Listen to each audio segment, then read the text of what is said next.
it's Christmas. Want some yours, you don't know what you've been missing. Feeling like we should get into mischief. Listen, you've been looking like you're down on your luck. Need a girl like me to come through, lift you up. Hold me in your hand, I like when you touch me. Keep me around or you might get lucky. I'ma keep you with the good mood. Keep you up all night.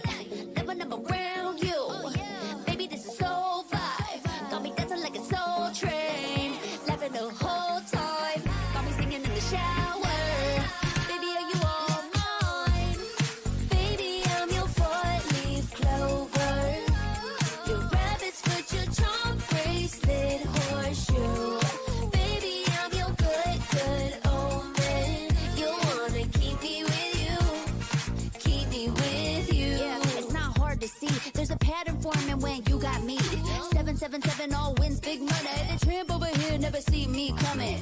I was in your back pocket the whole time. A quiet power, a silent gold mine, a big old confidence boost. You never delude. Just know that you'll be winning cause I'm with you in the building. I'ma keep you with the good mood. Keep you up all night. Never, never around you.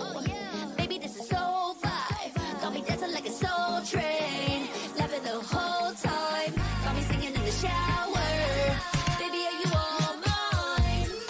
Baby, I'm your four-leaf clover. Your rabbit's foot, your charm bracelet, horseshoe. Baby, I'm your good, good omen. You wanna keep me with you. Keep me with you. You been looking like you're down on your luck. Need a girl like me to come through, lift you up. Hold me in your hand, I like when you touch me. Kick me around and you might get lucky. Baby, I'm your four-leaf clover. Your rabbit's foot, your charm bracelet, horseshoe. Baby, I'm your good, good omen. Yeah, you wanna keep me with you. Oh yeah, keep me with you.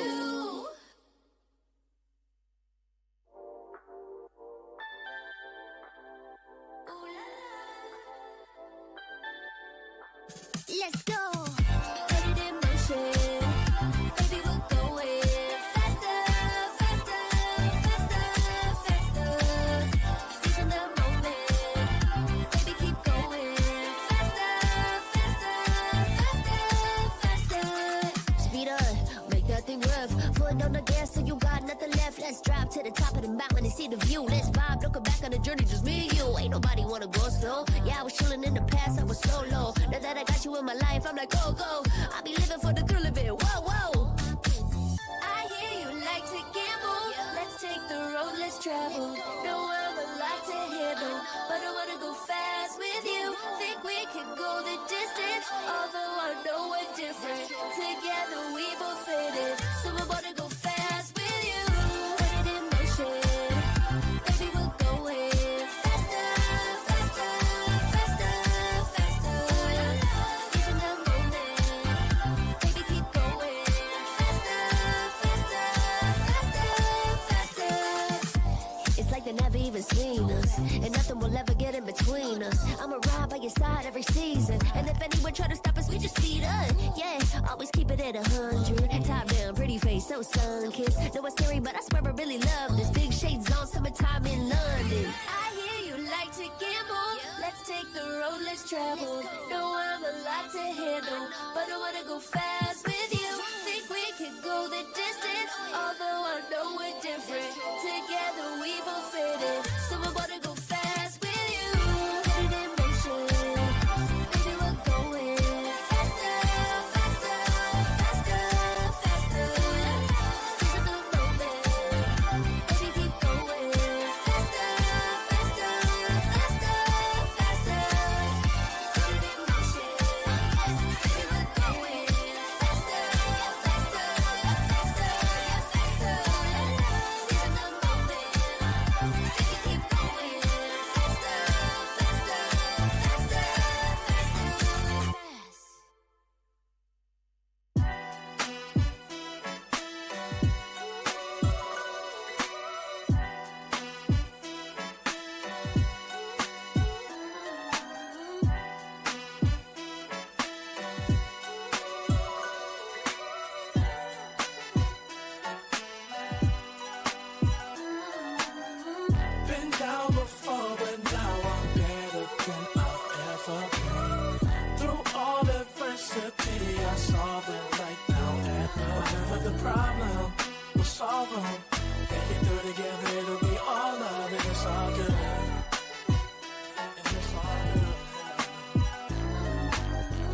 like I'm the big dog, been killing it since tip-off. Come with it or stay home, the people gon' feel ripped off.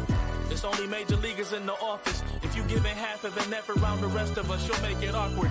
I'm about that action, not the one you talk with. You better hope I'm not the one your coach gon' have you out here really guarding. It took a lot for me to get here, but I have arrived. I really made it and the haters be looking surprised. Been down before, but now I'm better than I've ever been. Through all adversity, I saw them right down at the whatever the problem, we'll solve them. Make it through together, it'll be all love, and it's all good. Yeah. Okay. They say pressure makes diamonds. That's what I align with, cause the journey I've been climbing is riddled with perfect timing. I'm in a different mode when I be trying to get it. To even get a chance to compete is a form of winning. I mean, what's the point of playing if we ain't striving for greatness? I feel a sense of pride with every play that I'm making. To the top of the world when I came from the basement. Boy, I'm the one and not the two, so don't get it mistaken.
I'm the type of girl that turns logic into awesomeness. Think you know it all, but then you let me get inside your head. Yeah. Steady jump design, think I know your kind. I'm about to break another code now. Pretty in disguise, bugging up your life. This is nice and tight. 3, 2, 1, deploy.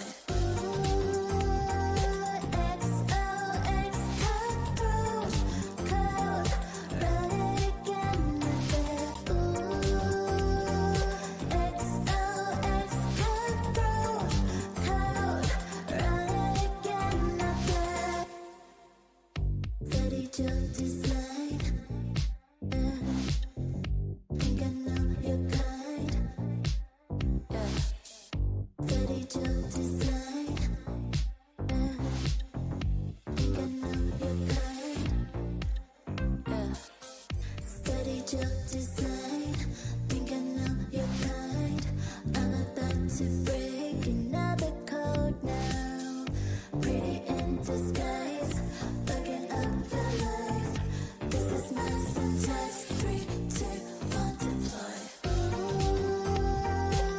XOX cockroach,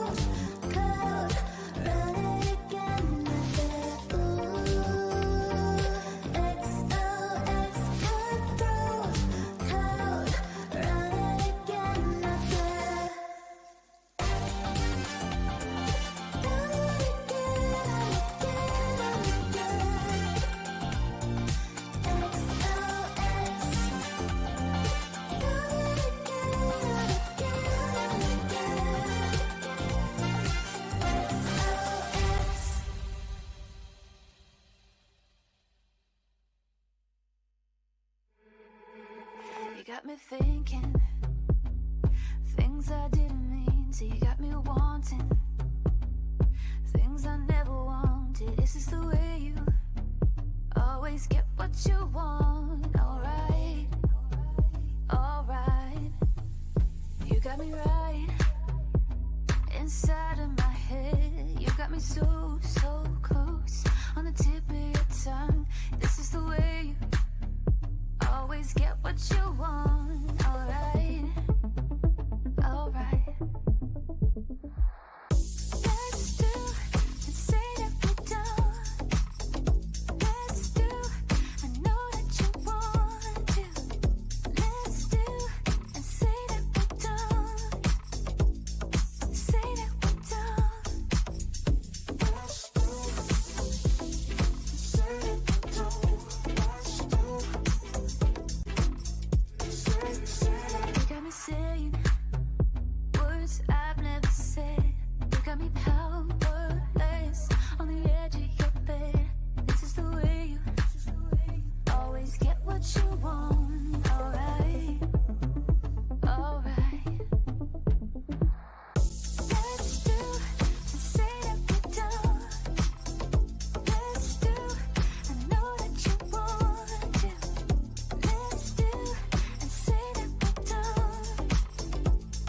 Say that we're done. Let's do, say that we're done. Let's do, say that let's do, say that we're done. Let's do, I'm powerless to you. I'm powerless to you. I know that I want you, and I know that you want me back, and I know that you want me back. Let's do and say that we're done. Let's do, I know that you want to. Let's do and say that we're done. Say that we're done. Powerless to you. Powerless to you. I know that you. I know that you want me back. Know that you want me. Know that you want me. Ding ding.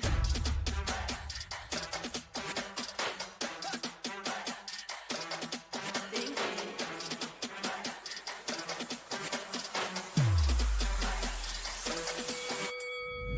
Why you just have that look upon your face with the underestimation? It is so yesterday. 'Cause baby, I can't fly without you by my side.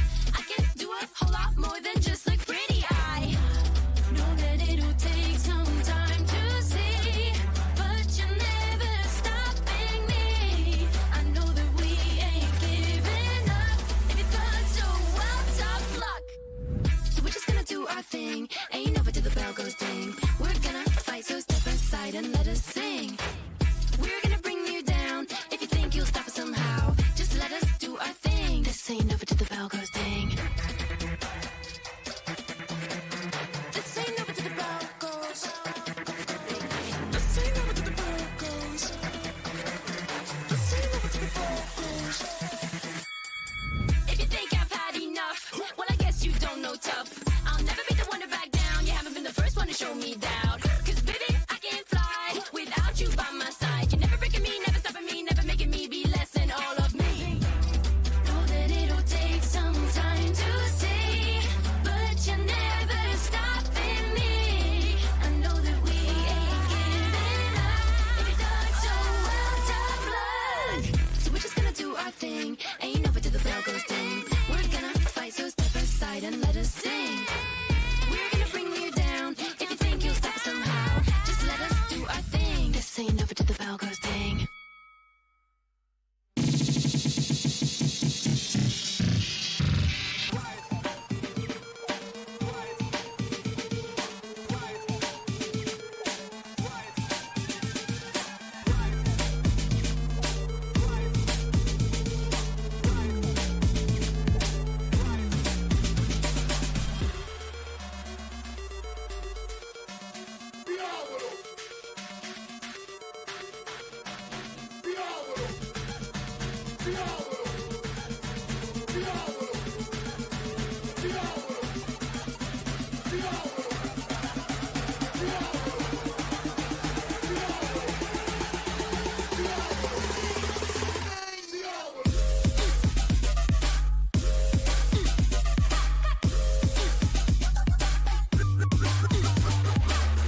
Cutie, dressed up and I'm glistening. I'm the gift, don't wrap me like it's Christmas. Want some yours, you'll know what you've been missing. Feeling like we should get into mischief. Listen, you've been looking like you're down on your luck. Need a girl like me to come through, lift you up. Hold me in your hand, I like when you touch me. Keep me around or you might get lucky. I'ma keep you with the good mood. Keep you up all night. Never around you. Baby, this is so vibe. Got me dancing like a soul train. Laughing the whole time. Got me singing in the shower. Baby, are you all mine? Baby, I'm your four-leaf clover. Your rabbit's foot, your charm bracelet, horseshoe. Baby, I'm your good omen. You wanna keep me with you. Keep me with you. Yeah, it's not hard to see. There's a pattern forming when you got me. 777 all wins, big money. The tramp over here never see me coming. I was in your back pocket the whole time. A quiet power, a silent gold mine, a big old confidence boost. You never to lose. Just know that you'll be winning cause I'm with you in the building. I'ma keep you with the good mood. Keep you up all night. Never around you. Baby, this is so vibe. Got me dancing like a soul train. Laughing the whole time. Got me singing in the shower. Baby, are you all mine? Baby, I'm your four-leaf clover. Your rabbit's foot, your charm bracelet, horseshoe. Baby, I'm your good omen. You wanna keep me with you. Keep me with you. You been looking like you're down on your luck. Need a girl like me to come through, lift you up. Hold me in your hand, I like when you touch me. Kick me around and you might get lucky. Baby, I'm your four-leaf clover. Your rabbit's foot, your charm bracelet, horseshoe. Baby, I'm your good omen. Yeah, you wanna keep me with you. Oh yeah, keep me with you.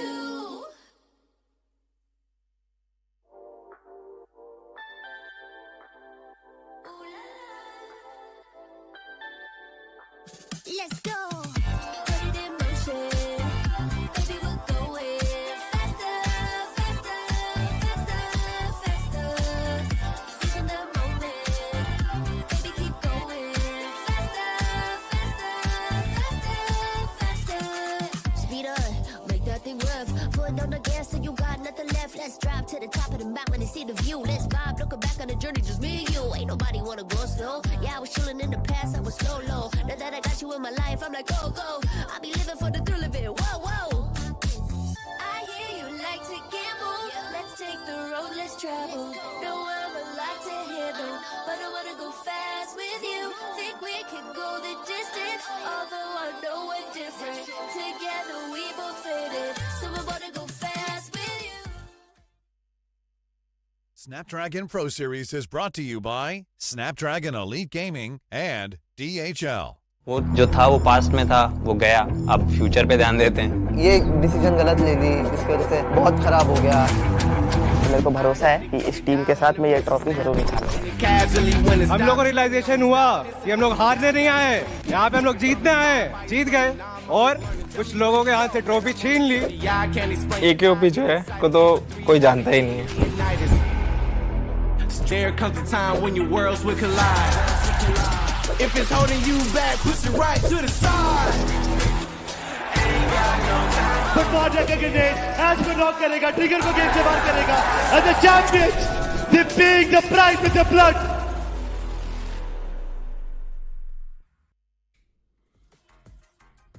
We're almost at the end of week 2 and still a few known faces are all the way at the bottom of the overall standings. Can they make a comeback today? That's the real question. Welcome to BGMI Snapdragon Pro Series, where I'm going to be your host and caster Necro John. Alongside with me on the panel, it's going to be Fixes, and we're currently inside of the challenge season week 2 day 3. Fixes, as we know, still a few known faces all the way at the bottom. One of those names is also going to be Vasista Esports, which we really thought can easily make a comeback, and the second one's also going to be 8-Bit. The interesting fact is that Esports have 2 chicken dinners already in the back. And yes, 8-Bit also in the mix. alongside 8-bit, we've got Phoenix Esports as well. But before we begin today's matches, of course, I have to talk about what happened yesterday, because we saw God's Reign going rampant throughout the lobby, securing 2 back-to-back chicken dinners. In fact, they could have gotten Almost getting their third. 4th also. That would have been there. They did get that hat trick, all of which we could see. But also iQsoul did manage to redeem themselves just a little bit. Phoenix Esports missed out on a golden opportunity, and so much more.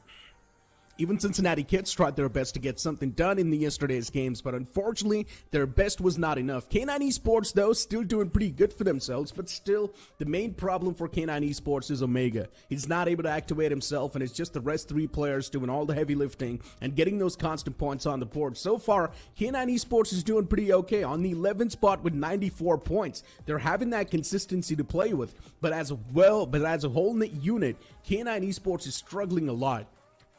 To be honest, for K9 Esports, we've seen these struggles go on, and there have been minor fixes. But, when you look at how they've been performing as a team, of course, nowhere close to their true potential. So that is somewhere they need to explore themselves a little bit more, as we've got a lot of new returning viewers and new viewers all the time. So we've got the format once again in front of us. We did have the open finals, out of which 24 teams did partake, from which 16 teams made it to the challenge season. And now 16 teams are going against 16 invited teams. And now the top 16 teams from here onwards will head over to the grand finals. Exactly. The challenge finals are going to be super intense, and only one team can emerge as the champion of the SPS BGMI, as we've got the prize pool off the entire tournament. 1 crore rupees are on the line, from which the first placing team will be getting 50 lakhs in their hand. The second placing team will be getting 20. The third one will be getting it, and it's going to keep on descending downwards. We've also got a few individual accolades up on the line. That's, of course, going to be another factor that can add the pressure on the players. And also, it's about the bragging rights. But once again, moving back to the conversation that we're having, right? You mentioned this. iQsoul yesterday established quite a major comeback, and yes, they did so as well, getting that chicken dinner too, doing so good for themselves, iQsoul. And Summer Downline also shutting down a lot of those haters, but still they're not in that safer shoes yet. Not really, to be honest. For iQsoul, like we've already discussed, we've been hearing some new rumors just bustling out that there might be a couple of more changes coming in inside of iQsoul, and I think one of the biggest prospects could be Hunters. Of course, he's not going to be playing this tournament, but who knows in the next officials. The prize pool, of course, we had those individual accolades also, but then again, how do you get there? You need to earn points, and these are one of those points table that we've seen for a long time heavily favors the teams that like to go aggressive, like to get a lot of finishes to their names. And if you do not want to do that, you can go the God's Reign route. You could get those chicken dinners, earn yourself 10 points for every victory. God's Reign is one of the most passive teams, or maybe you can't say defensive teams as well, but then in the final few moments, they know how to amp up the heat as well, and that's one of the main reasons why they got those chicken dinners as well. But speaking of amping things up, we're not really seeing those things being amped up from Diesel Esports. Yesterday, we had a talk with LB, and clearly the players are in 2 different minds. They don't exactly know what they want to pull off in the game. Some players are saying we should focus on the zone. Someone is saying we should go for the fights. In my opinion, the IGL's correct here. They should go for the fight, secure as many points as possible. The earlier you get that aggression on, the more confidence you're going to have in the later stages. That definitely is the right approach, but for what it stands to be, the players, they've been struggling, right? They've been rather relatively new into the block. They're having those shivers, they're having those chills. So yes, getting a couple of squad wipes here and there will definitely better things up, at least for that squad. But the overall rankings as it is, post-match 30, could clearly see Versatile still leading the chart. Of course, Versatile, after a little bit of a slump in those middays in day 1 of week 2, they've again risen back from the ashes. You've got Hero Extreme got like a little bit of a dip down yesterday, but again, when you look at this roster, a little bit of a dip down on a second position, I'm gonna take it any given day.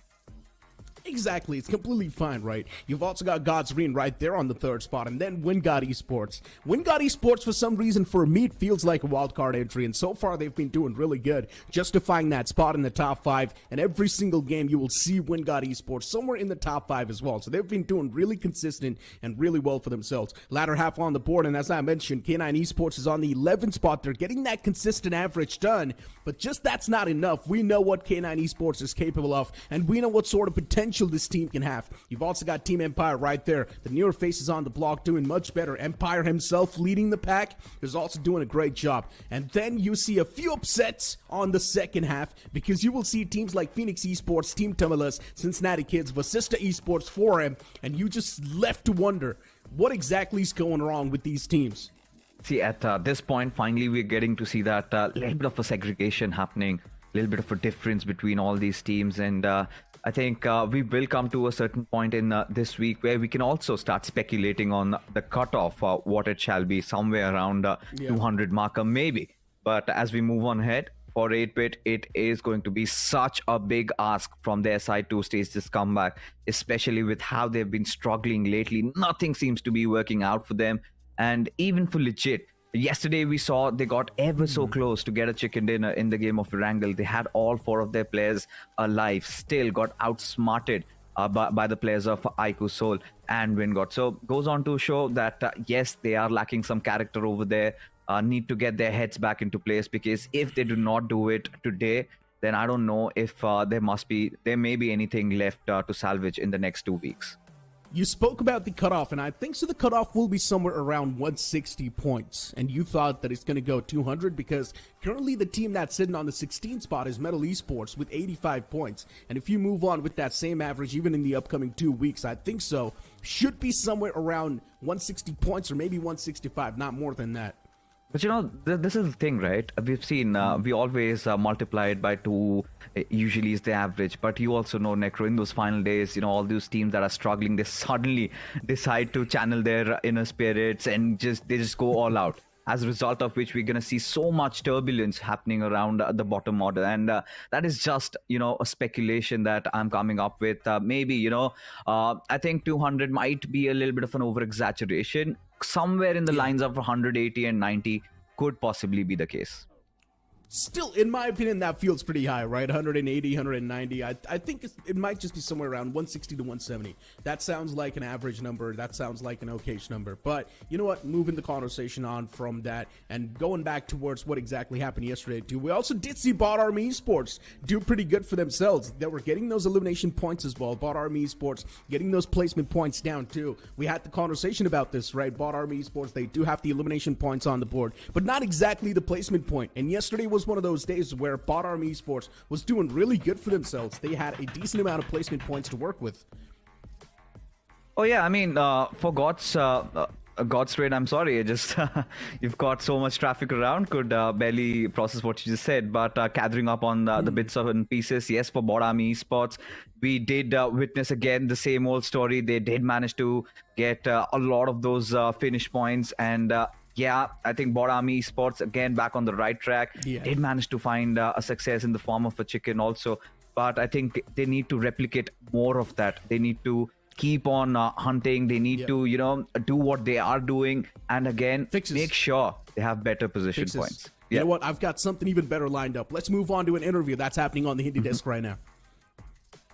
कैसे हैं आप wild fangs के साथ? आपका सफर कैसा चल रहा है? How are you doing, buddy? Guys I am great. आप लोग बताओ कैसे हो?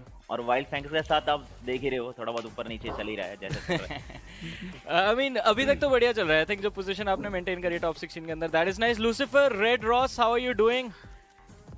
मैं बढ़िया, आप लोग बताओ. बस बढ़िया ही चल रहा है हमारा. तो हम लोग भी बढ़िया है. मेरा लूसीफर सबसे पहले आपसे तो ये सवाल रहेगा, इसके लिए हम थोड़ा पीछे जाएंगे, ओपन फाइनल्स पे जाएंगे. पहले 2 दिन WSB लगा के खेल रहे थे, बढ़िया चल रहा था. तीसरे दिन क्या हुआ था? रेड रॉस पे टैग चेंज किया हो क्या? वेकेशन मोड पे चले गए थे आप भी संडे को? नहीं, वो हमें टैग चेंज करना था, बट वही था, हमने पहले 2 दिन पे नहीं करा था और तीसरे डे पे हमें मैनेजमेंट ने बोला कि परफॉर्मेंस क्यों डाउन गई थी डे 3 पे? पर डे 3 पे हम बेसिकली एक टीम को टारगेट कर रहे थे, उनके ड्रॉप पे बार-बार जा रहे थे. तो कौन सी टीम? उसमें थोड़े पॉइंट्स हैं. SBA. अच्छा, सॉरी. बात है।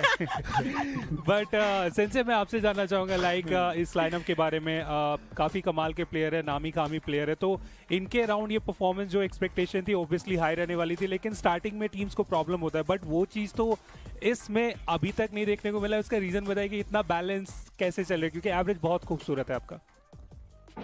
प्रॉब्लम इसलिए देखने को नहीं मिली क्योंकि अभी ग्रैंड फाइनल्स नहीं हुआ और अभी आएंगे प्रॉब्लम्स। बाकी यार यही मेरा था कि मुझे 2 जवान लौंडे उठाने हैं और 2 हम हैं ही, बस ऐसा, और बढ़िया चले, मतलब एक्सपीरियंस भी हो, गन पावर भी हो, तो वो सब देख के मैंने इस बार इंसान अच्छे चुने, प्लेयर तो हर बार तो बस वही है हमारा।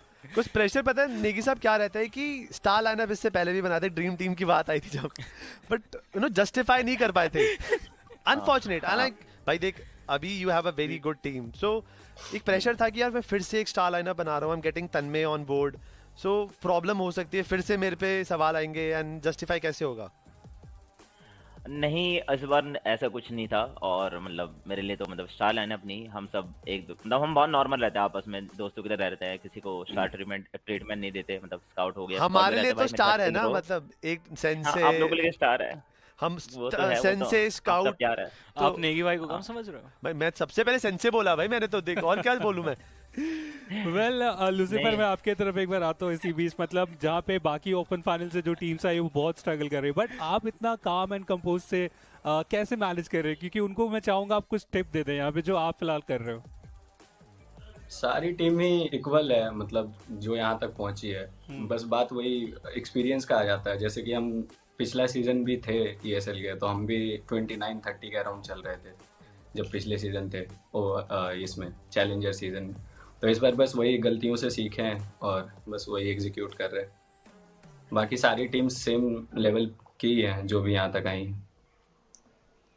I mean, ये एक अच्छा रिस्पॉन्स था। आई थिंक ज़्यादातर IGL से हमने यही सुना है कि माइंडसेट में सबको सेम लेके चलो, बट सेम लेके चलने की बात सेंसे आपसे भी जानना चाहूँगा। आपकी एक कंप्लेन रहती थी अपने लाइनअप से पहले, हमेशा लाइनअप से कंप्लेन रही है कि अगर आप मर जाते हो उस गेम में आपकी टीम अच्छा करती है। इस बार भी सेम सिचुएशन चल रही है या कुछ अलग है? बिकॉज इस बार आपके भी फ्रैग्स अच्छे खासे आ रहे हैं, हमने देखा है गेम्स के बीच में। नहीं, मेरे 12 गेम में 5 किल्स हैं और फिनिश ये 5 फिनिशेस है। सॉरी, वो मैं कास्टर पहले था, और बाकी यही है यार कि उतना भी है नहीं, बस फिनिशेस 5 है और बाकी कुछ इतना है नहीं। बट चलिए कोई नहीं, आज और निकाल लेंगे। हाँ, आज तो निकाल लेंगे, मतलब वही है, मैं अपनी जो भी मेरे स्किल्स वगैरह मैं ग्रैंड फाइनल्स के लिए बचा कर रख रहा हूँ। अभी दिखा के कुछ मतलब फायदा नहीं, टीम काउंटर निकाल देगी उसका कि सेंसे ऐसे मार रहा है, सेंसे बच के रहना पड़ेगा। तो अभी सब में मतलब ऐसा लगना चाहिए कि सेंसे अभी मार नहीं रहा है, फिनिशेस कम निकल रहे हैं। ग्रैंड फाइनल में देखेंगे तो शॉक हो जाएंगे। लूसीफर सुन रहा है बाजू में, कहता है मैं देखूंगा क्या करते हैं फाइनल्स में। कह रहा भाई कंटेंट क्रिएटर तो है। But Lucifer keep inspiring young lads bro, मतलब कमिंग फ्रॉम ओपन फाइनल्स और चैलेंज सीजन के अंदर भी एक अच्छा रखना। Good luck brother. Sensei Negi साहब, आपको भी ढेर सारी शुभकामनाएं, अच्छा खेले और चैलेंज फाइनल्स में मुलाकात करते हैं। यस, बिल्कुल। धन्यवाद। A lot of banter going on, a lot of stuff going on the Hindi desk. But yeah, I mean, Sensei mentioning that he does not really want to reveal his true intentions and his true skills just yet in the challenge season because he does not want the other teams to find a counter. Do you think that's true or that's cap? His real skill lies in the fact that he always gets taken down early. I think that has been one of the cases which hasn't really been happening in the league stages so far. He's not been those early casualty guy, right? He's been staying on the back lines. We've seen him survive, and there have been a lot of questionable decisions at times. But if he gets back to his old ways in the grand finals, then that would be exciting to see what unfolds for Wild Fangs, really. I mean, well, I just hope that he does actually do pretty well in the upcoming stages, man, because that's his hidden power, I'm telling you. Yeah, I mean, pretty much he cannot be lackluster right in the challenge finals if he's going to be performing the same way. Wild Fangs will be done for. Now you've got the schedule, and we know Group BND is going to be the one to participate first, which means K9 Esports CG will have another shot at doing things even better. The same thing can be said for Phoenix Esports too, because this team is all the way down in the slumber on 20th spot. You've got Group D as well on the screen. Metal Esports barely hanging on the edge, while Resista Esports on the struggling side of things right next to 4M. prem. Can these teams make a comeback? That was the question I'm asking, and still there's a big chance, knowing the fact that it's the last day. They're pretty much realizing the same thing as well, and they would at least want to see themselves in a good spot at the end of the week. Honestly speaking, Group B and D going up against each other right from the get-go kind of brings chills down my spine. Honestly, looking at the kind of teams that we have, especially, you've got two different segregations here where you've got the likes of the big hitters, you've got Versatile, you've got Carnival, you've got so many others, and then you've got a couple others that are struggling. And amongst even the struggling ones, you've got potential good teams. I'm talking about Phoenix Esports into the mix. We haven't really talked about Phoenix Esports enough because, honestly speaking, Necro, 1 year, if we just go for a rewind, they were one of the top 5-6 teams, no caps, right? They had been there, they had been doing it all, and suddenly there has been such a massive dip. And don't get me wrong, yesterday's game of Vikendi got in so much hope that, yes, Phoenix Esports, they will show that consistency. But for Phoenix, what I feel like, them getting taken down early because of those early engagements that they tend to take, that has been sort of their Achilles heels. If they can avoid that, if they can somehow get themselves inside the final circles, then I think they will have a rather better outing. I might be a little brutal with my statement, but for some reason, Phoenix Esports has never been the lineup, sort of like the champion lineup, right? They've never gave me that feeling of a champion lineup, because Phoenix Esports is someone they've still won some LAN a lot of events. menace in the lobby. Let's give it to them, Necro. Come on. I mean, they have been doing pretty good in the LAN events, nothing taken away from that, but Phoenix Esports has always been someone that just runs around the map, taking all the fights that they can, and racking as many elimination points as possible. We've never seen Phoenix Esports play a proper systematic game where they place themselves in the circle, where they hope for the best, where they've got the great position to play with, and then just play completely defensive. We've never seen that Phoenix Esports, and I think so somewhere down the line, that's the best way you can play if you want to aim for the trophy. Now, I do understand getting the elimination points as well is super important, but getting that chicken dinner as well, getting that extra bit of top off, that means a lot. And Phoenix Esports, they have been missing those chicken dinners since the past. I think they've just lost their hunter's instinct is what I feel like, because let's go back to Phoenix Esports when they were Godstrain, right? One of the top teams in the country, and every single time during the online stages, during the league stages, they used to dominate by miles. They used to get a lot of those finishes, but suddenly I think I have to agree with what you said. In the recent grand finals, especially in the officials, they choke. They choke massively. They kind of adapt a completely different style of play, because I'm talking about this is the same lineup that goes up against the likes of Revenant X Park every single time, and it was always a 50-50. And there was even a time where Phoenix Esports was constantly winning against X Park, and they never bow down to change their drop location. Even till date, they're still dropping down at Yasna, they're still dropping down at San Martin, they're still taking those 4v4 fights. The players have it in them. It's all about them really low on confidence at this point. And Venom as an IGL, I think he's going through that mental block right now. He has to get past it. No other way. I wouldn't even exactly say they're out of form. They're not feeling themselves. They're not confident. No, I wouldn't say that. They're definitely confident. There's a main reason why they're going for the fights early game. But still, it's all about playing it safely till the final few moments, and you rarely see Phoenix Esports do that. Phoenix Esports is taking fights off the rip, and they do not even know what is a difference between good fights and the bad fights. In the past, yes, I do understand, considering they were doing much more better. They had the momentum to play with. That's why they were winning majority of the fights they were taking. But even the fights that they were taking in the past weren't the good fights, but they were still winning those fights somehow because of the pure mechanics that they had. Right now, a lot of teams are much more polished, and they've got a better momentum in the game, and that's one of the main reasons why Phoenix Esports is collapsing against them. I really feel like, this is up for debate, because when you take a look at this roster, there have been moments, right? We've seen them execute some really good plays, but when you look at them and their performance and how they're standing in terms of the overall rankings, there you see there has been a massive dip. You talk about their finishes just 50. That does not justify this team. And even their placement points, that has been horrendous. So I think for this particular team at this moment, one argument, I'll take that the others have just gotten better. But then again, we need to consider the fact that this lineup has stuck on to each other for such a long time. No changes in the roster, while so many of them have gone with a revamp. And I don't know what's missing. I think today is the perfect day where we can actually get somebody from Phoenix Esports and talk to them about what's going up. Now, look, for Phoenix Esports, honestly speaking, we just got to give them a bit more time. I do understand I pretty much say the same thing about every other team. Time for what, just give them a bit more time. Yes, it's just the week 2. I do understand week 2 as well pretty much means you're halfway there off the challenge season. But for some reason, I have this hope even about Phoenix Esports that they can qualify without any troubles.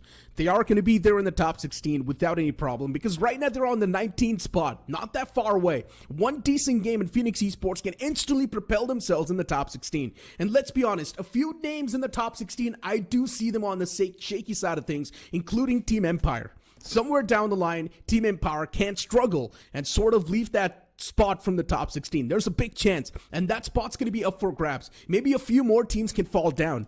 So that's where teams like Phoenix Esports can try to prioritize and do much more of a better job. But I do understand your concern as well. There's so many teams on the latter half of the board that are deserving to be in the top 16. So getting that 16th spot in your hands can be tough. No, that's the thing, right? They have never been put under such circumstances. You look back at their past official stats, even in the bigger third-party tournaments also. They are accustomed to being in the top 5, top 6, right? Yeah, all the time. And this time they are struggling massively. Yes, your argument about Team Empire is absolutely correct. And for Team Empire, they need to rack up a lot more points because we know in those final couple of weeks, everybody will put their A game. Everybody wants to see the days of qualification. But for Phoenix Esports, I'm still not able to gather myself around the fact that they need time because honestly, you get in that statement when there has been a recent change in their roster. Yes, they've changed org, they've gone orgless, and this is not the first time they've gone orgless and then being sponsored. Of course, there might be a little bit of a dip in their requirements, whatever the case is, we do not know. But then again, Necro, you have to consider, before God's Reign, they were under the banner of Kemin.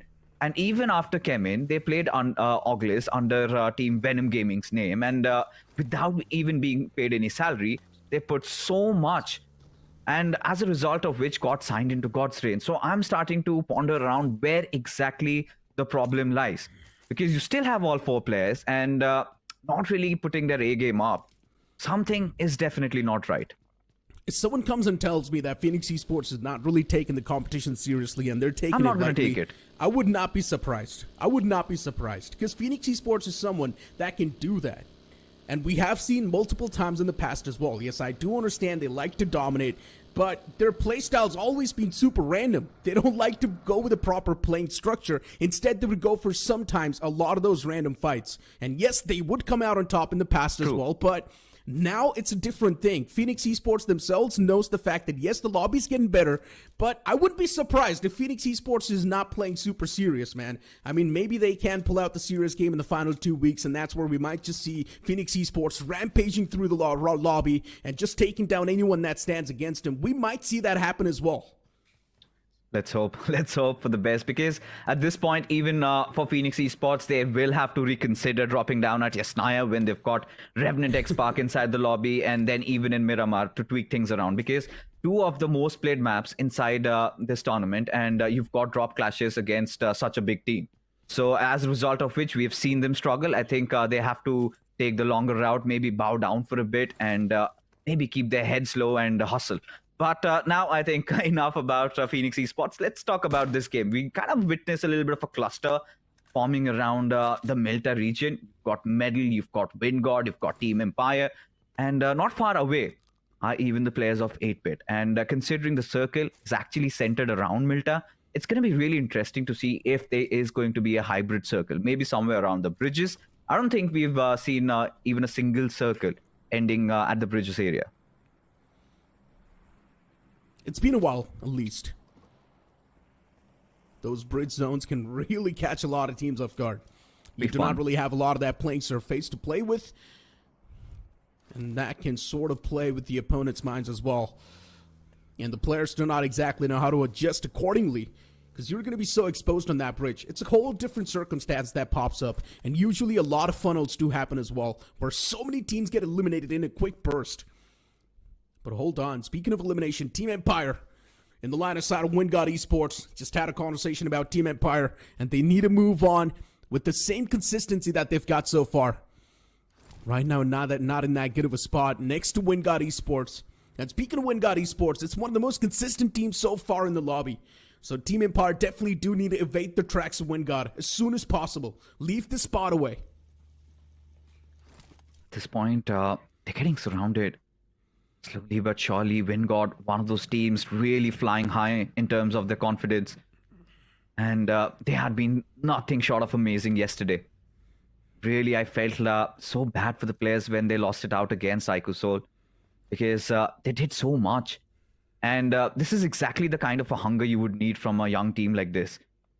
And could resonate with the likes of Carnival Gaming, all four young guns, the zeal to prove something, but seems like our dreams of wanting to see maybe a hybrid circle are long gone. But here are IQSOL taking a fight against Gujarat Tigers with Arman already down on his knees. As Jaref, he's got a little bit of that high ground advantage. Tosses one more towards Some. Oh. And Some barely survives. The Alpha Titans clashing against each other. As GT, even they face some casualty upon themselves. But look at IQSOL making that quick work. Taking down Clutch God as well. And now GT on the verge of being eliminated from this entire game. Some was chipped up a bit, but now Zerf is going to be the only glimmer of hope left alive in this compound. Can he keep himself alive for too long? That's my question. Nade tossed up, and that's going to get the confirmation as well. But eventually, Manya pushes up and puts that nail in the coffin against GT. And that's going to be it. IQSOL, such a clean wipe against him.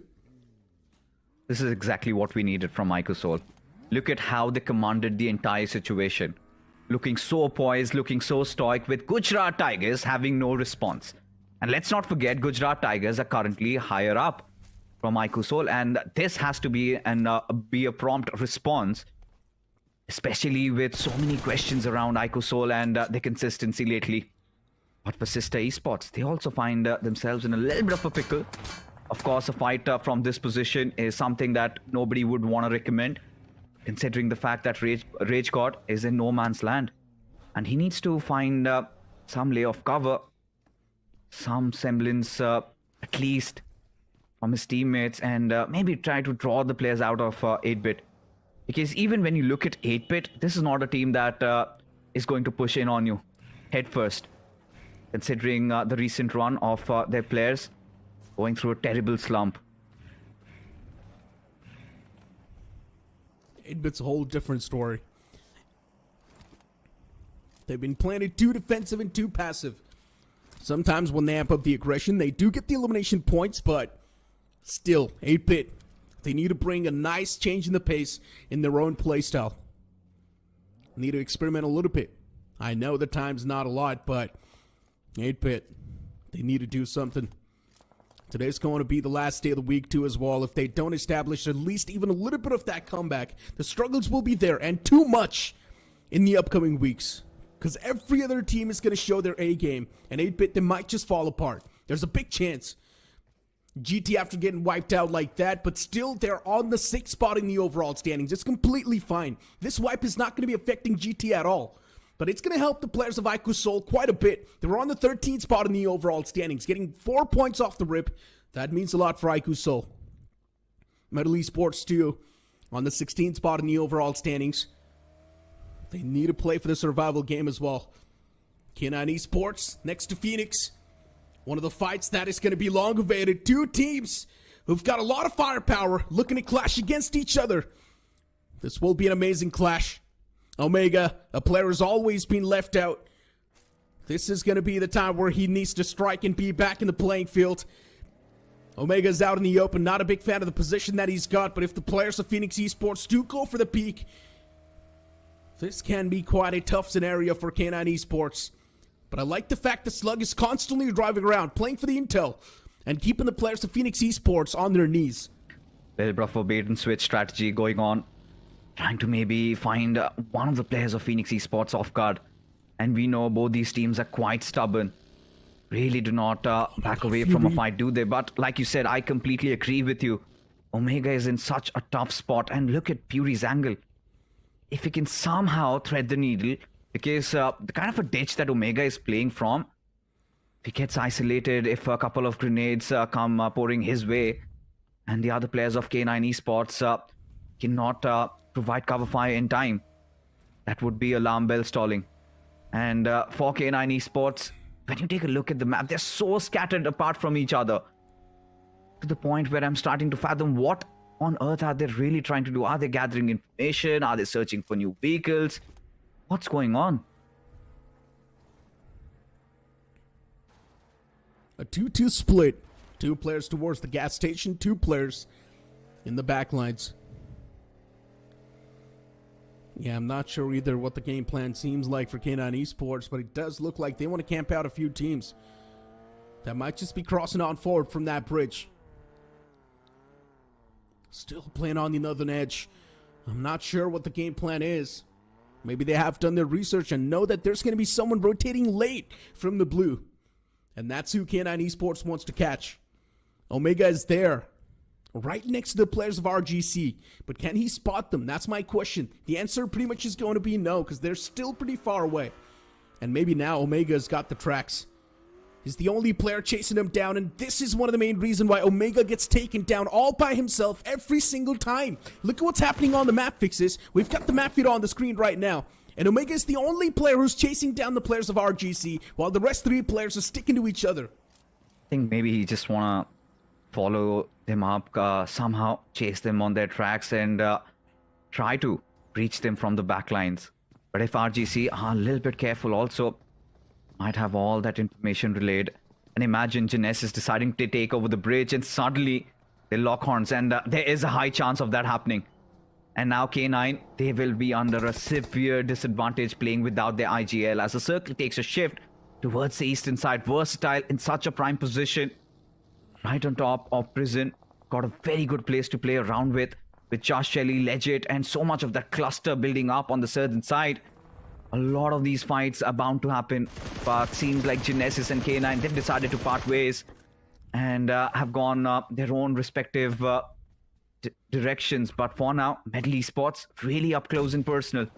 The players of Win got Infinity showing his position away. Prince, he's gonna take a dig at him. He tried to take a couple of pot shots, nothing really connected though. This grenade, however, would have proven fatal. Wasn't really the case. LeBron, the sidelines, he's been taken down. And Wingod, it seems like they've taken a lot much on their plate at this moment. This seems like a rough fight. Wingod Esports in 2 different troubled waters. LeBron falls down as well. Wingod Esports is getting picked off. Medal Esports from one side, Legit from the other. And as Wingod Esports falls apart, there's also going to be Team Empire in the mix that want to be part of this entire kerfuffle. Maybe scrap a few points away. These points off the rip can definitely mean confidence, and that's what Empire wants. They've already gotten 1 point so far, and that 1 point secured means Empire can now stay peacefully in that spot. That's how Empire likes to play. Empire has been constantly playing for that average, reaching 6 to 7 points per game. And as long as they're getting that goal, it's all good. Legit Esports, though, after getting those 2 finishes, even they're going to be feeling pretty much at the top. But not when it comes to the overall standings. They're still pretty much at the bottom on the 31st spot. Legit themselves, they need to find a way to catapult in the overall standings. 1 good game can do that. 1 good game can instantly bring them back somewhere in the 20s. That can help them quite a bit. I mean, I don't know.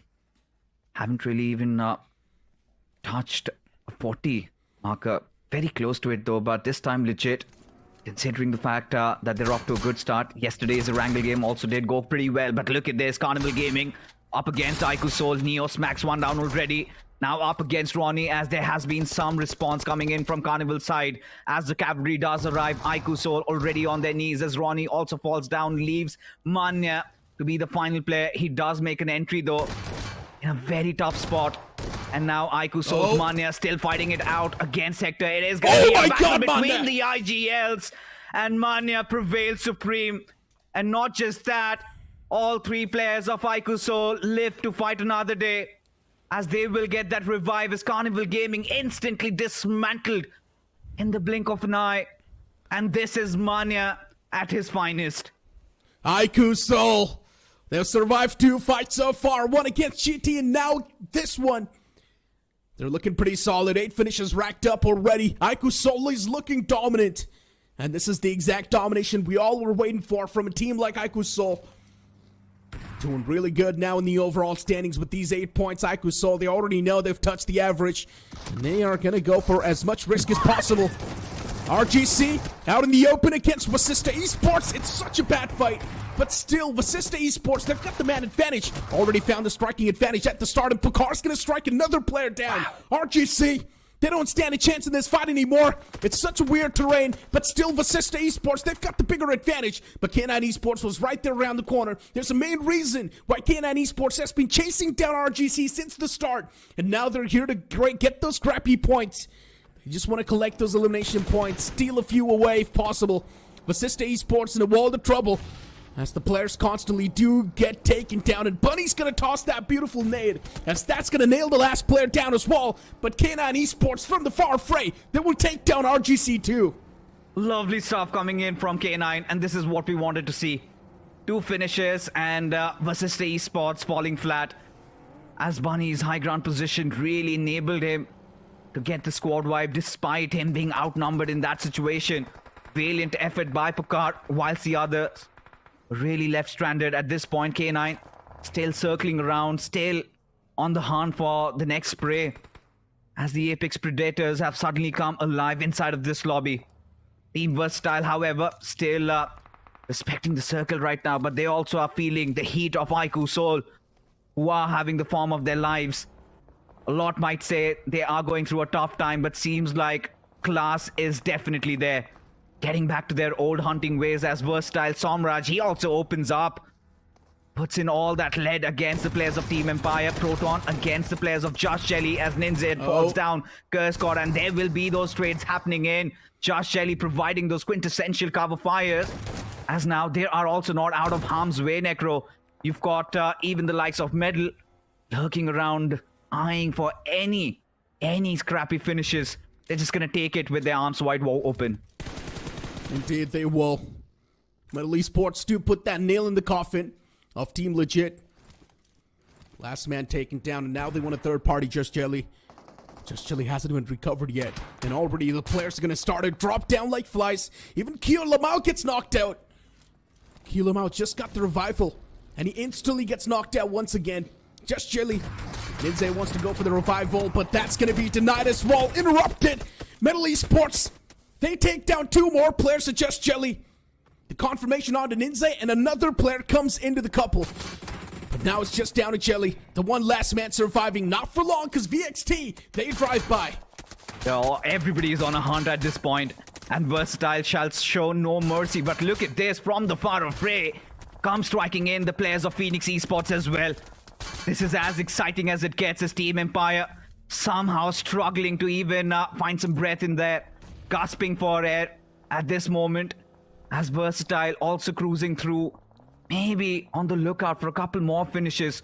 3 already in their bag, and maybe Metal Esports could be next, as Prince OG under heavy fire.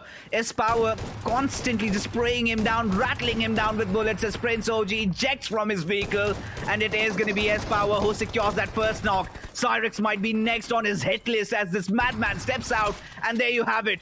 Raiden also does his bidding, as Versatile are taking such a beautiful advantage at such a crucial point of the game. Versatile are all over the place, and Metal, they are feeling all that heat. Fights happening left, right, center. Metal Esports 2 getting dismantled. Still one more man of Metal Esports is alive all the way in the back lines, hugging that blue. Soon enough, even he will be snuffed out. Just needs to keep his position anonymous, not even move a bit. And Legit will be safe. And for now, it does seem like Legit's going to be safe, because VXT, their attention is being gathered by someone else, and that's going to be the players of 8-Bit. A fight emerges between 8-Bit and Team Empire. A few taps taken away from Raiden, and that's going to find the connection as well. Mafia's chipped up so low. A few more taps, and that player will be dealt with, and that's exactly what happens. But Hunter hunts down Raiden in return. Did hear all that shots, and eventually Hunter did find the slap against that man. VXT is still proven to be quite a menace in the lobby, as Team Empire, now they need to play this defensive. From the top, it's going to be the players of VXT. From the bottom, it's 8-Bit. VXT's in a big sandwich. If they do make it out alive from this, it will mean a lot. Phoenix Esports, this time around, they've been playing it super defensive, but now finally they've broken that silence. Even they want to be a part of few fights. They want to get their hands on the eliminations. Phoenix Esports, hands quite itchy. They just want to gather a few scrappy points for themselves. They have had enough lying in wait, and now they know that Versatile, they are vulnerable. Couple of players already fallen down against the players of Metal Esports. They're in such a terrible position at this point, and Phoenix Esports know now is the time. The iron is hot, might as well strike it. But they also have to understand the fact that they have to get inside the circle, given it is a little away from them. And Versatile, somehow they're trying to survive. Somehow in the midst of all that murky smoke, they are trying to get their players back up alive. Troy, he is going to get kicked out from the server as of now, as Phoenix Esports, they decide to take the better decision over here, prioritizing the circle as Somraj just circling around legit as piranhas in the ocean, and they also get dealt with as Phoenix Esports hunt down the players of Team Empire, and they also get annihilated over here. As it is Mad Max Fury going on, everybody just going after each other as Phoenix Esports next set their gaze upon the players of Versatile as the vehicle explodes, and so does Raiden. Team Empire vanishing into thin air as Phoenix Esports couple of moments ago had 0 finishes and now have 5 to work around with. Exactly what I was about to say. You just stole the words from my mouth. Phoenix Esports has devoured so many teams that wanted to make it inside of the safety lines, but they denied them. K9 Esports, not so safe. This time around, it's not Omega who's fell down first. Instead, it's Ninja Boy. Omega, Slug, and Beast, the remaining 3 players. Now they've got heavy lifting to do. Aiku Soul, they've got a decent spot to play with as well, but the backlines don't seem so clear because there's still Phoenix Esports on the fray. And a beautiful nade from Mania, that's going to open things up. The shrapnel really causing pain to Slug. Another nade tossed in that same direction. Omega pushed back a little bit. Beast is still there up close and personal, and Beast can be the one to pull off that amazing angle. If Manya pushes up a bit more and makes things even tougher, that's not going to be great for K9 Esports. But that nade is also going to find the confirmation that Aiku Soul was looking for. And now they know K9 Esports is hurt. And they also know that K9 Esports has only got 2 players standing. So Aiku Soul, for them, K9 Esports is not going to be that big of a threat. They instantly regroup once again. What has happened to Aiku Soul? Somehow the manifestations of their inner demons have come alive. Look at them, how they are controlling the circle every single fight. And they look so lucid at this point. As Phoenix Esports is also starting to tremble. Got a beautiful position to play around though, as K9 Esports set their gaze on the players of Miracle Esports as they come pouring through. Of course, Dragon leading the charge as the vehicle drive-by comes by, and nothing is going right for Miracle at this point. But look at K9. They're also getting eviscerated as Aiku Soul. They decide to trample over them as again carnage occurs throughout the lands of Erangel as Phoenix Esports. They also decide to chime in inside this fight. But look at how beautifully Aiku Soul have managed to reposition themselves, and a couple more grenades, and Phoenix Esports under heavy fire as Venom and Fury, 2 players alive, as Knuckle also from the sidelines, he wants to wrap things up, creates that flank angle as Mani on the front line will be wiping everybody off, and a message sent and delivered by the boys from Aiku Soul. Form might be temporary, but the class is definitely there. It is permanent, and Mania buff just got real necro. You know what fixes? All the teams that I'm saying that can easily qualify are doing the exact thing. Phoenix Esports, they played it so defensive and got the final 2. Aiku Soul once again popping off the same way that they did in the past, and they got another chicken dinner in the challenge season. And with this chicken dinner, Aiku Soul is going to be confirming quite a great spot in the overall standings and might just confirm their qualification for the finals. Solid stuff from the boys. A lot of the fingers were raised, but with this performance, all those fingers will be shut down instantly. In the final few moments, especially when Phoenix Esports came for that third party, Phoenix Esports thought this might just be their fight, but then Mania's utilities were doing so much damage that Phoenix Esports just could not do anything. Instantly, 2 players got knocked out, and right then and there, Phoenix Esports was handicapped majorly. They just could not do anything. Mania was the VIP. He was the MVP in that previous game. Hands down, he did so much work. That was atrocious. I mean, for a point, it felt I'm out of words of what IQ Soul just pulled off over there. And imagine, under such terrible circumstances where even the mightiest might crumble, they had all 4 of their players alive. And how many finishes did they get? We have no track of, because they were absolutely mowing down anybody and everybody in front of them. And they did that 17, even without breaking a sweat in that particular situation. I mean, there were hordes of teams coming at their way, and they dealt with them in pure class. Goes on to show that yes, IQ Soul, the notorious crew, the tag that we had given them in the previous SPS, they finally redeemed themselves. Exactly. Nuclear performance once again, and the same thing can be said for Phoenix Esports too, because they had a decent amount of elimination points to kick things off as well in the final few moments. So yeah, this performance from Phoenix Esports is going to put them so close to the top 16, or they might have just breached in the top 16 already. Looking at the highlights too, it was one of the most chaotic games of Erangel we've witnessed so far. Off the rip, a fight kicked off between IQ Soul and GT, where IQ Soul played this so cleanly. It was once again Manya doing the heavy lifting. In the final few moments, Knuckle as well pushed on forward and took down the last player. Got Esports, unfortunately, in 2 different heavy waters as they got taken down by the players of Legit Esports. And this clutch from Manya, it was instrumental, taking down the last man of CG and keeping his team alive in the final few moments. Manya was able to shut down those 2 crucial players. Oh boy. And this is something that we discussed in the pre-game, where we talked about so many of those bigger names going up against each other. Pretty sure there were, stormy signs and thunderstorms did follow the lands of Erangel. It was a lovely game to watch. It was an absolute massacre, carnage, whatever objectives you might call at this point. Everybody just putting in their very best. Even for K9, they tried to survive till the very end. But look at how smooth IQ Soul were in this situation, how they kind of changed the position. Kind of keeping them outside of harm's way, got themselves to the other side where there were no other teams. And suddenly Knuckle, he just wraps them up around. It was so well orchestrated, as if IQ Soul knew everybody was just playing to the tunes of the IGL himself, and the IGL leading the team by example there. I mean, rescuing IQ Soul from what could have been a huge disaster, if you remember that fight against Carnival Gaming. He calms down, takes down 2 players, wipes them off, and from there onwards, I think whatever they conjured was absolute magic. It was definitely quite a great chicken dinner for IQ Soul. You can't take away any of those moments that we witnessed. And of course, Manya getting majority of the finishes for himself, 7 finishes, and still just only 41% finish contribution. The entirety of IQ Soul racked up a lot of finishes, that's for sure. And once again, you can't really overshadow the fact that even Phoenix Esports, they brought in a little bit of that change in the pace. We did not really see Phoenix Esports go for the fights off the rip.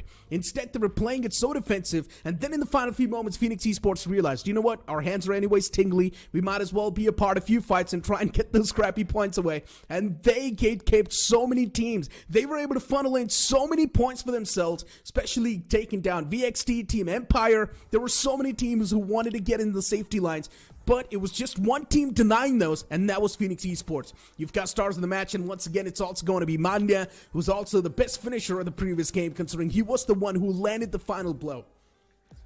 I mean, what do we say? Very... I mean, this is something that we have been missing out from a couple of days, right? This sort of Manya magic is what the community has been talking about, and finally it was on display, and how. But then again, at this point, a lot of other teams also, we have to talk about them. I think Phoenix Esports also towards those end phases really started to come alive, and they also got a lot of finishes. I love that decision making though, where they could have gone in for a hunt, maybe taken down Versatile and Medal Esports together, but they decided to get inside the circle and be the gatekeepers. So a few things that I really loved about Phoenix Esports. Yes, that fight against IQ Soul, could they have done better? Maybe, but they just hit the timing a little off, maybe a second or 2 earlier, and things could have been absolutely different when IQ Soul were going up against Post-Vikendi Esports. So for Phoenix Esports, I think still work down in the right direction. Need more of this. Yeah. I mean, look, if IQSOL was not able to win that game, I would have been pissed. So I would say IQSOL deserved that game. Yeah, they deserve this. Fine, the cherry on top of the cake was taking down Phoenix Esports in the final few moments. If Phoenix Esports would have taken down IQSOL, that would have ruined the entire moment. So it's a great thing that happened. Phoenix Esports too, they had a really good game in the bag. But now in the upcoming ones, as you mentioned, they just need to keep on moving with that same momentum. Phoenix Esports, after this game, they're going to place themselves in top 16 without any problem. But the real question is, who is going to be kicked out of that top 16? And I think so we pretty much know the answer, right? It's going to be Metal Esports. They did not have a lot of points backed up, and Metal Esports was sitting on the 16th spot. So it has to be Metal Esports getting kicked out of that top 16 now. Yeah, could be the case because, again, the ghosts of the past have been coming down to haunt them. The same defensive approach every given time isn't really working out for them. But despite that, in such chaos, they somehow managed to scrap out 5 points. So I'm not really sure what happens next because even Team Empire, they could not get a lot of points. They were constantly being bashed by so many of those teams around them, especially going up against Versatile. I think that was really a tough nut to crack for them. But Phoenix Esports, 12 points. Really promising even for K9 when we were wondering what's going to happen with them. They were looking so lost, so scattered, still salvaging 10 points. And for Versatile, they don't care about position points, do they? Sitting atop, they are the table toppers, 10 points out of this game, more than the desired average. Even for Medical Esports, I'm really happy. Getting 8 points out of this one, I think the graph is definitely looking good for them. Achieving the average, doing pretty good. 8 finishes from that previous game. Okay, job done. Or 8 points in total. But you've also got the latter half of the board on the screen. 8-Bit is also there. RGC as well, just getting 3 points. 8-Bit and RGC, once again, struggles continuing. The same thing can be said for Vasista Esports. And Just Jelly's performance is on a big decline. And it's a sign of concern now. If Just Jelly do not start to rack things up right now, then maybe in the upcoming weeks, things are going to get even more tight. And we know surviving that will be even tougher. So Just Jelly, it's now time to take the competition serious. If you're going to try to play some weird stuff around right now, it's definitely going to be costing you the overall standings. And it's definitely going to be costing you a great spot that you currently have. And once again, moving back towards the conversation that you brought up, right? Team Empire, they were in troubled waters against so many teams. 8-Bit, they were also taken down by Phoenix Esports, Versatile, and a few more teams that were around them. So for Team Empire survival, it was next to impossible.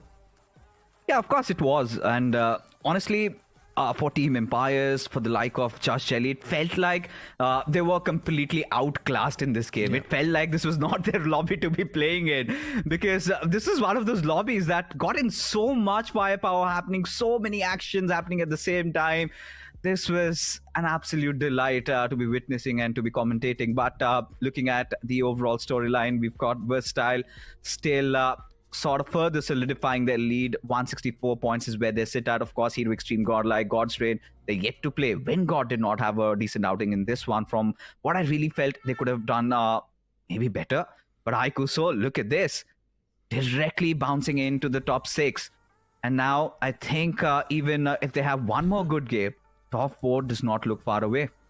Even K9 Esports isn't doing too bad, right? At the start of the day, they were on the 9th spot, and now look at them on the 7th spot. K9 Esports too, once again, achieving that average, getting those decent amount of points, keeping themselves still in the race. Metal Esports just got 5 points from that previous one, and they're now on the 14th spot. At least they were not the one to get kicked out. But Team Empire is slowly and steadily, they are losing their spot in the overall standings. Now they're pushed down to the 13th spot. And Empire, right now, they need to start getting those points, that consistency that they had in the past couple of days. Phoenix Esports, with that great performance, they instantly catapult themselves in the top 16. Exactly what Phoenix Esports was looking for. And looking for a miracle, too. They're now on the 20th spot. Comeback is definitely possible for them as well.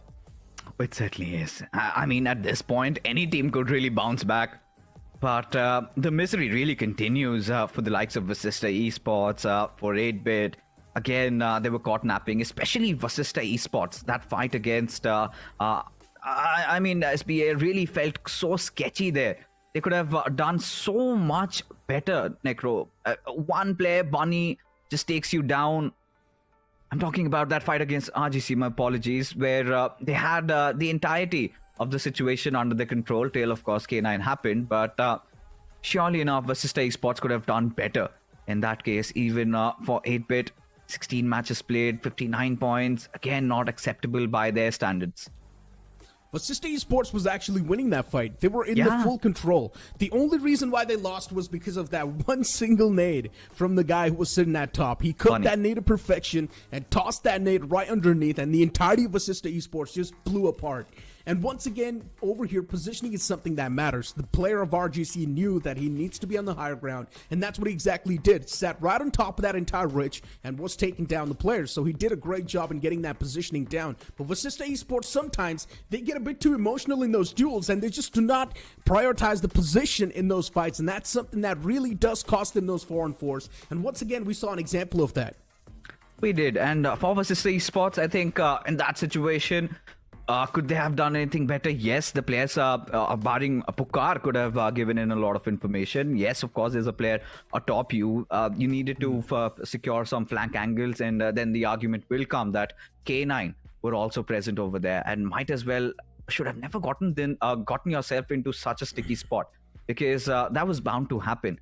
And at that point, I think a lot of work needs to be done for all these teams, truth be told. Indeed. I mean, look, even 8-Bit's going to be in that mix, right? Considering 8-Bit was already on the struggling side of things. And even in the previous game, we did see 8-Bit for a bit of that burst, especially taking a fight against Team Empire. But then after that, 8-Bit was nowhere to be seen, evaporated into thin air. And that's been the main problem for 8-Bit. They're just not able to survive the wrath of the lobby. I'm going to be honest, the previous game was super random. A lot of the action was happening out in the open. Teams did not really have the cover to play with, so we're going to let that slide. But the upcoming game of Miramar is somewhere that 8-Bit really needs to pop off now, right next to Vasista Esports. If these two teams do not do great, then the last game, I'm not sure what to expect.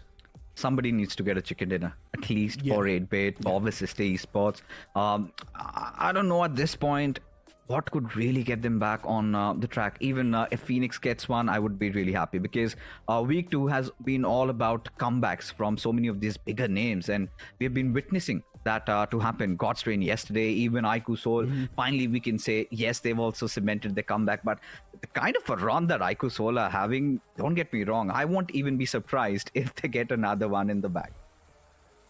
I mean, they easily can, man. I mean, look, they've got the momentum to play with. And once again, IQ Soul was someone that also got a great chicken dinner in the past day as well. So, of course, IQ Soul moving with that same momentum, getting another nuclear performance on the board. It was something that was expected. But instantly, they got that same performance down in the first game itself. A little bit unexpected, but hey, it is what it is. IQ Soul's cooking right now, and they should keep on moving up with that same pace. But if they want, they can definitely try and experiment things right now, because they're in a really good spot in the overall standings. Without wasting any more time, we straight up jump in the upcoming game as well.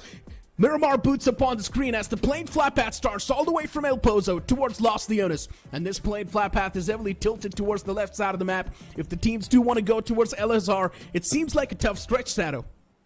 And I love that sort of thing when it happens. I love when teams struggle. So El Hazar, Kempimil, Tore, Emuda, all these cities are quite a certain distance, and it's not going to be easy for the teams to glide over there.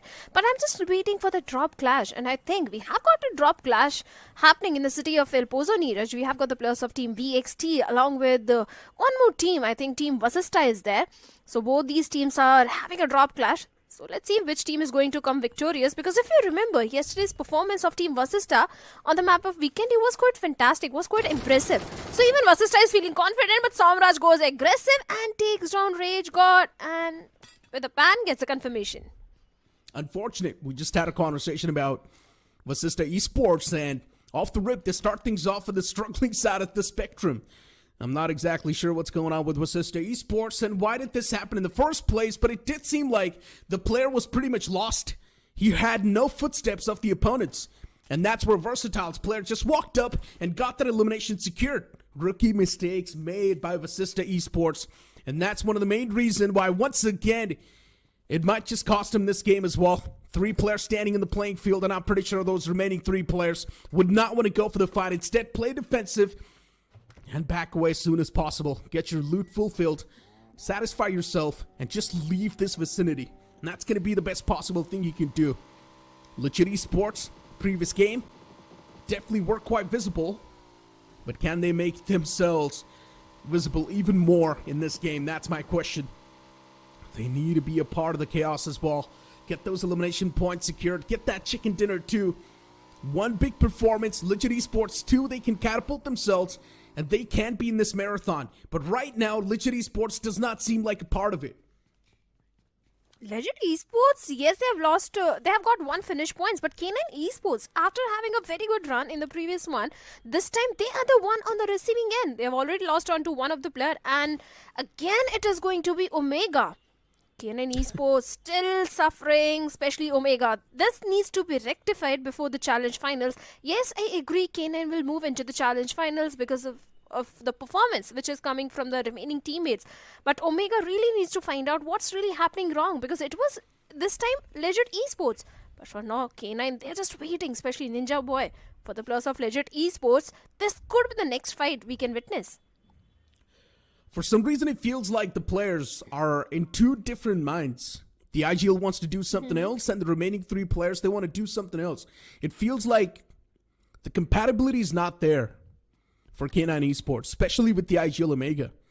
Because every single time, the same thing repeating itself, it cannot just be a luck thing. Yeah. It has to be on purpose. Omega dropping away from the squad, getting taken down like that. It has to be on purpose. Something is going on within the team itself that we don't exactly know. Maybe a few arguments that are going on. Maybe the players not exactly gelling up with each other. As I mentioned, compatibility issues. All of those things do seem like they're happening as a viewer. Legit Esports on the far fray. On top, they've got the high ground to play with, and also the man advantage now. Ninja Boy's there up close and personal just behind this rock. His position's uncompromised. As long as Ninja Boy keeps himself anonymous, he's going to be okay.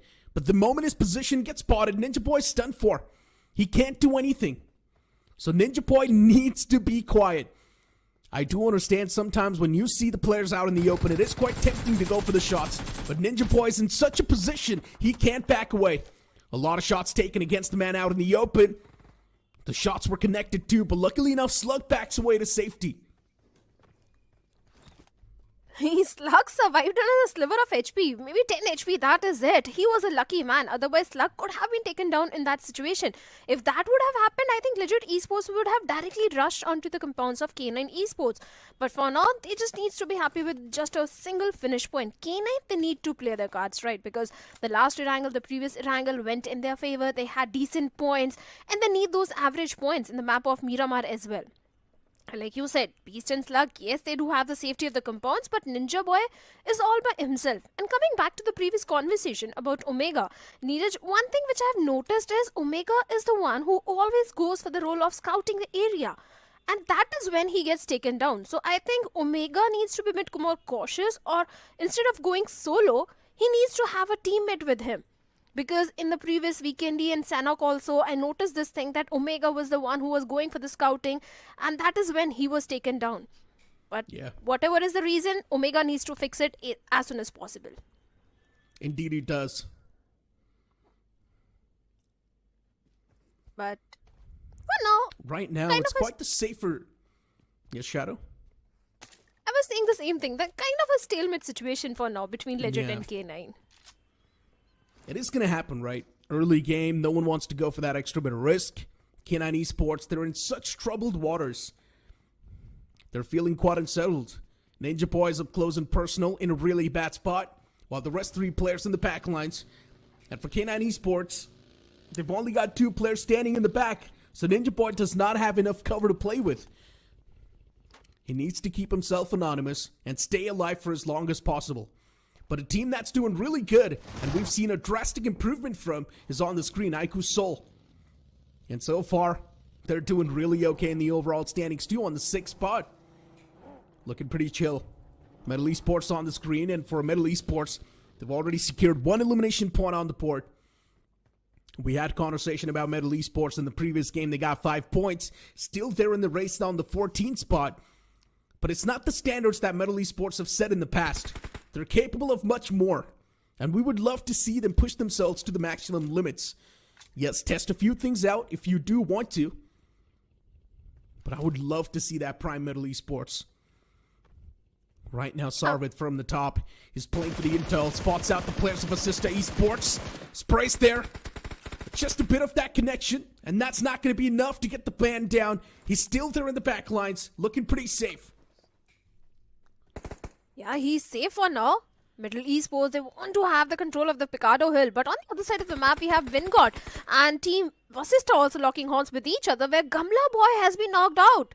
And all this is happening in the city of Power Grid, where Vingod, they do have a certain height advantage. But look at the split which is coming from the side of Vingod Esports. That's a 2v2 split, where one of the player, Lebron, is in such a close proximity to the players of Team Vasista at this point. He needs to reunite with his teammate, but seems like Sahil is also there, marching on the compounds of the players of Team Vasista. He do realize that Gamla Boy is knocked out. The confirmation is there from the side of LeBron, and Vasista is in so much trouble at this point because remaining two players are so far away from each other.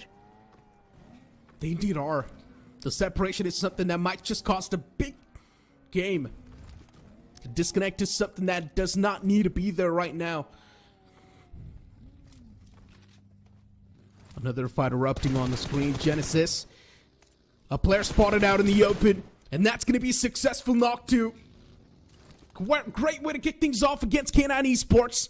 But it's the confirmation there. Sketch is the only player close and personal. As the second man as well closes on up. And now Slug needs to deal with this nade. But unfortunately, it's not going to be tossed in the right direction. Misplaced.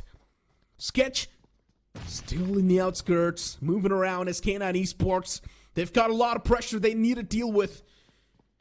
And you can clearly see too, Genesis, with the way they've been positioning themselves, it seems quite nice.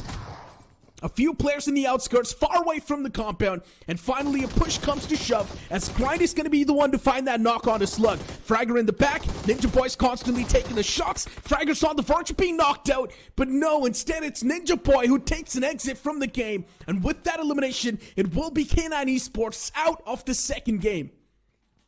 K9, after having a very good run in the Miramar, in the first map of Erangel, in Miramar they get an early exit. Consistency is something which the players of K9 need to focus on. But looking at the map feed, we have few teams going for the late rotation, like the players of Team Just Jelly towards the side of Impala. Then we also have the players of Gujarat Tigers all the way towards south, for not taking the brunt of the blue. But I think they can potentially look for a dominant control from the southern side of the map.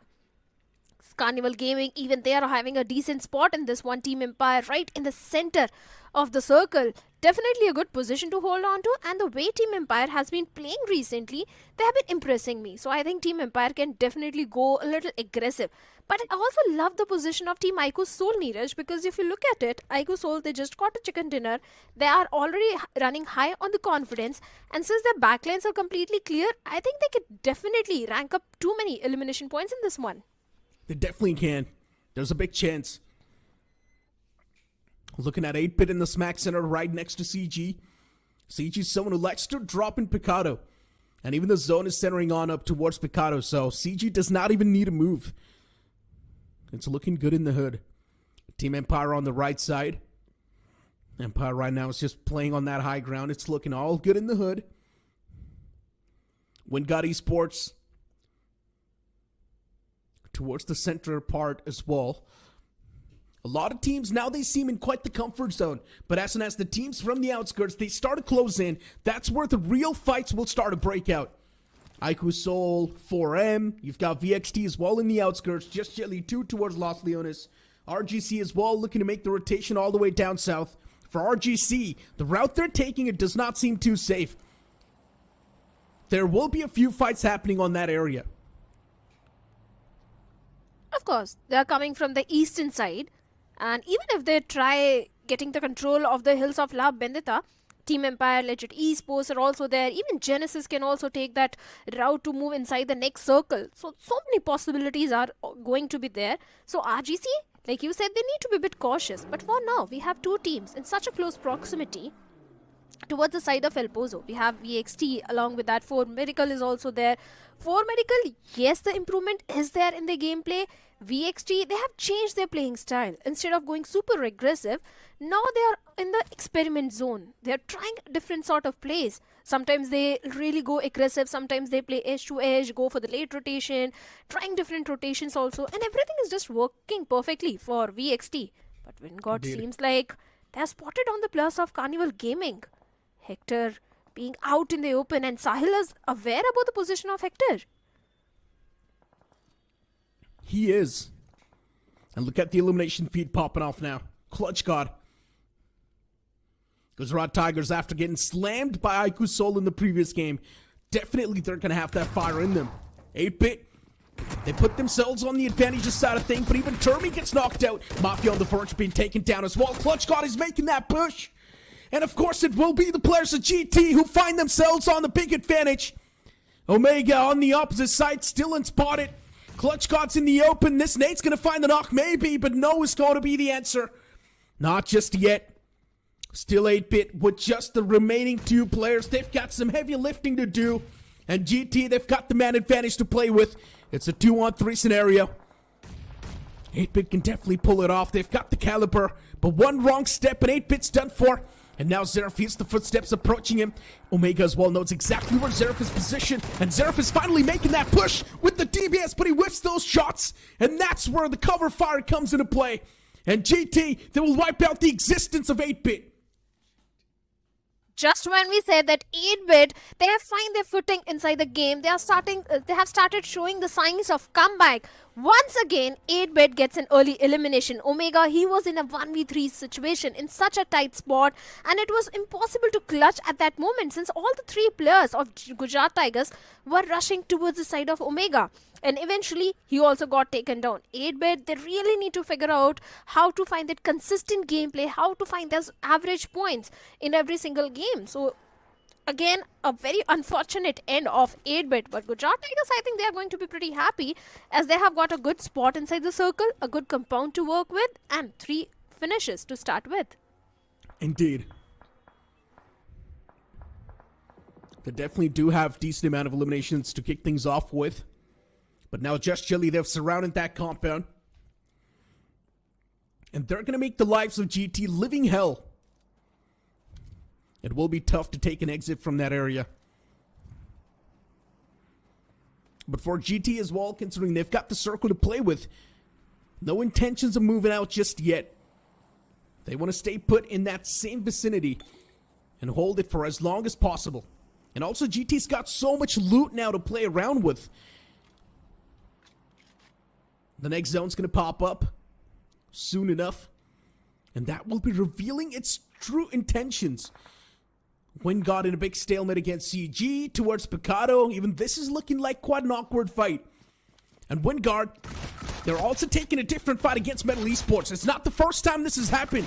Wingard, for some reason, the 2-2 split they go for, they always end up taking 2 different fights. And now it's a fight against Metal Esports. Legit is the only player standing, and he still somehow strikes down both of them. What just happened there? Wingard Esports, such a big blunder. A 1-on-2 pulled off by Legit in this compound. Oh boy, this is why Legit is one of the best players in the community. And once again proves themselves mechanically on top. This should not have happened, Neeraj, first of all, because Legit was so far away from his teammates. Look at the map feed. Legit was so far away from his teammates, right in the compounds of Wingard Esports. Wingard, they had the numbers advantage. Legit was all by himself. And yet, he clutched it out. And Wingard, we can't expect such sort of mistakes from the side of Wingard Esports, giving individual fight to a solo player. Legit is not one of those players, if you give him individual fight, he will lose. He will definitely win that fight. And that is exactly what happened. But looking at the circle, we have an Eastern shift. And Team Empire definitely in one of the prime spot. They're aware about the position of the players of Carnival Gaming as they're trying to move inside the circle. Neo coming under heavy fire. But for now, he's safe. He do have a good compound to work around with. But Team Empire, I love the position in the circle because it's Metal Esports also who is trying to traverse from the northern side. And Empire can definitely accumulate those finish points. They indeed can. And keep this thing in mind, Empire. They're slowly and steadily slipping away from the top 16 in the overall standings. They're on the 13th spot currently, with 94 points acquired. Empire needs another decent game to sort of solidify the spot in the top 16 and have that cushioning to play with, at least for the upcoming weeks. Empire's got a solid place now, but defending that will also be tough because they can't be the center of attraction. Metal Esports is going to decide to move in soon. And that's where the real problems will start to happen. Team Empire, right next to him. There's also IQ Soul in the mix. Team Legit as well is right there around the fray. You've also got CG underneath them. Oh man, one single fight happens and there's going to be so many third parties. Everyone would want to get the piece of the pie in their hands. Love the position of IQ Soul, the linear split which is coming from their side. They do have a good control of those mountain, the higher grounds. So IQ Soul, if the circle favors them, I think this can again be a very good game for them. But for now, we have the plus of Team VXT and RGC also locking horns with each other as Rishi has been knocked out. This fight is happening towards the southern side of the circle.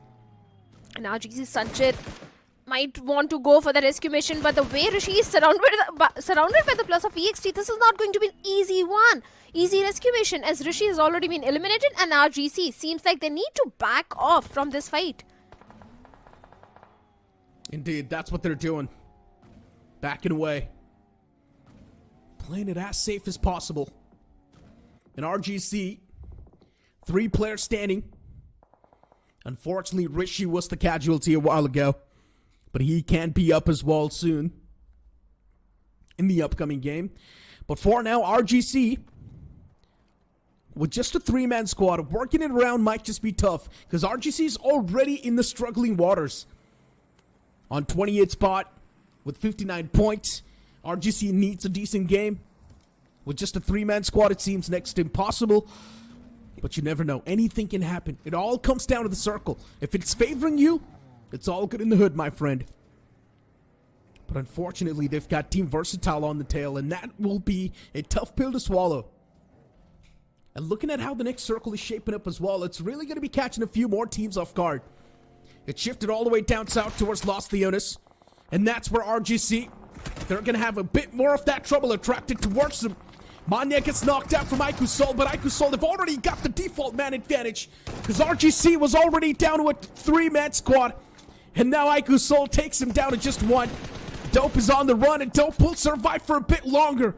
But for how long he can keep on evading the tracks, because all the teams are now going to be attracted towards this vicinity. IQ Soul, I told you, it's a very good compound which they're holding on to. But for now, Dope is coming under heavy fire from the side of IQ Soul as Dope is trying to make a safe escape. But he has escaped from the clutches of IQ Soul. But Gujarat Tigers is also waiting on the other side as Gujarat Tigers do have a certain height advantage at this point. Dope, he needs to play his cards right. But IQ Soul losing on to Manya, an early casualty, it was not required at all. But RGC, the moment they found a knock on to Manya, they went for the instant confirmation point. But Dope, he escaped from IQ Soul, walked right in the compounds of Carnival Gaming, and Zyrex was just holding on to that one little corner of that concrete. Immediately marks an end for RGC. But for Miracle, even they are coming under heavy fire. As Poco is on a sliver of HP and his power, he's also taking a lot of damage as he gets taken down by Reaper from a far off angle. For Miracles, so many teams want to brute force their way in the safety lines. But just because of a few teams, it seems now tough. Playing the ridges can be a good option as well, but those ridges too will start to attract a lot of bees, and it will be tough to survive. Team Versatile maneuvering around for now, playing for the intel. They want to safeguard their own player, and that will be S-Power. He can't be revived, but a few smokes tossed out means confirmation. S-Power instead, he's going to put him in the vehicle and back away to a safety spot. That seems like much more of a wiser option. S-Power will be back up on his feet soon. VXT, no trouble so far. On the top, raining down Hellfire, raining down Terror in the lobby. And look at what I'm watching. Reaper with the Mini 14. It's been a while since we've seen this DMR in action. If he does find some nice taps, that's definitely going to be the confirmations. That's definitely going to be the knockouts. The openers for Miracles we're waiting for. For Miracle definitely do have the eastern control of the circle, but the next circle shift is going to decide the fate of so many teams. If it favors IQ Soul, then it is going to favor them a lot. But for now, we have the plus of Team Empire also going up against Phoenix Esports. Grenades being exchanged, no connection whatsoever. Phoenix Esports, one of their players is still down, begging for the help as Aldo finds a knock onto Empire and might look for the confirmation. But the trade is there as Predator takes down Phantom, leaving Phoenix Esports with only 2+. Even Fury gets taken down, but Hunter in a third party gets taken down. Legit Esports, they can accumulate all these finish points in this third party's. Phoenix Esports also gets eliminated by a perfect grenade from the side of Ace. Evaporated into thin air by just that one single nade from Team Empire. Oh boy, Phoenix Esports, after having such a good game, once again the performance comes down. And maybe after this game, Phoenix Esports will be kicked out of that top 16 once again. I'm not even sure what's going on with Phoenix. Ups and downs in the terrain, and it's really looking bad for their performance in the overall standings. Since Metal Esports, you bring them in the action, and Prince is unfortunately knocked out. And now for Metal Esports, the last two big stars alive. The stars have a lot of burden on their shoulders, but they still need a bright shine. Can this happen? Legit is going to be the man with a lot of trust from his teammates, but unfortunately, Legit falls short as he gets knocked out. Now for Metal Esports, everything is going to come crawling down. It does not seem like a good outing at all. Sarvit needs to toss a few more utils, the smokes, to try and get Legit back upon his feet. It will be possible, only if someone does not make any push. Team Versatile, they switch their focus against VE now. And Vasista Esports, every single time you will see this team on the receiving side of things. There are a few moments where Vasista Esports can definitely do good. Yesterday, Vasista Esports got a decent game in their hands. But after that, we haven't seen the same Vasista Esports. Yeah, of course. Vasista Esports, even they are on the struggling side. This time, they had to face an early casualty, and Wingod was the one who took down 3+ from the side of Vasista. And the last player survived for a very long time, but eventually VXT definitely spotted them down. But VXT, yes, they do have a good control. Southern control of the circle, but I like the approach of Haiku Soul. They have good compounds to work around with. Metal Esports, they are sticking themselves to the western side of the circle. On the northern front, we have the plus of Legit Esports, but wait a second, for Miracle also coming under heavy fire from the side of EXT as one of the players gets taken down. Even Beard Baba gets taken down, leaving only 2+. And VXT, they have pretty much surrounded the entirety of 4 Miracle as Reaper is the last man standing on a sliver of HP. Saves the day. He has to go for the rescue mission also onto the fallen comrade, but also needs to deal with the last player of VXT, and he does deal with him as VXT has been eliminated. 3+ have been eliminated, leaving only Somraj. Indeed, for Miracle, Reaper's going for that patch up. He will be doing good soon. VXT Somraj, the only man standing, but what a nade that was. One single nade, and that's going to be the wipeout of 4 Miracles. Beautiful stuff. And once again, VXT don't even need these points, by the way. They're already on the first spot in the overall standings, but still Versatile just wants to inflict that pain and hurt on the lobby. And that's the only reason why they're still playing things much more safer. Unfortunately, 3 casualties worth there, and now 4, considering even Somraj gets wrapped up from the top. But it's completely fine, as I mentioned. Already sitting on the first spot. They've already got the average 6 points. Yeah, VXT is immovable. Yeah, of course. They are looking fantastic in the overall ranking. They're just playing for that top spot, which they've already achieved. But for now, we have the players of Team Just Jelly as well. Team Empire is right in the dead smack center of the circle at this point. Metal Esports might be looking to have the control of that concrete. Even the plus of Legit Esports are trying to traverse from the northern side, and Kurzgott might slam directly into that concrete where Ace is there in a 1v4 situation. Now let's see how Ace is going to deal with that. But Genesis is doing a perfect third party as Hero gets a knock onto Choco. Definitely a blessing in disguise for Ace at this point. Expect it. Legit's out in the open. Third parties are ought to happen. Legit super exposed and taken down. Legit means free points, and that's exactly what happens. Positioning was super bad. Legit should have threaded that needle and went in those concrete compounds. That's the only best possible push that Legit could have came through, but they still did not do so. Surrounding awareness lacking for Legit. And unfortunately, Legit now getting taken down. Experience clearly lacking. And Metal Esports now, it's their time to make that push. They want to get their hands on the concrete compound as well, where just that one man of Team Empire is still surviving. And Team Empire, they've only gotten 4 points. Ace is the only glimmer of hope, and Ace is slowly and steadily getting pushed on. The deadly Deserty Snakes. Those are going to be Metal Esports. Aiku Soul's Knuckles also knocked out. A lot of troubles for different banners.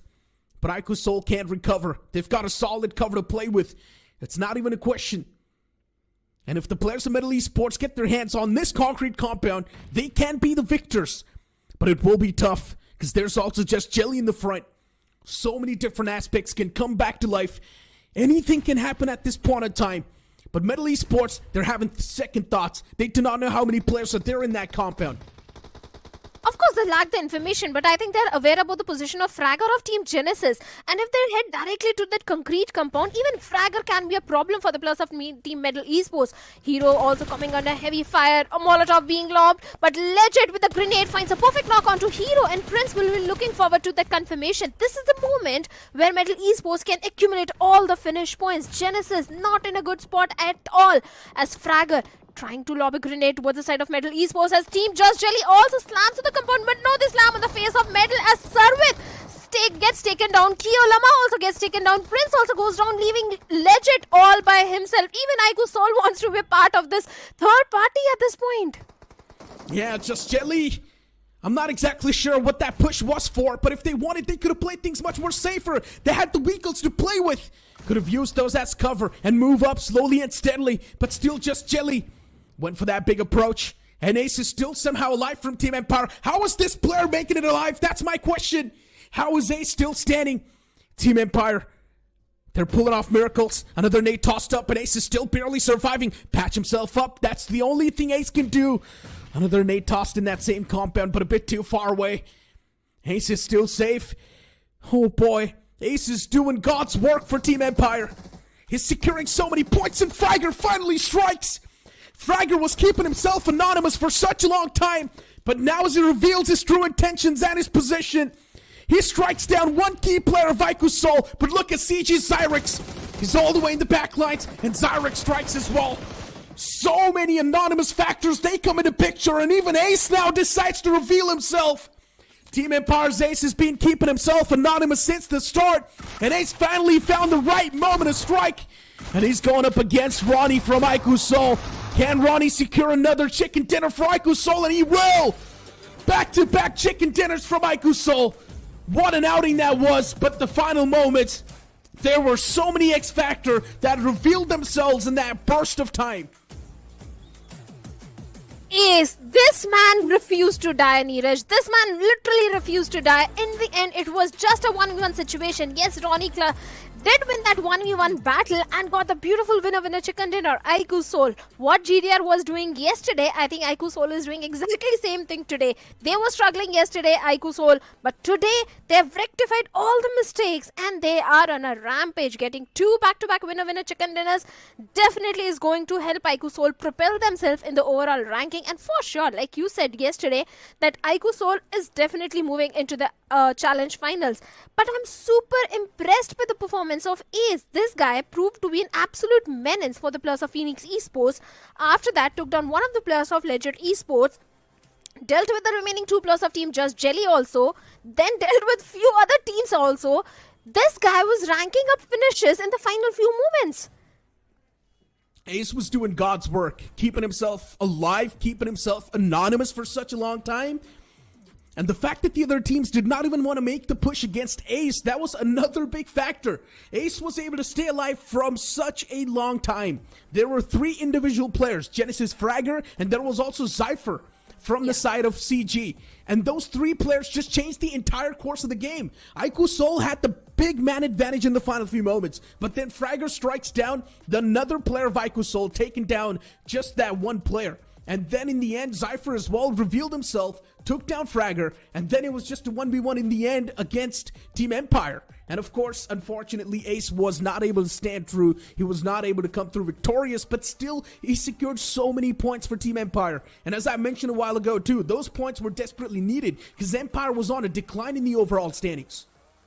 Agreed. And out of 7 finishes, 6 finishes were just by Ace of Team Empire. So this guy was doing a lot of work in the final few moments, not just hiding himself in one corner. He struck at the right moment against the plus of Team Jelly as well, because if you remember, Keo Lama was knocked down by the plus of Team Metal Esports, and it was Team Empire Ace who converted that finish point and dealt with the last player of Team Jelly. But looking at the highlights, it all started with Legit and K9 locking horns with each other. After that, K9 and Genesis also locking horns with each other, where Genesis took down 3 plus from the side of K9 Esports. I mean, this clutch from Legit too. Today's day has been quite miraculous. Today's day has been pretty entertaining. First game with the way it kicked off through BND, they definitely have been super entertaining. There's so many struggling names in these two groups, and that's why the intensity's amped up even more. We're seeing a lot more aggression in the lobby. Few teams, of course, giving it all they've got, just like Team Empire and Metal Esports. But unfortunately for Metal Esports, they could have done much better, only if they would have pushed up close and personal against Ace and got their hands on this compound. But unfortunately, they didn't do so. That's why Ace was able to stand for such a long time. So many teams wanted to have the control of that concrete compound which Ace was holding on to. Metal Esports, they also came under heavy fire. They wanted to have that part of the compound. Even IQ Soul wanted to do a third party, and that situation, they also lost one of their own. So many things, all the chaos was happening, but this was the main moment where Ace should have stepped up, but unfortunately that didn't happen, and he came on the second spot. But still, he did accumulate a lot of points for the team, and IQ Soul, I think they are going to be pretty happy. 2 back-to-back chicken dinners. Are we going for a hat trick? Maybe they definitely can. Ico Soul, they're on the move, they're on the roll. They've got the big momentum as well going for themselves, but still in the final few moments, still in the end moments, right? If you're trying to really focus on those, it got a little too close. A 1v1 is still a 50% chance, and anyone could have been the one to snatch it away. If Ace lands that shotgun shot, he's the one to win that. But luckily enough, Ronnie was the one who landed that blow and secured that chicken dinner for his team. Match MVP of the previous game will be Legit from Metal Esports with 7 eliminations racked up. Hold on, Metal Esports, they're doing pretty good. Of course, they are doing pretty good, but looking at the stars of the match, we also have Sarvit from Metal as the best companion, and of course, Ronnie as the finisher, because he's the guy who landed the last blow every time in SPS. Ronnie impresses me the most with his performance, this time 4 finishes, 2 assists. But along with that, I want to discuss one more fight with you, Neeraj. That was for Miracle and VXT. That was such a scrappy fight, where Reaper dealt with the 3 players of Team VXT, then Fierce came in and dealt with the last player of VXT. So much happened. It was such a chaotic fight. Yeah, I mean, look, sometimes it's all about the surroundings as well. And teams, they need to keep the surrounding in their mind and then go for the fights. And sometimes keeping the surrounding in the mind, knowing that you can be third party, you do make a lot of those tiny mistakes. And that's exactly what happened in that fight as well. Because they knew there's so many teams around us, one single bad mistake and instantly a third party can happen. And maybe that's one of the main reasons why we just saw that scrappy fight really come into play in the first place. But yeah, it's still something that's not really going to matter a lot, because For Miracle is someone, yes, they do want to make the climb happen. They can make the climb happen as well. Previous first game was really good for For Miracles, and they can use that as a jumping pad and move on even towards the last game of Erangel and secure those consistent points. VXT, they're already doing really good in the overall standings. It's not even a question. They're doing pretty okay. But Vasista Esports is a big sign of concern, because if they do not step up right now, they're done for. But right now, it's time for us to toss to a short break. You guys don't go anywhere. We'll be right back on the other side of the break with some more BGMI action.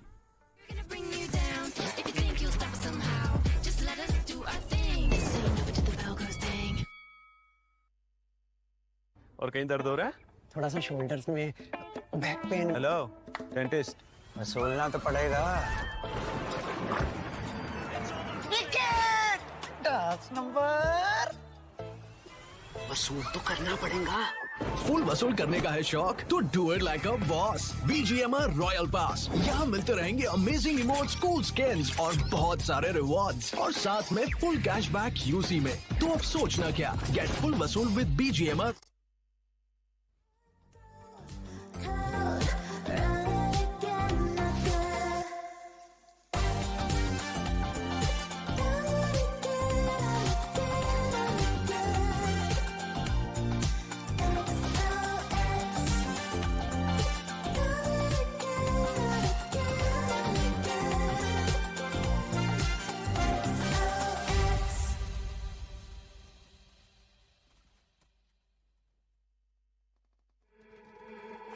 got me thinking things I didn't mean to. You got me wanting things I never wanted. Is this the way you always get what you want? Alright, alright. You got me right inside of my head. You got me so, so close on the tip of your tongue. This is the way you always get what you want. Alright, alright. Let's do and say that we're done. Let's do, I know that you want to. Let's do and say that we're done. Say that we're done. Let's do and say that we're done. Let's do. You got me saying words I've never said. You got me powerless on the edge of your bed. This is the way you always get what you want. Alright, alright. Let's do and say that we're done. Let's do, I know that you want to. Let's do and say that we're done. Say that we're done. Let's do, say that we're done. Let's do, say that let's do, say that we're done. Let's do. I'm powerless to you. So we're just gonna do our thing. Ain't never to the bell goes ding. We're gonna bring you down. If you think you'll stop somehow, just let us do our thing. Ain't never to the bell goes ding. Snapdragon Pro Series is brought to you by Snapdragon Elite Gaming and DHL.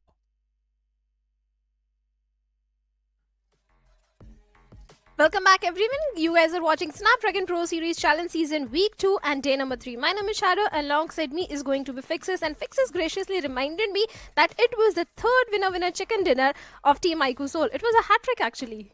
Yeah, so records are being matched and almost on the cusps of being broken if Aiku Soul get another one. This would be record being created in the Snapdragon Pro Series. I do not know if it does happen globally, but in India for sure. And yesterday, God's Raid really was so close just to get denied. But today could be a different story for Aiku Soul because the kind of a momentum they are on, I mean, the matches, the intensity that we are getting to witness in the final day today, that has really topped off all the charts.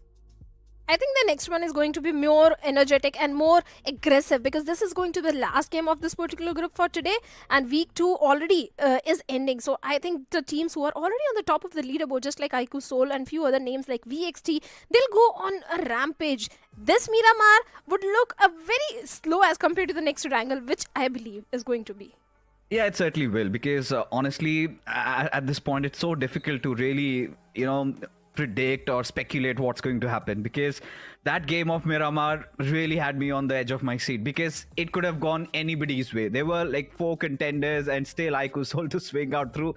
Really felt like Genesis should have had this in the bag given Fragger had all the opportunity in the world to wipe out Aiku Soul. But that being said, match rankings in front of us and Soul, I think with this performance should be cruising through the top 3 if not the first position. But Team Empires, nice comeback from their side. Medal Esports again legit being one of those star players to really watch out for, get themselves these 12 points, but very valuable 9 for Genesis. Of course, Genesis also stepping up. Carnival Gaming this time having a decent run with 8 total points. Team Just Jelly also. They tried to do a third party. They tried to slam, not a third party. They wanted to be a part against Medal Esports, but unfortunately a third party happened during that fight. And 8 points to their name. VXT, 6 finishes, no placement points, but I don't think that's going to be of any concern at this point because VXT, they are right at the top of the leaderboard. But K9 Esports again getting an early elimination with 0 points. RGC just a single point to their name. Even Phoenix Esports, they had such a good outing in the first Erangel, and Miramar just a single point to their name. Consistency is something they need to focus on. And given the fact that it did not have to go up against Revenant X Park early on, really felt like Phoenix should have gotten a few more points in this one, especially knowing the fact that yes, they have had a decent start to the day. In fact, a very good start to the first game, but again, collapsing like that is not acceptable by their standards. But still, one more chance, one more go at it. It is going to be Erangel once again. So at this point, the world wants IcoSoul to be getting this one to for them to create a record today and do something that Godstrain failed to. But who knows? I think sometimes when you have that little seed implanted in your brain that you might be creating a record, suddenly you have those shivering moments. But then again, who are we? We're just mere mortals just watching these players win it out, because this time it was not Manya involved. This time it was Ronnie, and so much happened. It was a lovely game, but again, we're talking so much about IcoSoul, given that we have so many other teams inside the lobby. Carnival Gaming is there. You've got Versatile, so many of those bigger names, but they're completely getting overshadowed here. Of course. IcoSoul, they are playing it perfectly. Carnival Gaming, Team Just Jelly, even the players of Team Revenant X Park can also try doing something, but their games are coming later on. As we can look at the schedule, Group A and C will play on the map of Sanhok and Vikendi, and after that Erangel. But this is going to be the last Erangel for Group B and D. IcoSoul, Vingod Esports, even they also had to face an early casualty this time, and they were not looking in the best of form in the Miramar. I mean, honestly, yes, the form has been a question for this team, because at this point, you would want to convert those games. We have been constantly harping about this, Shadow. I want these teams to be securing those average points, and yes, they will have to figure a way out. But, heading on, especially Miramar being one of those maps where the known teams have to come out swinging. They have to use all that experience and all that acumen, get those good results. But who knows, maybe their fates change in this green pastures of Erangel, as the flight path trajectory on our screen, and it's going to be going straight up north from the southern side, quite inclined towards the west. So you might see a lot of those collisions happening early on, especially on the eastern side. So many of those teams in contention. Do we see teams taking a different approach? Do we see teams fighting for vehicles? I think all that mystery unravels right here, right now. Of course. And already few teams are dropping toward the side of military base. Like we have the players of Team Empire. I wish I also had a same luck, just like Ace had in the previous Miramar. I would have been a happy person. But for now, Vingod Esports are also going toward the side of military base. But my complaints are that Legend did a 1v2 against the players of Vingod Esports, and that should not have been allowed, because Vingod is not one of those teams which lack those 4v4 fights, which lack that sort of experience that they can get. They can lose that sort of a fight. So few complaints were there, few mistakes were made, which I think Vingod will be looking forward to rectify. Even Team Jelly heading toward the side of Novo Ripnoy at this point. But let's see if all these three teams, will they go against each other? Questions, because as of now, this is their final game of this week, right? They would want to make sure they come out swinging, they get a couple of points, as a result of which maybe delaying the fights, not getting into those early engagements in which things will be 50-50, something that I would not really recommend. Look at Versatile. They're on a Han Shadow, and or maybe are they just trying to avoid them, because the spot they're dropping down at, it could be maybe to get a couple of vehicles and the hell out of there, because K9, this is one of those squads that you do not want to be taking those early 4v4 fights with. But if you want to take it, this has to be the right moment, because you can see K9, they are way apart from each other. And Versatile, all four players together, it might look really exciting. Even if the players of EXT go up against the players of K9, it is going to be a lot of RNG factor, because both the teams are not having enough loot. They pretty much have got nothing in their hands. So whoever gets a weapon first in their hand is going to win that battle. Yes, K9 Esports in the map of Miramar also, they went against the players of Genesis at the very start of the game and had to face early casualties. In fact, they were the first one to be taken out from the lobby. So K9, this game is going to be important for them, because the previous one didn't go entirely with 0 points. I think K9 is not happy at all. But it seems like VXT, they are not in the mind of going for any sort of early fight even with K9, they are heading over to the side of Stelber and Kameshki. But Phoenix Esports, we have them somewhere around Yasnaya. For now, they don't have a vehicle, I believe. Phantom is having, but seems like CG and Gujarat Tigers, they want to have an early fight as Arman has been knocked out. Yeah, Gujarat Tigers, all they intended was to get back to their drop location, or maybe even have a first go at it. But Carnival Gaming surely read this through. And now Zerix. All right, beautiful stuff coming out from this young lad. 3 finishes in the bag, and Gujarat Tigers, they've been dealt with. Early success for Carnival Gaming. A lot of room now to play around, especially for CG. If they want to explore even the western cities of Georgia, they've got all that avenue to do the same. But then again, the circle is completely shifted towards that eastern side. Another similar circle to what we saw in the first game of Erangel, centered around mansion and prison. So it's going to be interesting to see if Carnival Gaming drop down and get some loot done, maybe at Katka, and then head over there. A few teams would love to go for the early rotation because it's not an easy circle to play around. I think even the plus of VXT can benefit heavily. They can take the complete eastern highway and go somewhere around Mansion, Prison, or Lipovka, or around Shelter, and VXT will find an easy, clear pathway inside the circle. But I can't say the same thing for the plus of Legit Esports because even they are towards the western side of the map, looting onto the compounds towards the outskirts of Gatka. So Legit also needs to be a bit careful. Even the plus of 4 Miracle are also towards that area of the map. So all the rotations which will come from the western side are not going to be easy ones. Maybe they'll go for the late rotation, but also we have the plus of 8-bit somewhere around the bridge. And we know Vingod is towards military base, so maybe 8-bit will go for that bridge camp. And Vingod, they need to be very cautious about that. Of course, they will have to be, especially considering Vingod did not have the best of outings today. First 2 games really not going their way as they're slipping spots. Now, considering the fact that Ikusol, they've gotten themselves to the top 4. Look at them. Just a little shy of maybe entering inside the top 3. And if they get themselves another chicken in this one, who knows? Maybe that could also be a possibility. But for Team Empire, really impressed. They have a good position to hold around the center of the circle. Could make some quick rotations over there, find some concrete covers. This is where I think Empire has to make the right calls. Because this is a game where they can actually get a chicken dinner out of. And don't get me wrong, I would not even be surprised if Medal Esports also come swinging out of this one, because they do not have a lot of force to deal with. And we know they thrive undertaking the central positions. And that is exactly, Shadow, what they're up to right now. Yeah, the next fight could be with the plus of Team Empire, because the spot which Team Empire is holding on to, maybe Medal would want to have that area under their control. So that's a possibility always going to be there.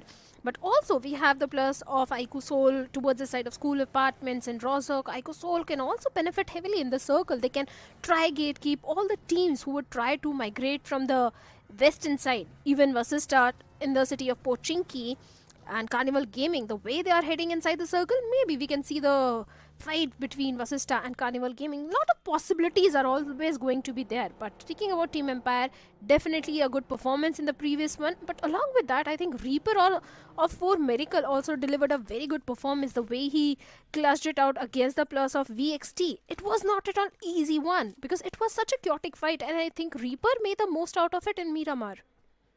And truth be told that it was needed, much needed, especially for the players of 4 Miracles. And to Reaper being the hero, shining out against the likes of Versatile, I think now finally we're seeing that little bit of confidence in the players. Finally we're seeing that interest in them indulging in those fights. So good signs for Miracle Esports still. A lot needs to be done, a lot needs to be put if they have to make it inside the grand finals. And this is a team that comes with big hopes, big aspirations. Surely they do not want to be satisfied by having that tag of being one of the mid-packing teams, right? So clearly they want to further improve themselves, but there's a little bit of a different pace going on as anticipated. So far, Erangel has been pretty slow. Not a lot of those early fights, barring the one where Gujarat Tigers just got clapped by the players of Carnival Gaming. As Assist Esports, they're also taking this sweet time to make an entry inside the circle. And at this point, look at 8-Bit. They're also trying to enter in through, maybe hold off some areas around farm. And this circle looks pretty interesting. Could be one of the replicas of the previous outing where we saw something happen around prison. Heavily inclined and versatile are really making some good movements there, Shadow. Oh, of course, versatile.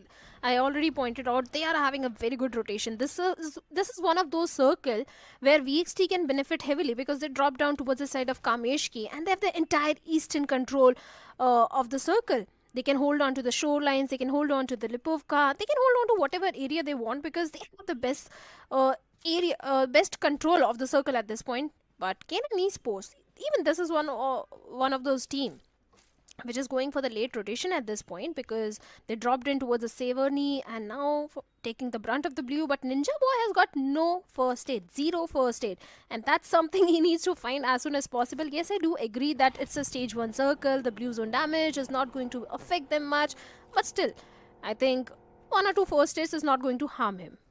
No, I feel like it's all good in the hood. So what these pro players are doing lately, they kind of systematically divide the loot.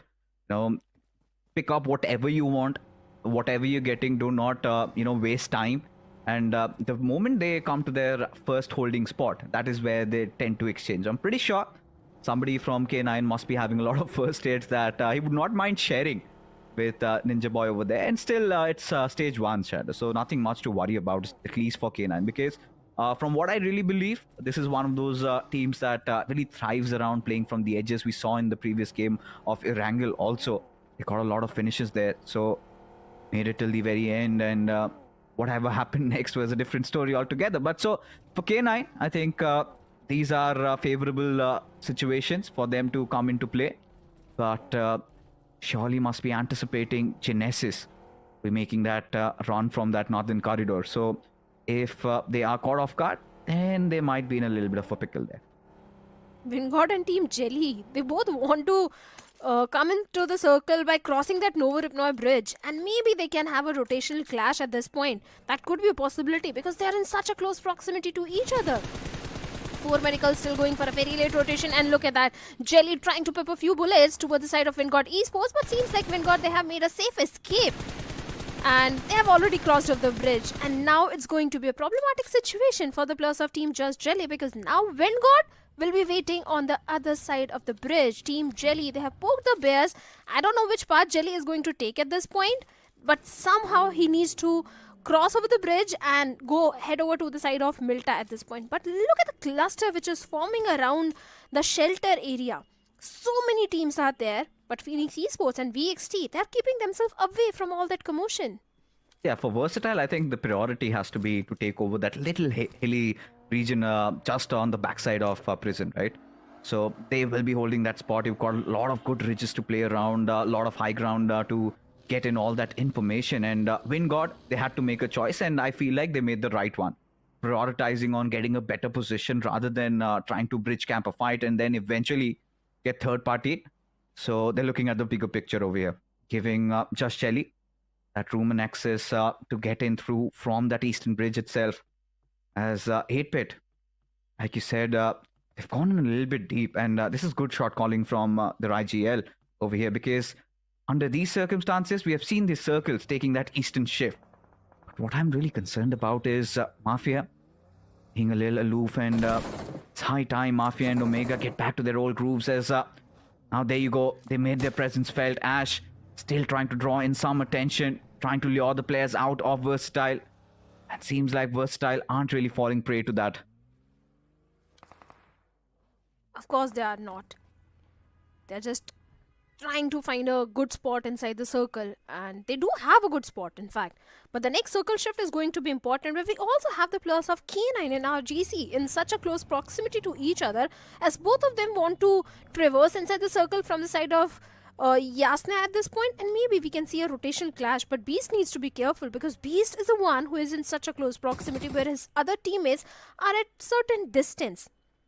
But for now, nothing really is happening. I think RGC is aware, or maybe they have spotted down the players of K9 Esports, so they're just holding on to the area and will wait for some more time. as K9 is taking a complete northern rotation inside the circle. But the next circle shift is going to determine a lot of things. If it goes a little north, I think Phoenix Esports can benefit heavily from it. But if it goes south, east, I think Team Jelly and Wingod Esports fixes, even VXT, they are in a very good spot. There you go. Josh Shelley threading the needle, get that one knock. And Wingod again in a disarray. As K9 Esports, they're also on the hunt as well. Already have tasted blood there. Sketch, done and dusted, and Genesis maybe did not see this coming. K9 rotating so late inside the circle, and Shiro, he feels helpless at this point. Needs to find some quick cover. As Genesis this time, they've got a couple of houses to defend. But look at Slug. He wants blood, he wants more of it. At this point, just inching in as Wingod Esports still colliding against the likes of Josh Jelly. Infinity already having been dealt with, trying to find an opener. As Wingod, they have been so limited in this spot.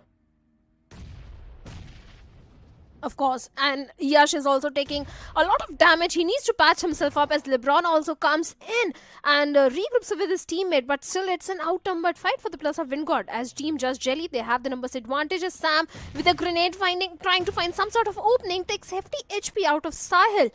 This is a battle of the grenades where one of the player, LeBron, is in a very good position, but seems like even his position has been compromised. Sam is having a lot of information as one more grenade goes in, but LeBron, who is hiding inside that wooden shack, is safe for now. But somewhere else, we also have the players of K9 and Genesis locking horns with each other, where K9, one of the players, Slug, has been knocked out. Even 2+ from the side of Genesis seems like are knocked out.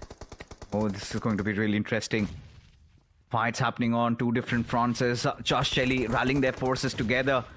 Wingod, options quite limited. LeBron, his position absolutely compromised as they get reduced inside that one building only. As Jelly, he's trying to just wrap around them. And if he finds another angle, if he somehow opens up one more knock and Josh Jelly, they know that the floodgates would open. But Josh, this is a position where he's playing with fire.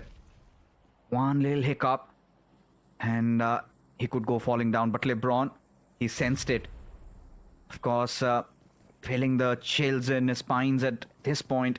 He knows that Jelly, he's made a wraparound. So he's got to be extra little cautious over there. As Wingod, not really have the numbers advantage to work around with. As Ninja starts getting a little impatient. They know that LeBron is out there. And there you have it. Outsmarting the players of Wingod. Josh Jelly, as Sam also playing from the exteriors of the houses. Sahil OP, he has to deal with a lot on his plate right now as Sam really brought down to low HP. Yash definitely gets a trade, but Kyolamau is present as again a lot on the nimble shoulders of Sahil OP to clutch it out as he resorts to give a revive, and same goes in the heads of the players of Josh Jelly.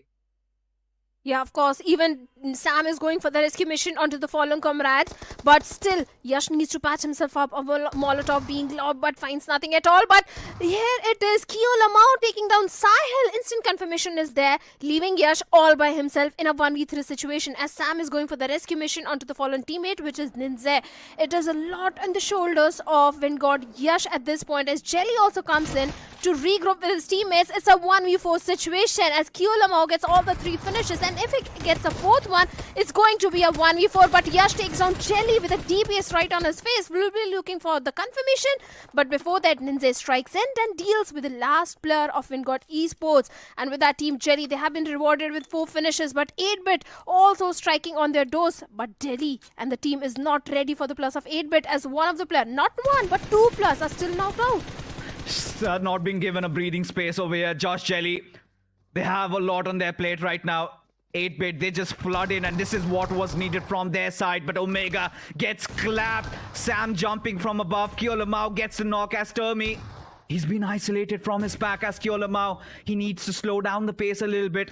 As of now, Ninja, he's struggling for a revive. Termi, he's got to make some quick movements over there as Sam needs to patch himself up. 8-bit again find themselves in deep waters in this situation. Termi missing out on that Q as now tables have flipped. Josh Jelly having all their forces tied once again. Jelly, oh my goodness. This was something that should not have happened as things are now slipping out of their hands, as Mafia is getting a lot of damage on himself, but still enough to make it inside of the compound, safe and alive, as Ash from the back lines trying to provide cover fire, as Just Jelly, they have to say goodbye to their IGL at this moment. Of course, Termi was the one to mark an end for him, and now Team Just Jelly left with only 3 players remaining. It's a 3v3 fight as Mafia, Ash and Termi trying to find one more opening onto the players of Team Just Jelly. And all this is happening outside the safety of the circle. Both these teams are 475 meters away from the circle, and even the wall of death has started closing in. They both need to prioritize the rotation, but this is a fight which they have to take. This is a bullet which they have to bite at this point, as Ash still holding on to that triple story. Where else? All the 3 players of Team Jelly are holding on to a single compound. One single grenade from the side of Mafia can take down Sam, as Sam comes out in the open. Yes, the smoke is there, but still Sam needs to be a bit cautious. And even the wall of death, the blue is dishing out a lot of damage at this point. Both these teams, do they have enough medkits? Do they have enough first aids to deal with such a situation? Can't say, because Termi just has one to work around with. If he takes some damage, it's going to look so much more sketchy. Termi, he's got a nice position to play around. A little off position, but look at Just Jelly just flooding in through. But Mafia and Ash, they work together in tandem, as now Jelly, they are surrounded. Kyolamau being the final player alive. 8-Bit won these points desperately, but Kyolamau does not want to bow out without a fight. And suddenly he just clutches it out of nowhere. An absolute shocker for Team 8-Bit as they get dismantled. Oh my goodness, Shadow, what has just happened as Team Empire taking a dig at the players of Phoenix Esports as the pour comes in, and now Venom, he also gets wiped out. What just happened right now? 2 teams have been wiped out. Phoenix Esports and 8-Bit, and Kyolamau, kudos to him, the way this guy has been clutching. First against the players of Vingod Esports, he got 3 finishes. After that, against 8-Bit. But we'll discuss that more in detail. We have Team Empire and so Ico Soul also locking horns with each other. Predator has been knocked out, and Ico Soul, they are on a hunt. They are looking for those finish points. And Team Empire, they need to be very cautious as the circle takes a sudden shift, heavily favoring the players of VXT, Vasista, and the spot which the players of Team Empire are holding. Ico Soul wants to hold on to that area, because from there on they can look for the potential dominant control from the northern side. But they also need to be cautious from the side of Legit Esports. Even Legit can do a third party, as Curse God has been knocked out. K9 Ninja Boy strikes in and takes down Proton as well. Fights are happening left, right and center right now, Shadow. And it's so difficult to say who is gonna swing through. The scales being tipped off, and Kyolamau, you beauty, what you just did 8-Bit so dirty.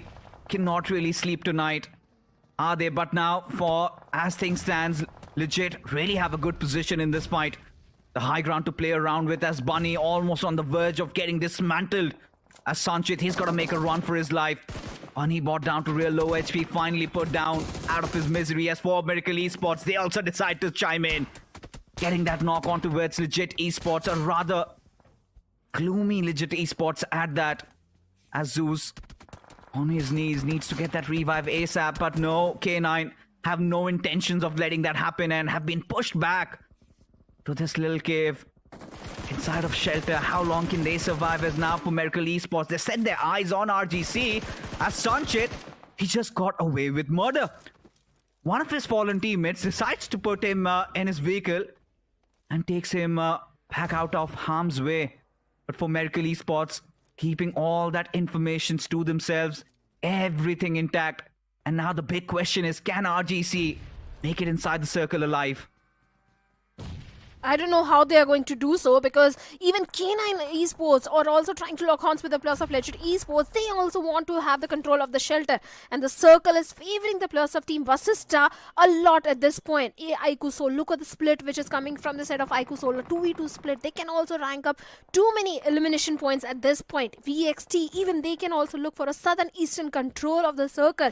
But all the traffic, look at the amount of colors towards the northern side, as Prince has also been spotted down by Omega. Omega of K9 Esports. And K9 this time, they do have a good amount of finishes, 7 finishes, and Omega is also alive. I think Neeraj is going to be pretty happy to see Omega alive at this point, because K9 they need the numbers advantage, because if they get the Northern Control, I think K9 can also be the prime contender for a winner-winner chicken dinner. For now, Slug gets a knock on to Prince with a grenade, looking for the confirmation point. Medal, the split which is coming from the side is not at all working in their favor.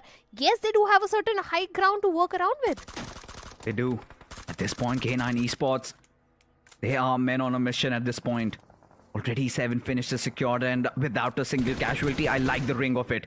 As K9 decide to barge in on the doors of Medal Esports, Sarvith right in front of Omega. As Omega strikes, finally, Medal Esports, they are left lamenting in this situation. A little bit of a collision could have been avoided though. But as things stand, legit in a real good spot. And now again, Cyrex Ninja Boy, he shall not prevail. He goes down.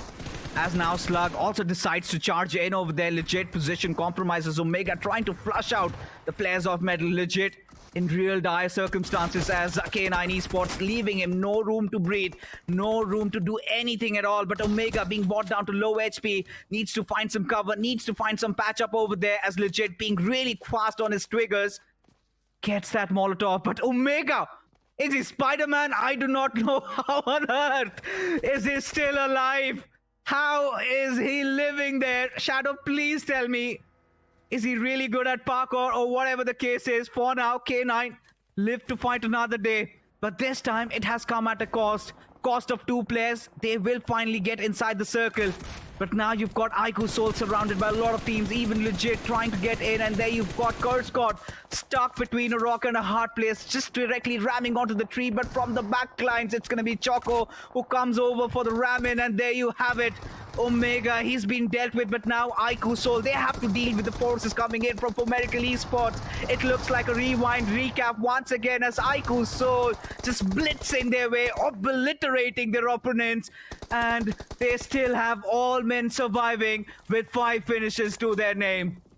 Of course, 5 finishes to the name of Team Iku Soul, and looking for a Northern Control. We also have the plus of Team Vasista, all the 4 players alive, and they do have a control of the western periphery of the circle at this point. Iku Soul, the next target could be the plus of Team BXT at this point, as they are right in the crosses of Manya.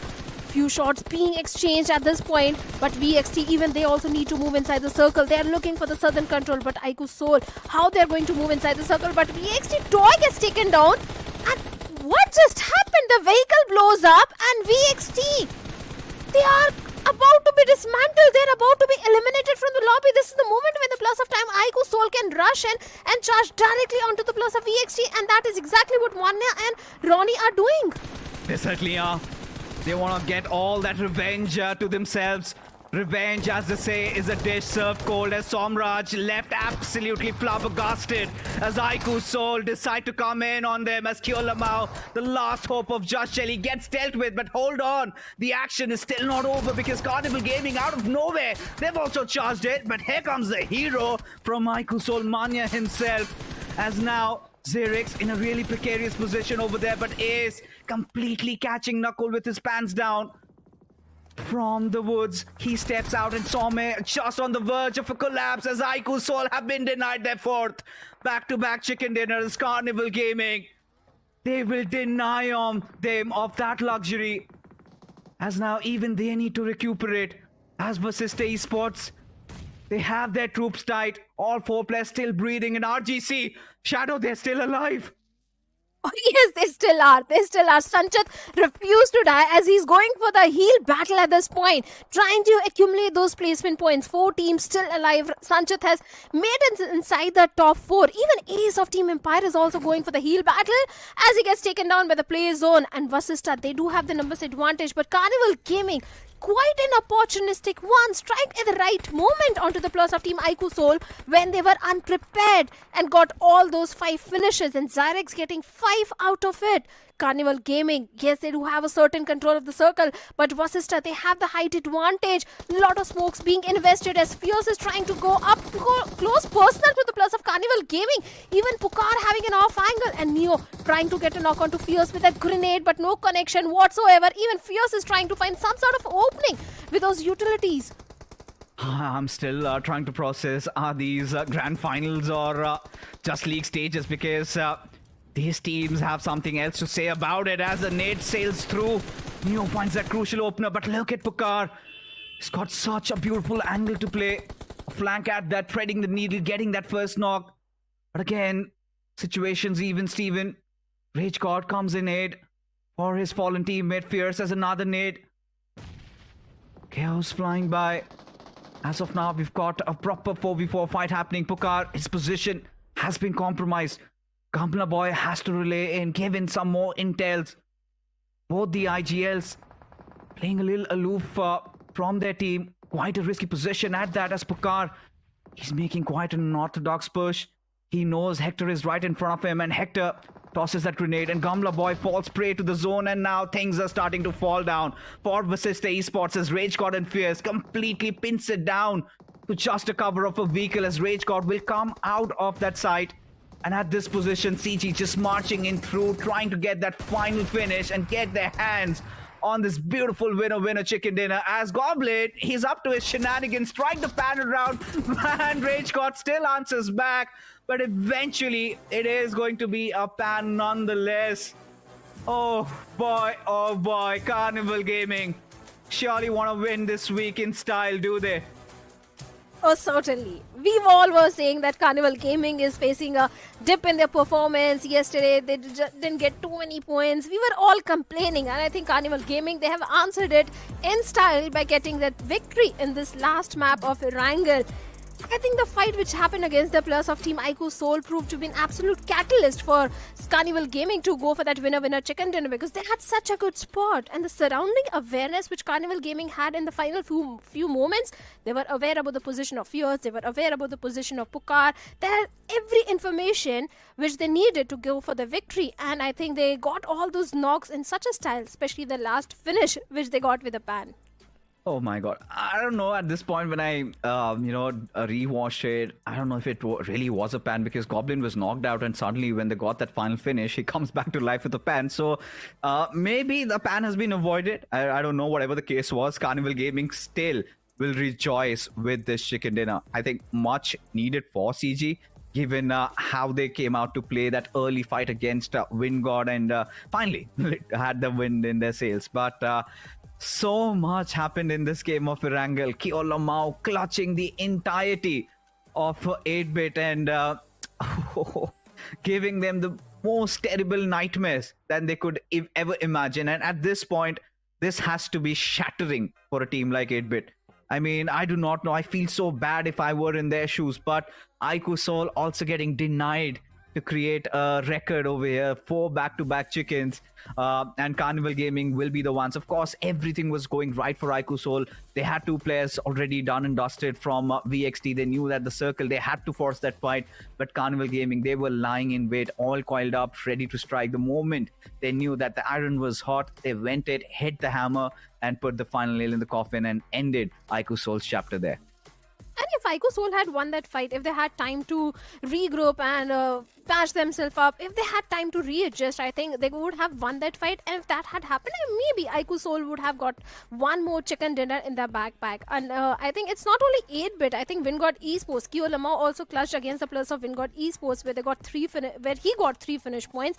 So I think Kyo Lama was definitely the MVP of this game in terms of the clutches which he did of course.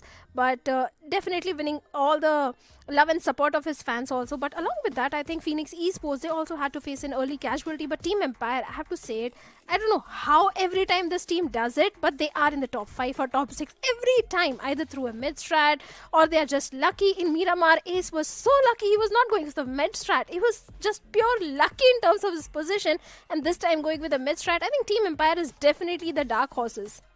Just sneaking through the shadows there, no doubt, because even Ace played such an important role in Ico Soul's elimination there, because he was the one who caught Nakul off guard, and Nakul was not really anticipating it. So that was there. But yes, Kyolamov, 7 finishes, and finally shows in all that hunger that he has in him, and lovely stuff from this young lad.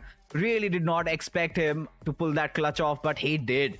especially with a shotgun. We know these days 1v4s are possible, but what a wild game it was. Bizarre scenes absolutely happening. Even that fight where K9 went up against Metal and Omega somehow surviving around the windows there and still managing to take them down, and so much followed later on. I think today's day has to be the best so far we've witnessed in the Snapdragon Pro series. And hey, we still have 2 more groups to duke it out. So I think a lot of action awaits. But yeah, stats and figures pretty much in front of our screen there. Neo getting that final finish, of course. Now it has been confirmed that there was no pan involved, at least for Rage God.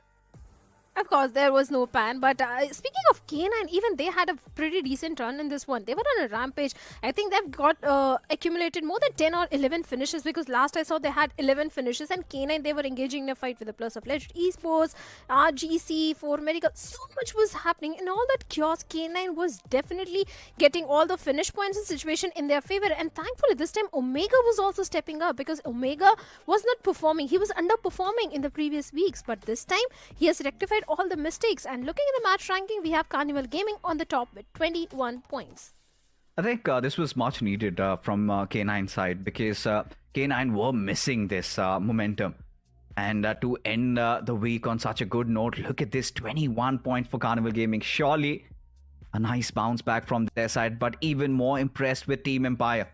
Today's day has been very consistent, and Necro and I, we were both concerned that coming in the next couple of weeks, maybe the experienced teams will take over, but Team Empire trying to make the most out of the matches that they have themselves playing in. Wind God, however, did not have a great day today. Not even a decent day, to be honest. Getting picked off early on in every single match. No flashy moments, in a stark contrast to how they played yesterday. Even for Metal Esports, it looked lost in this one. And for 8-bit, what do I say? Where do I begin? 3 finishes. A lot of issues are definitely happening towards the side of 8-bit. But I think Termi is still doing decent from the side of 8-bit, because every single time if we find an early casualty, or if we find any sort of opening which the team is bringing in those 4v4 fights, it's always a Termi. It's always Termi who's getting the first knock, first casualty onto his foes. But I think the other teammates also need to step up, because this time also when the fight was happening against the plus of Team Jelly, I think it was Termi who did find a 1 knock on Jelly, and after that the entire team was just... It was just evaporated. It was in a blink of eye, and the entire team got eliminated. I think, Termi being one of the recent additions, surely has been an amazing player. We've seen him have a really good spell in the recently held BMPS. So, rightful reasons, but still, I'm trying to gather myself around why they had to replace Ninju. He was such a good player. He showed so much promise back in when he was playing for Team Forever. And then he was benched throughout the entire official tournament. Now to have not been a part of this roster, I do not know from which team he's playing, but I hope, good luck to him wherever he goes. Got a lot of talent, a lot of potential. But yes, folks, finally done with the matches. Groups B and D, they can rest it off, go away, get a couple of drinks whatsoever. But now playing groups will be A and C. So at this point, I do not know what to expect, Shadow. It's basically like me going on and opening a mystery box. And you open it, you do not know what to expect. Because now the bars have been set so high. Surely all these teams have to be riding on the wave. They have to give those matches. And I think Sanhok could be that perfect start we want. Well, Sanhok could be the perfect start, but I still want Godstrain to dominate on the map of Sanhok and Vikendi, because these are the 2 off maps where Godstrain is still struggling a little bit. They are doing really well on the map of Miramar, and Erangel has always been a strong point. But this time I really want Godstrain to step up on the map of Sanhok and Vikendi as well.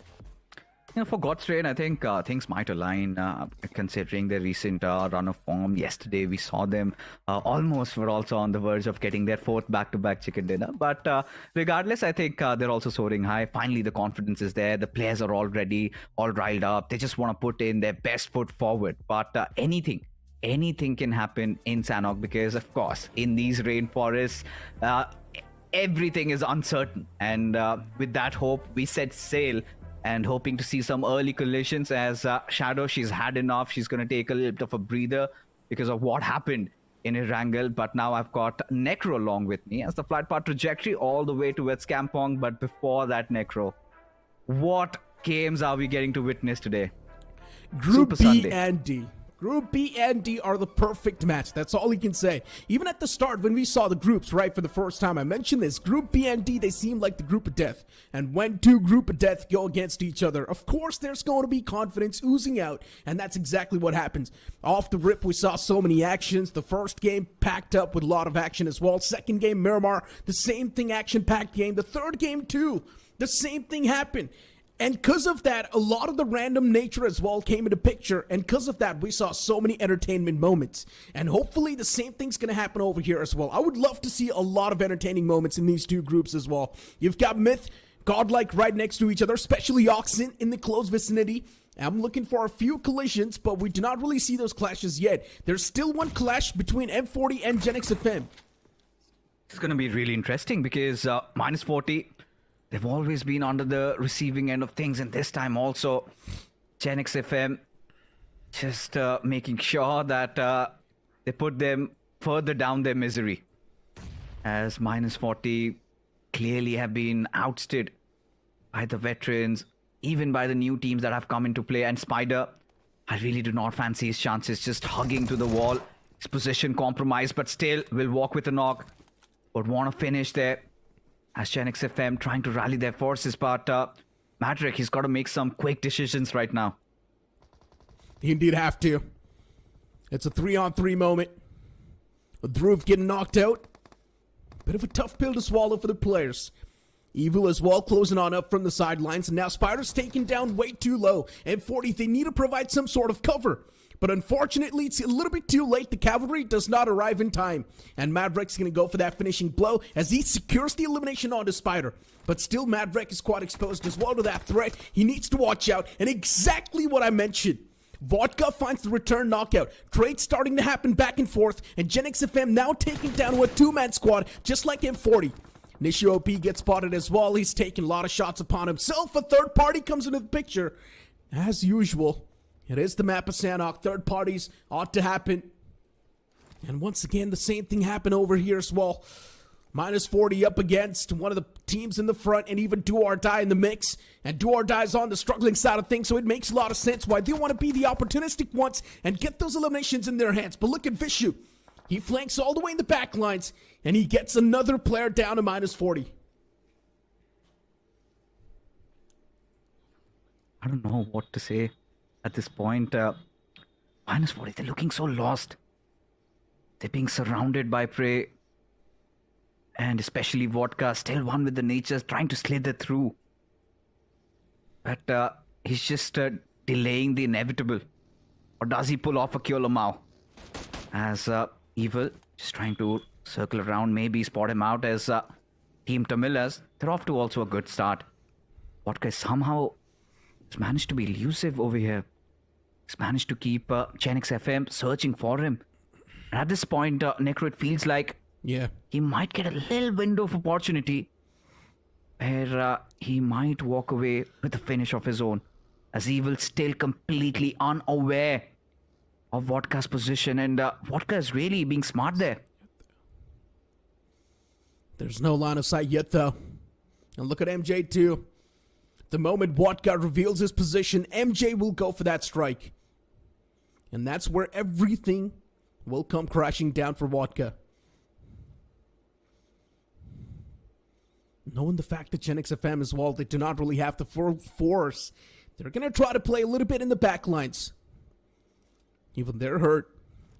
The only team with the big advantage seems like it's going to be DOD. But DOD, known to choke their fights, anything can happen. So far, all the four players of DOD holding it back, playing it safe. As long as MJ's position's anonymous, he's still good in the hood. But as soon as his position gets noticed, MJ will be done for. There's still one man, one foe in the sidelines that can play a big picture. He can. At least for DOD. And I think we remember Balu coming up and saying in an interview that MJ being one of the recent additions to the roster and them taking a little bit of a time to gel up with him. Let's see what can he offer. Especially with a player like MJ who's carried in so much experience. to come down, play with the underdogs. It takes a lot. And if MJ can somehow redeem himself, has been part of such big rosters, has been there, has seen it all. Even, in the past, in different titles, has also won official tournaments. So he's got a lot going on his back. But I think he's also one of those players who has to redeem himself once more.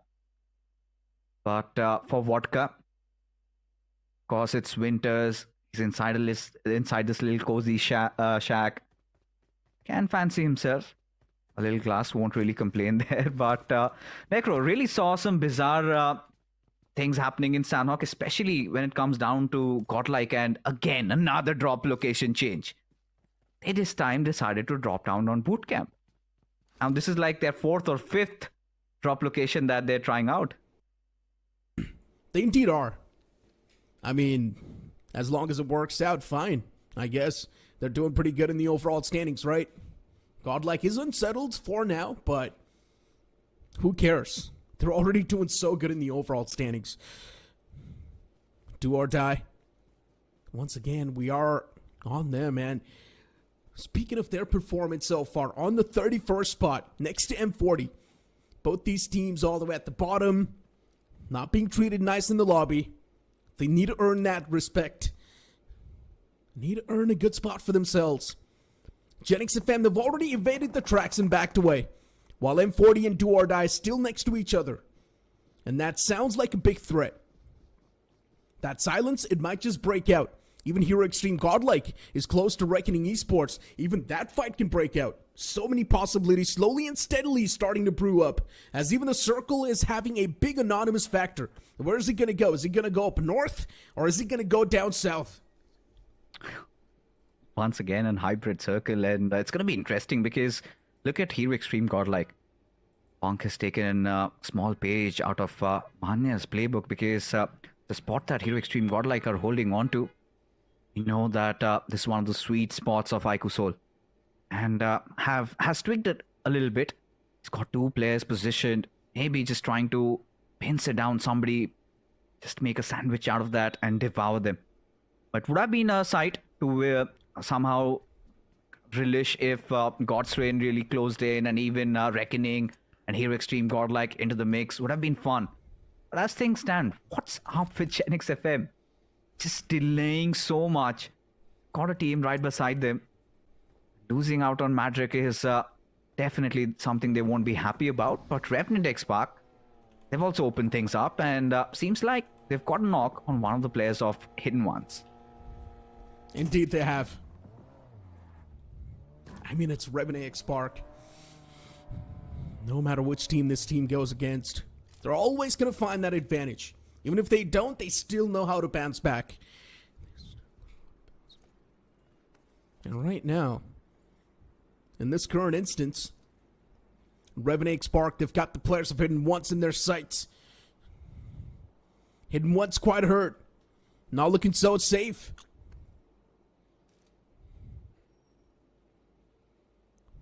Daniel's out in the open, not a big fan of this. Sarang's crosser's train is just waiting for Daniel to stand still. That right moment to strike, that's what he's waiting for. Revenant X Spark. Oh, while you move on towards another fight that brews up. For a moment we thought Reckoning Esports is going to clash against Godlike, but no, that's not the case. Instead, Reckoning Esports, they take a fight against OG. And OG, as they brute force their way towards this compound, they're going to start to eliminate the players of Reckoning Esports slowly and steadily. Seems like a systematic dismantle. But if you speak of the core, this is quite a scrappy fight. Another man gets knocked out. And now even Godlike from the backlines wants to get a little bit of the piece of the pie. They're quite jealous. Free elimination points distributed, and Godlike wants a bit. They certainly are doing the bidding there, Necro. But look at Admino. Like you said, right, Aru needs to get back to cover ASAP. Admino's position still uncompromised as Veron out in the open like that. Does not end well, and Admino just lying in wait. Waiting for that golden opportunity to come in front of him as Wizcott. He, of course, gets that final finish done there. Birthday boy Dionysus denied. And now Rangutan, are they aware that Hero Extreme Godlike are lurking in the shadows? Admino still waiting for the players of OG come out in the open. He's just gonna bite them and chew them off into pieces. Hero Extreme Godlike. Oh, he's waiting for Looking backup, at- Necro. He indeed is. But I'm pretty sure Admino is also one of those players that is quite a thief. He's just waiting for someone to move out in the open, and as soon as that happens, Admino's gonna steal one away. That's definitely gonna happen. He's waiting for that scoop. He's not even moving a muscle. And speaking of the backup, the players are in the back lines, on the high ground. If Admino gets in any sort of trouble, they will provide that cover fire. That's gonna happen. God's Reen on the screen, a team that's doing really good. Just like Ikusol as well, even God's Reen got a lot of chicken dinners. Back to back, actually. The next zone's going to pop up, revealing where is it going to go. And once again, maintains that anonymous factor. Is it going to go up north? Is it going to go down south? Bot Army Esports, if they want, they can have a nice split for themselves. 2 players on this side of the bridge, 2 players on the opposite. I really feel it's going towards the western side there. Now, Revenant X Park, especially in ones, got a couple of warehouses to play with. Maybe a couple of compounds here and there. Bot Army Esports, they've got themselves in a really good spot. And now, Admino, he somehow needs to sneak in back towards his teammates. Needs to rendezvous. Given the fact that Botswain have decided to take that northern route. Make things slightly easier, but at the same time, he's got that avenue to also go after the players of OG. Now, for Hero Extreme Godlike, it's such a difficult circle to approach. But for Revenant X Spark, things are starting to align as Vodka gets another finish. DOD again left stranded with their jaws wide open of what's happening. This is just one player. And he's causing so much menace. And Bhalu finally frees him of his misery there. But DOD, this comes at a cost. Avnish, no more with them. Indeed. Just one elimination point. Not worth it. And as I mentioned, Admino is a thief. That's exactly what he does. Waited for one of the players to move out in the open, get a little bit complacent in that compound, get a little bit comfortable. And as soon as that happened, Admino, he scooped 1 point away. That instant reposition as well comes into picture because he knows there's going to be a few utilities tossed against him. Another nade comes into play, but he instantly backs away as well. That nade's not going to catch him. Wild Fang's on the receiving end of things in the elimination feed too. A few fights now starting to break out. Wild Fangs is not in that good of a position in the overall standings anyways. So Wild Fangs too, they need a decent game in their hands. The Sanhok game has to be it.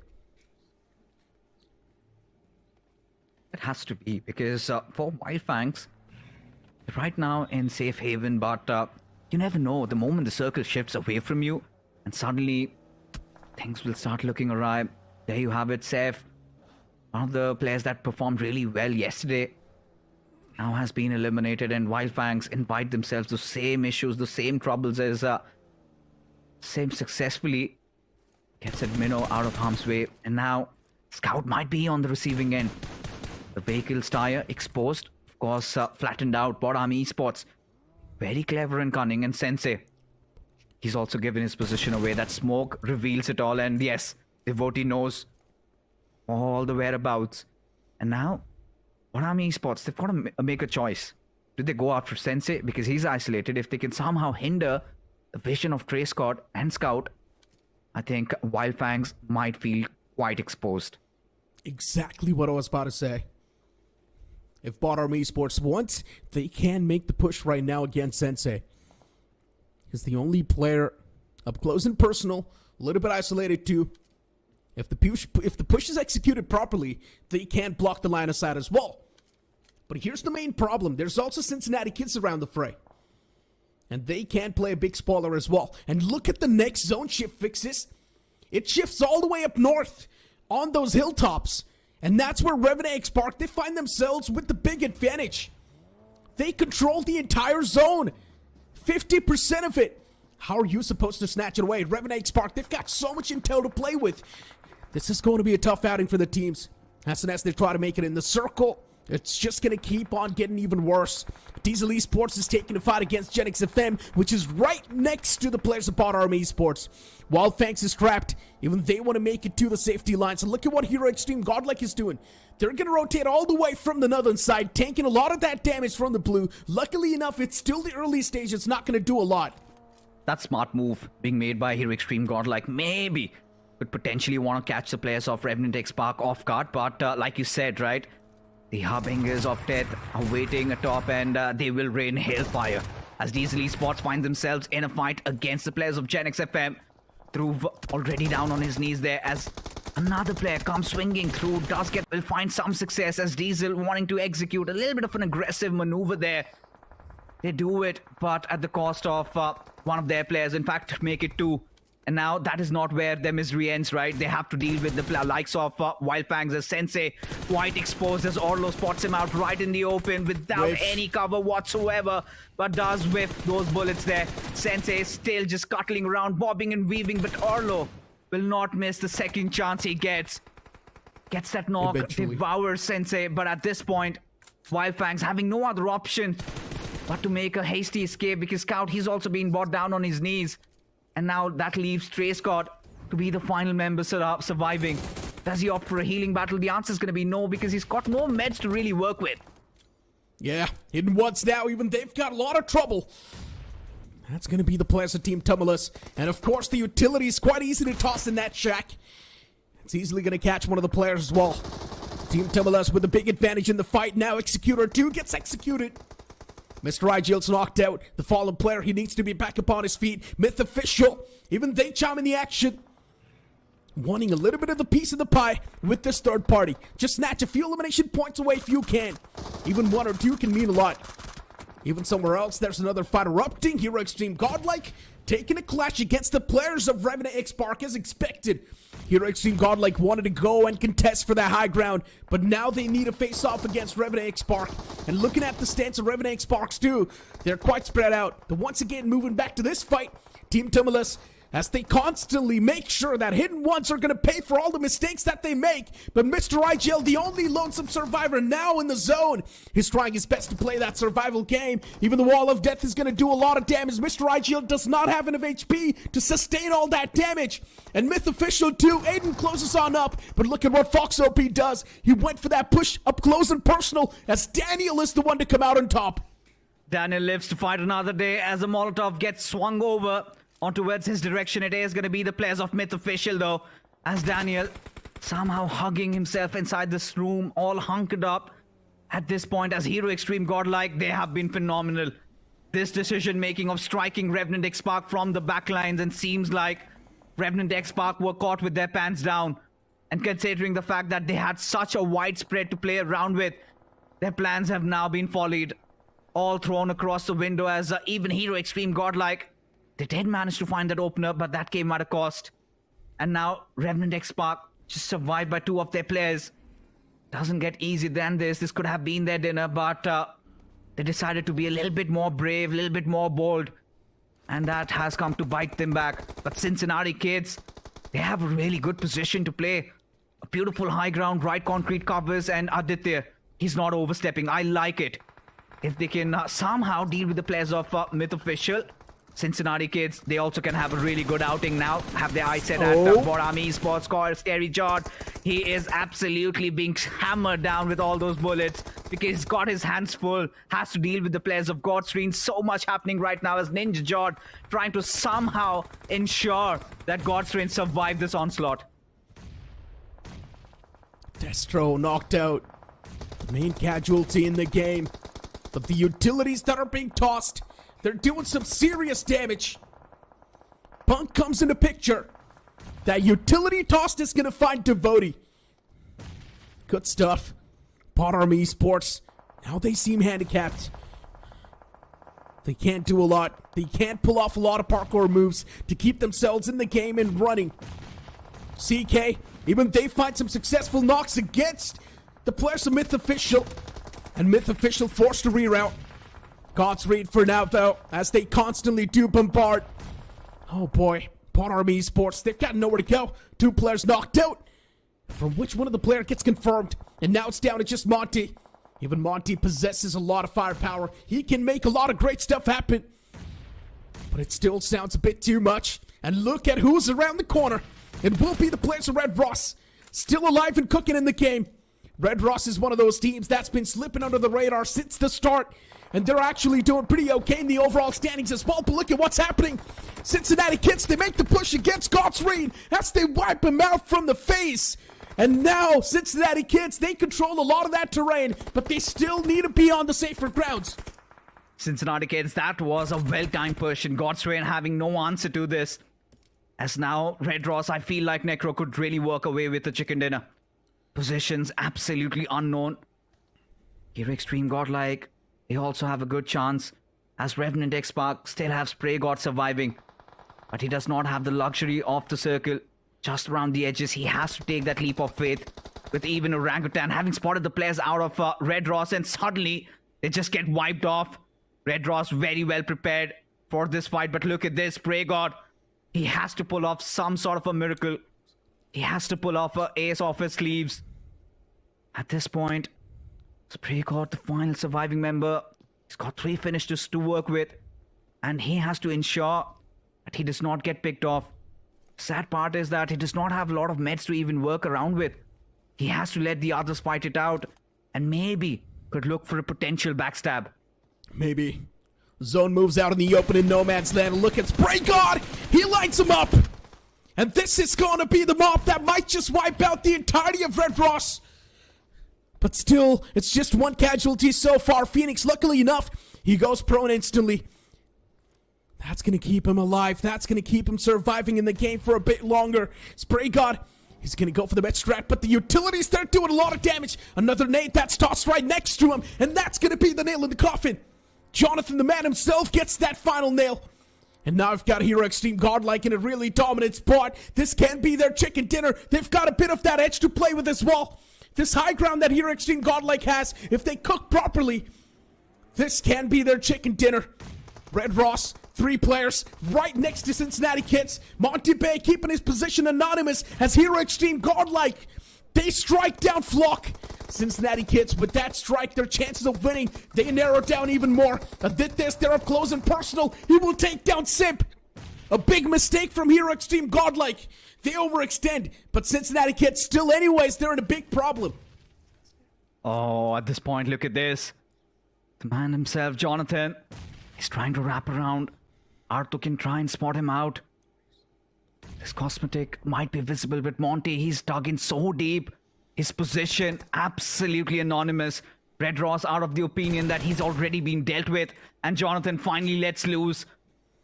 Out in such a vague position. Out in the open right now. He has to push in, and there you have it. Got smacked right back as Beast withstands this blow as Aditya will secure that finish, and Mighty has to be that hero once again. Of course, Red Ross still aware of Monty's position, trying to flush him out, but he refuses to give up. He refuses to die as Mighty. That was one with the nature.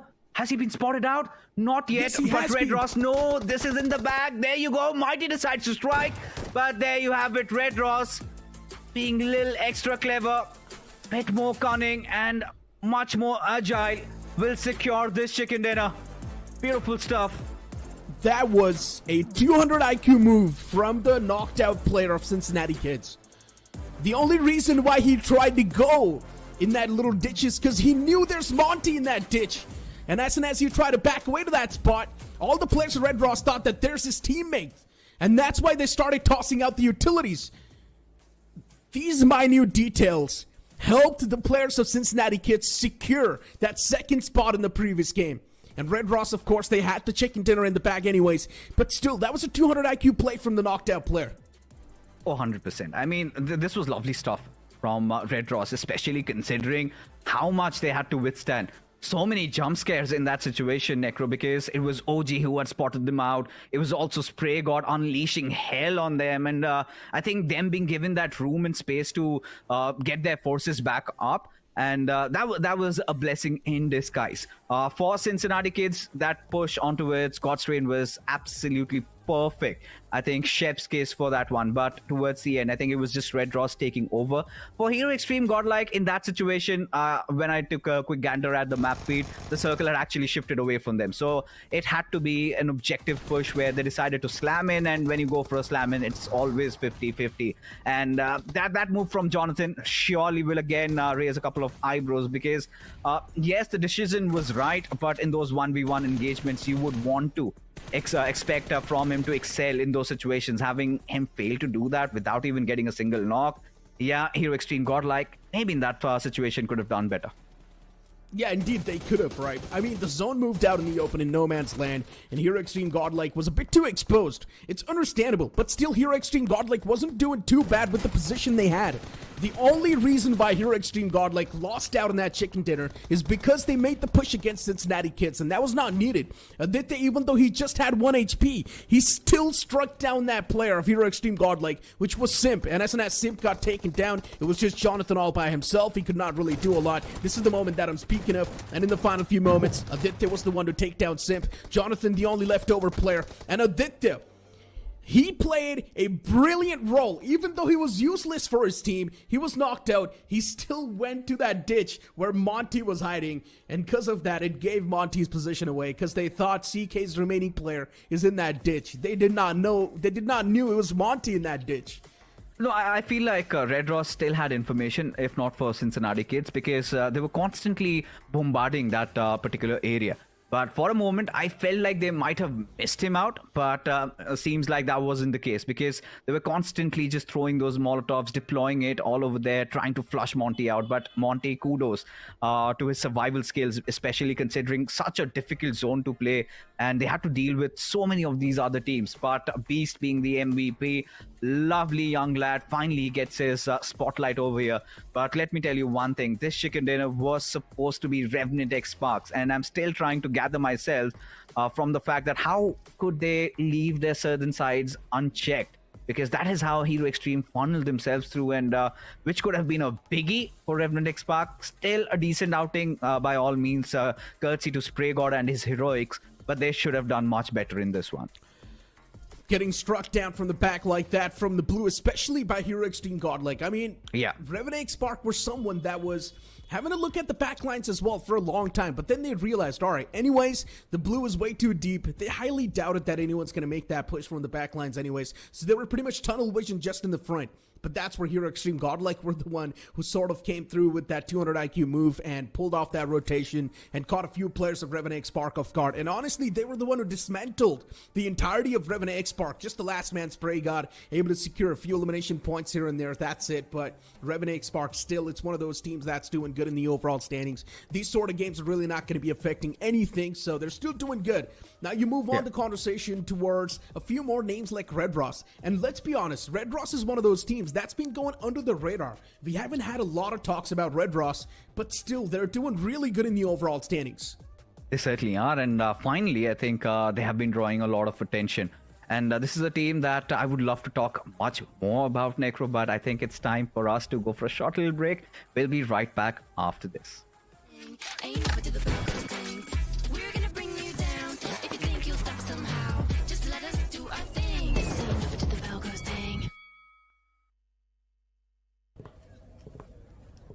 So Neeraj, flight path देख के आपकी landing strategy क्या होगी? बस सही angle, right grip, और फिर इसको फेंकना नहीं आता। ओके, फाइनल सर्कल, 20 बंदे बचे हैं, क्या करोगे? प्रेशर नहीं लेता मैं सर, जेवलिन में दिमाग को ठंडा रखना पड़ता है। और फिर इसको फेंकना नहीं आता यार। नहीं आता। क्लोज रेंज में आपका फेवरेट वेपन कौन सा है? सबसे स्ट्रेटजी और टाइमिंग का खेल है सर, जेवलिन की तरह। अरे मेरा मतलब गन्स, M416 ग्रेनेड फेंक देंगे सर, सब फेंक देंगे। यार इसको सच में फेंकना नहीं आता। नहीं आता। अच्छा ये लो, नेट स्पैम करके दिखाओ।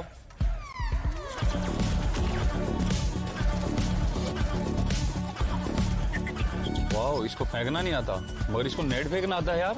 आता है। नीरज तो फेंकने में पास हो गया। आप भी BGMI खेलो और रश करो और चिकन डिनर। यार तुम तो फेंकने में चैंपियन निकले। चैंपियन नहीं sir, conqueror. O yes.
So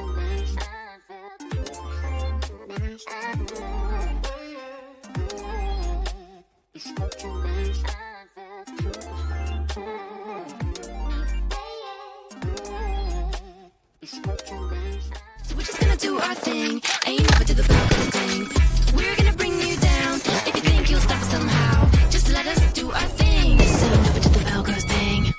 Snapdragon Pro Series is brought to you by Snapdragon Elite Gaming and DHL. Welcome back after that short break. And yes, Red Ross once again getting that chicken dinner, and sort of we talk about the decline in the performance. Now all of that has been compensated with just that one single chicken dinner, and Red Ross once again puts themselves in a remarkable spot in the overall standing. Of course, and if you look at the rotation also of Red Ross, they were coming from the northern side, taking the brunt of the blue. I love the rotation of Red Ross. Instead of directly heading inside the circle from the northern side, where even the plus of Reven and Xpac were also present, they headed to the western side. They dealt with the plus of Bot Army Esports. It was such a beautiful rotation which came from the side of Red Ross. Even Cincinnati Kids as well. This game, they played really well, but I have few complaints from the side of Reven and Xpac, because this should have been their winner chicken dinner. They were in such a good spot. I mean, Revenant Spark, look, I do understand why that lacklusterness came into play, why they were so ignorant the fact that they can be backstabbed as well, because they were controlling the entire Camp Alpha Island in the first place. Yeah. So, of course, they had no clue that there's going to be someone coming in from the backlines, because from the start, there was no one. So Revenant Spark thought that no one's going to be that crazy to go all the way in the backlines, rotate such far away from the blue, and try and get them from the back. So Hero Extreme Godlike definitely pulled off a move that was completely out of the blue and sort of caught off guard the players of Revenant Spark, because they never thought someone's going to do that much hard work just to get a good position in the circle. That's why I say Punk is doing wonders for the entire team of Hero Extreme Godlike, because not just Sanhok. I think every single map, if you notice, Hero Extreme Godlike, since day number 1, they have been having very good rotation and they are working in their favor. It's not like they are going for a similar rotation in every single game. No, they are trying and experimenting different things, just like they did in the map of Sanhok, going all the way in the blue and trying to backstab the plus of Revenant Xpac. That was such a risky move which Punk tried to pull off, and it did work in their favor. Exactly. I mean, let's have a look at the match rankings and see how many points exactly they gathered. Revenant Spark wasn't doing too bad. They had a decent placement as well in the previous game. So, yeah, 67 points we speak of. They've already counted 7 points from that game. Average reached. Red Ross, 18 points. Solid stuff. Cincinnati Kids, slow and steady comeback we're seeing from them. Yesterday as well, Cincinnati Kids had a decent day. So, once again, getting 13 points from that game. That's quite a great outing. Bot Army Esports too, even they're doing quite a great job. Before, they had a lot of elimination points, but now they're slowly and steadily getting there when it comes to the placement as well. Of course, they are working on that. 5 placement points, and Bot Army Esports, they do have worked on the mistakes, and do or die, they are still on the struggling side, because this time only 3 points to their name. Then we have the players of Team Iku reckoning as well with 0 points to their name. Myth officials with just 2 points, minus 40 again, only 2 points sitting right at the bottom. Wild Fangs, they also have their ups and downs, and this time things were not working in their favor. Only 2 points to their name. Where Wild Fangs is also one of those teams which really need to work on the consistent performance. They indeed do need to. Wild Fangs, they're always having the ups and downs, as you mentioned. It's not like we're seeing Wild Fangs every single time, just getting that average. That's a big problem. Of course, we have seen Wild Fangs sort of tackle it as well in the week 2 since the start. Wild Fangs is doing okay. Day 3, first game, bad start, okay. Wild Fangs anyways, they're in the top 16 in the overall standings, looking pretty solid, looking pretty fly, so it's all good. You've also got Myth Official in the mix, minus 42. These two teams, they need to be a major part of the conversation.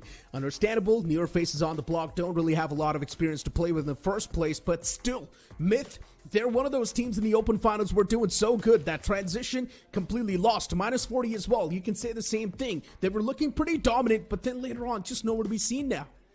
I think I can give some points and some leeway to minus 40 in the map of Sanhok and Vikendi, but the problem is they're struggling on the map of Miramar as well, because in the open finals, minus 40 were known for their Miramars because of the good rotation which they were bringing in, good fights which they were bringing in, and since now they're struggling on the map of Miramar and Erangel as well, so I don't know, minus 40 really need to fix it. We are already towards the end of week number 2. And with only 1 week remaining after this one, I don't know how minus 40 are going to pull themselves in the top 16. I mean, look, for minus 40, I don't think so. We might see them in the top 16. With the way they're playing, it is understandable. Look, there's 32 teams and only 16 are moving, which means 50% are going to be cut off. Someone needs to lose in order for someone to win. That's how life works. That's how the tournaments work as well. So it's not going to be surprising if we do not see -40 move on forward in the top 16. I know I might just be a little bit too brutal with my statements, but I'm just being on the realistic side of things. We're not seeing any improvement. Yes, there can be an instant bounce back in the upcoming days if somewhere down the line -40 get back-to-back chicken dinners and just surprise all of us, but still the chances for that are pretty low because you talk about the upcoming weeks, the competition is just going to get even more tougher. It's not going to get easier. And if -40 is struggling in the opening weeks itself, I don't think so we can expect anything else even in the final few weeks. Totally agree with you because you also need the confidence to go for those chicken dinners, and currently -40 is lacking that confidence. But looking at the schedule, we have Vikendi coming up next, where Group A and C will be going up against each other one more time, and after that we have Erangel, the last game for the day. So Vikendi definitely a very slow-paced map, and if you remember at the start of this week, I think Team Jelly did really good in the map of Vikendi. I think they got 14 points, so maybe Jelly will also be looking forward to get a winner chicken dinner this time. Vikendi is much more of a slower map compared to the map of Sanhok. Even Erangel, if you'd like to say. First 4 stages, barely anything happens. If you get your hands in the centric part of the circle, you're pretty much good to go for such a long time in the circle because it's not going to be moving anyway. So you are going to be in the good shoes for the first 4 stages. But as soon as that stage 5 hits, that's where the real curveball starts to begin. So many teams wanting to brute force their way in the stage 5. That's where a lot of the fights do start to break out. And Vikendi really brings in a lot of that random nature as well, just like Sanhok. While the only difference is that Sanhok brings in the random nature off the rip, but Vikendi brings in that random nature as soon as the stage 5 hits. Yeah, that curveball that Circle brings in after the stage 5 is something that every team just waits for it, and the rotation inside the circle at that point becomes extremely difficult, and that is where majority of the fights do happen, because in the first few circles nothing really is happening. Everyone is just focusing on the center of the circle, trying to have a good compound to their name. The one beauty which I like about Vikendi is sometimes we see 3-4 teams holding on to the adjacent compounds and no one is engaging in a fight. They're just holding on to the compounds and just waiting for that one curveball shift. If the curveball shift favors you, then maybe you can dominate in the map of Vikendi. It all depends on the circle in Vikendi. And you can't really forget that we've also got Revenant Spark in the mix, right? Revenant Spark is one of the stronger teams on this map. In general, they're pretty much strong on no matter what map you put them in. Hero Extreme Godlike as well, they can be a solid contender to snatch this game away. Even Red Cross, we've seen some incredible moments from them. But you know what? Without wasting any more time, we're straight up just jumping the IC Lance of Vikendi. As we do see the plane as well hitting the skies once again. And the plane flight path begins all the way from Cosmodrome towards down South Winery. Of course, the flight path is definitely favoring all those teams who like dropping in towards the side of Winery, Volnovo, and towards the southern eastern side. But if you want to go towards the western side, towards the side of Port, you will have to go for a long journey. But that won't be a problem because all these teams are very much versed and with all sort of flight paths. But for now, we have the plus of Team Revenant X-Park going all the way towards the northern eastern side. Then in Cosmodrome, we have the plus of Bot Army Esports. And I'm liking the approach of Bot Army Esports. Suddenly, this team is winning those 4v4 fights. They are focusing the placement points. They're doing everything correct. If this continues for the upcoming matches, I think Bot Army Esports can easily qualify for the Challenge Finals. Indeed. I mean, so far, I'm just waiting for a few collisions, and that's exactly what happens. Clash off the rip, M40, they lock horns against IQ Reckoning. And IQ Reckoning as well, even Steven trades happening on both the sides, -40 as well. Getting picked off, left, right, center, not a great start. Joker in the front, and Joker definitely wants to disengage as he's got his hands on the vehicle, and he's on the run. He does not want to be part of the fight anymore. We just had to talk about -40, and once again, a bad start. I don't even know what's going to be the one to give them a good start because -40, the games just keep on getting worse, and now Joker is the only player surviving. I don't know for how long he can survive because the way he's heading towards the side, OG might welcome him. So -40 Joker, he needs to be very careful. He just needs to hold on to his ground, get few mid kits, go for the mid strat, go for the heal battle. Because yes, I agree, few people hate that mid strat, but if it is giving you good points, just go for it. And minus 40 can definitely opt for that approach at this point, because if you look at Team Empire, I like the dynamic approach which Team Empire brings in. If they have the favor of circle, they go aggressive. If the circle is not favoring them, they go for the mid strat, anything to get those average points. And that's something minus 40 also needs to do. But I think Reckoning, they do have a very good start. 3 finishes already in their favor, but Godlike is also heading in their direction at this point. Look at the circle. Oh God. What is this? What am I watching? 40% of the circle is only playable. Only 40% is the landmass, while the rest 60 is all the way in the water. Oh my God, this Vikendi is going to be chaos. It's going to be chaotic, and I'm already loving it. We might just see one of those OG Vikendi water zones. I would love to see that. I hate to say it, but yes, it is going to be chaotic, and teams are hating this circle at this point. I can read their mind. They are not loving this, especially the plus of Team Revenant, Xbox, Bot Army, Esports, Hidden Ones, because they are all the way towards the northern side of the map. And they have to go all the way towards south, where maybe they won't find enough real estate or a good compound to hold on to. But wait a second, we have the plus of Team Tamilas going up against Wild Fangs. A scout has been eliminated. Again, a bad start for the plus of Wild Fangs. 1 casualty already. For some reason, in a proper 4-on-4 fight, Wild Fangs, they always fall short. But they're really good at stealing the elimination points away and placing themselves in a good spot. Wild Fangs should stick to their strong side. But unfortunately, right now, they can't do so. Just down to a 3-man squad in Team Tamilas. They've already got the major advantage. And look at what Team Tamilas is doing. They've already flanked all the way in the back lines. And soon, Trey Scott is going to get struck down. 3 players of Team Tamilas working in tandem from the back, and Trey Scott's got no clue that he's going to get backstabbed soon. But Team Tamilas, they've pulled off a 200 IQ move, and they're going to catch the player off guard. Team Tamilas, they do realize that they have a good spot inside the circle. The circle is favoring them heavily. Even the plus of Team Wild Fangs, they need to be very careful because they can have a good outing in this one. Yes, Wild Fangs, I understand they have suffered an early casualty, but since they have the safety net of the circle, all they need to do is just find a good compound and just defend it. But look at the amount of traffic, amount of teams which are trying to traverse from the northern side. We have the plus of God's Rain going for that early rotation. But look at Orlo of Diesel Esports. He's so far away from his teammates. As I do understand that he's just holding on to the compound. He wants to be that anchor who can bring his entire team inside the circle. But just in case if God's Rain decides to push on to that same compound, Orlo will be in a 1v4 situation. He will be. I mean, for Orlo, look, that's a story for another time. But right now, Wild Fangs in a big pickle. How can they escape?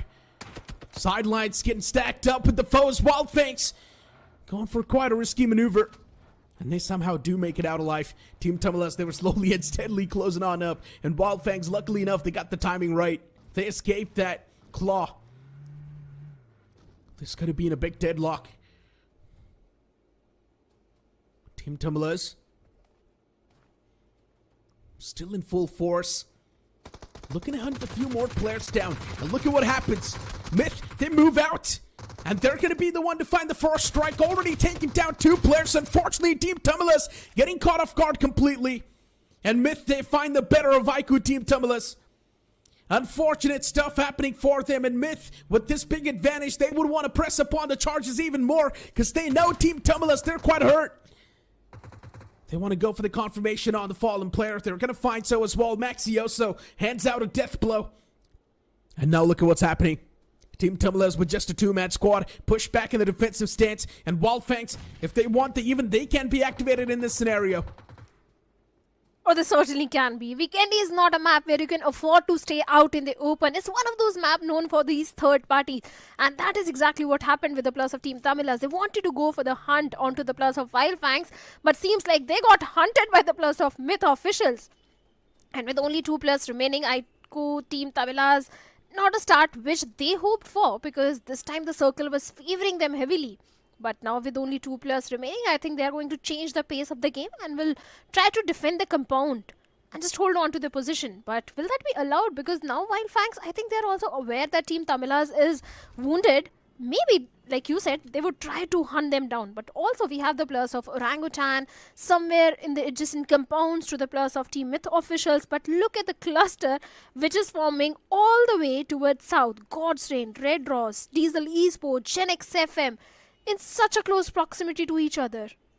Expected. This is gonna happen. Usually you do not see fights till the stage 4 in this circle, but I'm pretty sure as soon as the stage 3 hits, it's gonna be all hell breaking loose.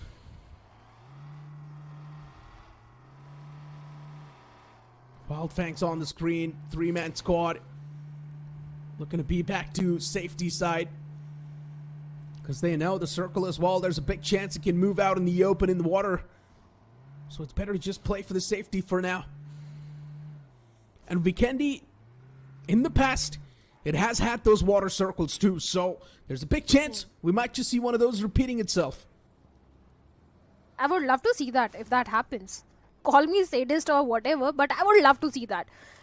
I'm sure the teams don't want to witness that sort of a circle at this point, because the teams are still at the struggling side. They want to have those placement points, they want to have those finish points, and the circle is already making things difficult.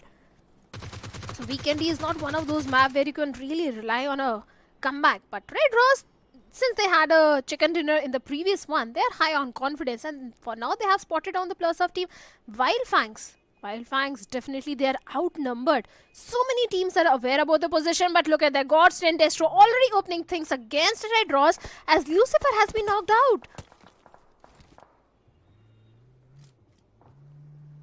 Lucifer a casualty. And he will be confirmed too. Red Ross, shaky start. Okay though. Oh. It's not that big of a deal considering they still have 3 more players standing. And Red Ross, I mean, look at their positioning in the overall standings. In the top 6. Chilling. This game left out, not that hurting for Red Ross anyways. The next zone pops up. Even smaller. And it's pushing back a little bit from that water side now. I'm not a big fan of it personally, but fine, I guess. OG, they've got quite a big spread going for themselves. Revenant Spark charging on against Hero Extreme Godlike. And this will be a fight to witness. An entertaining fight indeed. But will it come into fruition? That's my question. Hero Extreme Godlike is one of those teams that would love to back away and prioritize the zone and safety first. While Revenant Spark, they don't care. They want to press upon the charges even more and at least find a few more knocks and get them in the advantage. Player spotted Admino. His nade, it might just find the opener. But Revenant Spark is ball pretty quick on their feet. Wall of Death is doing that constant damage. Joker spots Admino. Admino needs to be a little bit more careful. Joker has the off angle. He can catch the player off guard. While Punk himself, he's positioned in quite a great spot as well. He's waiting for someone from Revenant Spark to move out in the open, but I highly doubt that's going to happen. Simp gets knocked out, and that's not a great news for Hero Extreme Godlike, as Spray God hands out a death blow. Also notices Punk's position. They've got so much intel to play with now. Yes, Punk's position has been compromised. The off angle which Godlike was relying on has already been read by the plus of Team Revenant Spark. Admino trying to find a knock, but Jonathan finds a knock onto one of the player of Team Revenant X-Spark, and Admino will be looking for the confirmation point. Revenant X-Spark, this is a revival which they have to go for as Hero Extreme Godlike with only 3 players remaining. Punk with a grenade trying to find some sort of connection onto Joker. Let's see if can he find so, as Sarang is still bleeding and begging for the help at this point. Indeed is, but here comes the push from Admino, but he instantly gets slapped down. Spray God is better. And Punk now wanting to close on up, punish the players of Revenant Spark a bit more. Jonathan wanting to take it up close and personal. Punk finds a strike. Even Jonathan takes down another player. Revenant Spark getting dismantled slowly and steadily, but Jonathan knows the job is not done yet. There's still another man in the bathroom as Jonathan goes for the peek. There will be a death blow from Spray God. Revenant Spark proving themselves better against Hero Extreme Godlike in a 4-on-4 fight. And look at Spray God getting 3 finishes out of it. This man definitely landed an important blow to the last player of Hero Extreme Godlike. And Revenant X-Pac, now they have to move inside the circle as they are 1600 meters away from the zone. And since next circle is also going to pop off, the blue will dish out a lot of damage. Yes, they do have enough medkits in their backpack, but still Revenant need to find a good compound. 4 finishes, already a very good start for them. In the meanwhile, OG was also locking horns with the players of Team Myth officials, and they did take out 2 players from the side of Myth. And now Myth left with only 2 players remaining, trying to find a good compound to their name. And looking at the circle, I can see that players of Bot Army Esports, they do have a good compound, but only if the circle goes north. Otherwise, the entire cluster, if you notice, is towards the southern side, where God's Train is sitting right at the center of the cluster. They indeed are. Next zone's going to pop up. As I mentioned, there's a big chance we might just see fights happen from stage 3 itself.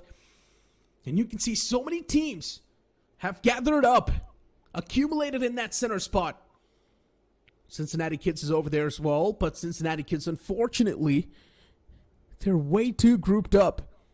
In my opinion, they should spread out a bit. Play for the intel, know exactly what's happening in the surrounding. That's going to give you the awareness that you need for the future moments. Bot Army Esports, even they're in the outskirts. But what's happening here? Red Ross, they take a fight against the players of DOD. And Avnish, survival's impossible. Wants to back away, but will be denied by Phoenix. Oh, certainly. An initial casualty for the plus of Do or Die, as they were trying to traverse inside the circle from the complete southern western side. And Red Ross, the shorelines which they're holding on to, they have the good control of that. So it's going to be very difficult for the plus of Do or Die to migrate from that route. They need to find a different approach, a different path inside the circle. I like the approach of Team Reckoning as well, as they're also taking their sweet little time to traverse inside the circle, taking the brunt of the blue, because that is going to give them a clear pathway, because every single team except for Revenant, X-Pac and Reckoning, they are already inside the circle. Cincinnati Kids in the previous one also, Needers, they had a very good outing, and seems like they have rectified all the mistakes which are happening previously, because now they're looking more refined in their approach, more refined in their 4v4 fight. So I think Cincinnati Kids would also be looking forward to a good game, as they're keeping themselves away from all that traffic. They indeed are. But still, spreading yourself out and playing for the intel is much better. Because Cincinnati Kids, we've seen time and time in the past, lack that surrounding awareness. And you need that surrounding awareness. If you're Cincinnati Kids, you're already struggling in the overall standings and you can't afford any more struggles. A team that's struggling currently in this game is also Team Tumulus. Just a 2-man squad on the tail of Cincinnati Kids. And do Cincinnati Kids know what's happening around them? Do they have the surrounding awareness that I was speaking of? I think Juicy might have a vague idea. If not, soon he'll have the information onto the players of Team Tamilas. But even the players of Hidden Ones are also in the close proximity. Then Wild Fangs right on the tails of Hidden Ones. And if you look at the minimap, one of the player of Hidden Ones is such a close proximity to the players of Wild Fangs. -40 Joker. Seems like Revenant X-Pac, they have spotted him down in a 1v4 situation. This is not looking good for Joker. He wanted to survive for a very long time, but seems like Revenant X-Pac is going to make that situation impossible for him, and he gets taken down. It was an easy finish for Revenant X-Pac. 5 finishes and -40 once again. A very bad start. Not even a struggle. Not even breaking a sweat. With these taking down that player as well. And it's something we all saw coming as well. It's Revenant X-Pac we're speaking of. It's all good in the hood. All Gucci. 5 finishes racked up. Looking good and dandy. They've already devoured one of the bigger foes. The Alpha Titans in the lobby. Hero Extreme Godlike. So big threat's been eliminated from the lobby. But still, Team X-Pac is a threat themselves. The next zone's going to pop up. And this one will be critical. Because this is where all the real fights are now going to start to happen. There are a few teams outside of the circle like Bot Army Esports, OG as well. They've got a big split going for themselves. You've also got Reckoning Esports slowly and steadily attracting towards the center. And then you've also got Myth and Revenant Spark right next to each other. A big fight's about to erupt between Myth and Revenant Spark. Well, certainly. Even God's Train, they do have a good compound to their name as they're sticking themselves to the complete southern, western, eastern periphery of the circle. Just Red Ross in the adjacent compounds, even the plus of Gen X FM. If you go a little north, you will find them. So a lot of cluster is still there. I don't see much happening in the circle as do or die. This time they're trying to go complete northern rotation. But Reckoning, they are showing on the doorsteps of Myth officials as Maxi finds a knock on to Dionysus looking for the confirmation. But can he find the second knock? That's the main question as Spear finds a knock on to Shub. Reckoning, they're getting dismantled at this point. Reckoning Esports Viper engulfed by the wall of death. Myth Maxioso, a man who puts up a lot of impact in the game. He's still alive, but look at who's here in the party. Revenant Spark, they want to contribute a bit more. Get a few more points secured. And Myth, they instantly push in the backlines. Gravity, does he sense some sort of threat in the backlines as well? And the answer is going to be yes. Revenant Spark, as they're here with the third party, they want to make sure that they mop the floor in this entire compound. It will be tough, but not impossible. We're speaking of Revenant Spark here. 4 foes lie across as Sarang's position gets noticed, and now Sarang knows exactly where another foe is placed as well. And Sarang might just go for that peek, but no, Sarang was still unaware of the fact that he was getting shot from that window, and Spear finds the opener against Revenant Spark. But look at that, Spray God finding Spear on the rooftop, immediately takes him down. Revenant X-Pac, they also need to go for the rescue mission onto Sarang at this point. 5 finishes already. These 3 teams, they were trying to traverse from the northern side. And Reckoning, they are on the verge of elimination as Gravity gets taken down by the play zone, leaving Viper all by himself. At this point, Revenant X-Pac, they have decided to traverse inside the circle as the circle takes a concentric shift where Diesel Esports, Hidden Ones, Wild Fangs, OG, they find themselves in a good compound. But even Cincinnati Kids also opening things against the plus of Team Tamilas as Fox OP has been knocked out and Juicy will be looking for the confirmation point. It seems like Play Zone will play its part. No, actually it was Sensei. And Wild Fangs, like you said, they love stealing those finish points. They indeed do. Wild Fangs is always good with the poke, but not too good when the push comes to shove. We've seen them fail every single time. But they can rack up a lot of elimination points. They're pretty good at stealing. Looking at the zone and how it's shaping up. Wild Fangs, they do find themselves quite a bit of that territory to play with. But soon they will need to try and play together. Wild Fangs, they're quite spread out. Looking at Cincinnati Kids outside of the circle. Still need to breach in the safety lines. The only team that's going to hold them back will be Bot Army Esports. There's also Maxi in the back lines. That one man can be super annoying too. Revenant Spark, after learning their lesson, they've backed away from that compound. And they are on their merry way as well. Maybe wanting to hunt down some new prey. That's what the game plan seems. And here comes Revenant Spark up against OG. And unfortunately, Joker gets knocked out. And also confirmed, OG is not going to be your casual foe. They're one of the professionals, and they will definitely make sure that Revenant Spark, they will be hurt. OG, they have got a lot of information, but Revenant X-Pac, they just don't have to deal with the plus of OG. They also have to deal with the plus of Do or Die, as MJ, trying to traverse from the backlines, has already been spotted by a Spray God. But look at the rotations which are coming from the side of Shadow of Revenant X-Pac, Do or Die MG. This is going to be such a big trouble for him to survive. Even the Wall of Death is also closing in, and Revenant X-Pac, this time the blue will dish out a lot of damage. They need to prioritize the rotation, but MJ is that ugly thorn which is stopping the plus of Revenant X-Pac at this point. 4 finishes already in the hands of Spray Gods on a sliver of HP, and seems like he'll get taken down. And Godstrain Justin also taking down the plus of Team Do or Die. Revenant X-Pac still struggling. Bot Army Esports can stop them in the tracks, but Hidden Ones are where their entire attention is at this point. The circle shrinks again. And Wild Fangs, they find themselves on the lucky side. but Diesel Esports is doing even better. Wildfang's okay for now. They've got a big split going. Their IGL Sensei is a bit far away from the pack. Safe and Trace God next to each other. OG, after getting a few knocks against the players of Revenant Spark, after humbling them, they decide to move away from that spot. And OG's looking pretty good and dandy as well. They've got 3 finishes already racked up. And looking at the position that OG's placed as well, there's a bit of that threat around them. But that threat can be easily neutralized. And that's what they exactly do. DOD taken care of. Now OG's pathway, it seems super clear, but still breaching in the circle is going to be tougher. Diesel Esports will be that big thorn that will definitely dish out a lot of damage against IQ OG. And if OG does not find a solid footing, a solid cover to play with, things will keep on getting even worse.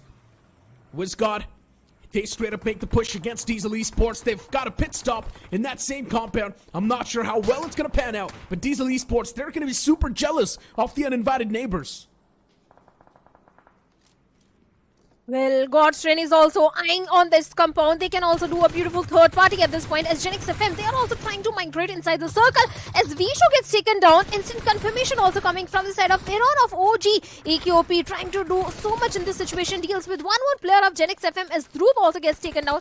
And Genix FM, they're on the verge of elimination. In fact, it seems like they have been eliminated by the players of Orangutan. 7 finishes and OG still sharing the same compound with the players of Team Diesel Esports as Sham gets taken down. On the other side, CK and Wildfangs also locking horns with each other. And Wildfangs seems like they are on the receiving end at this time. I mean, after OG clearing out such greater foes, first Revenant Spark, now Genix FM. Their confidence got to reach Cloud9. Hidden ones in the front. Daniel trapped. He can't even move anywhere.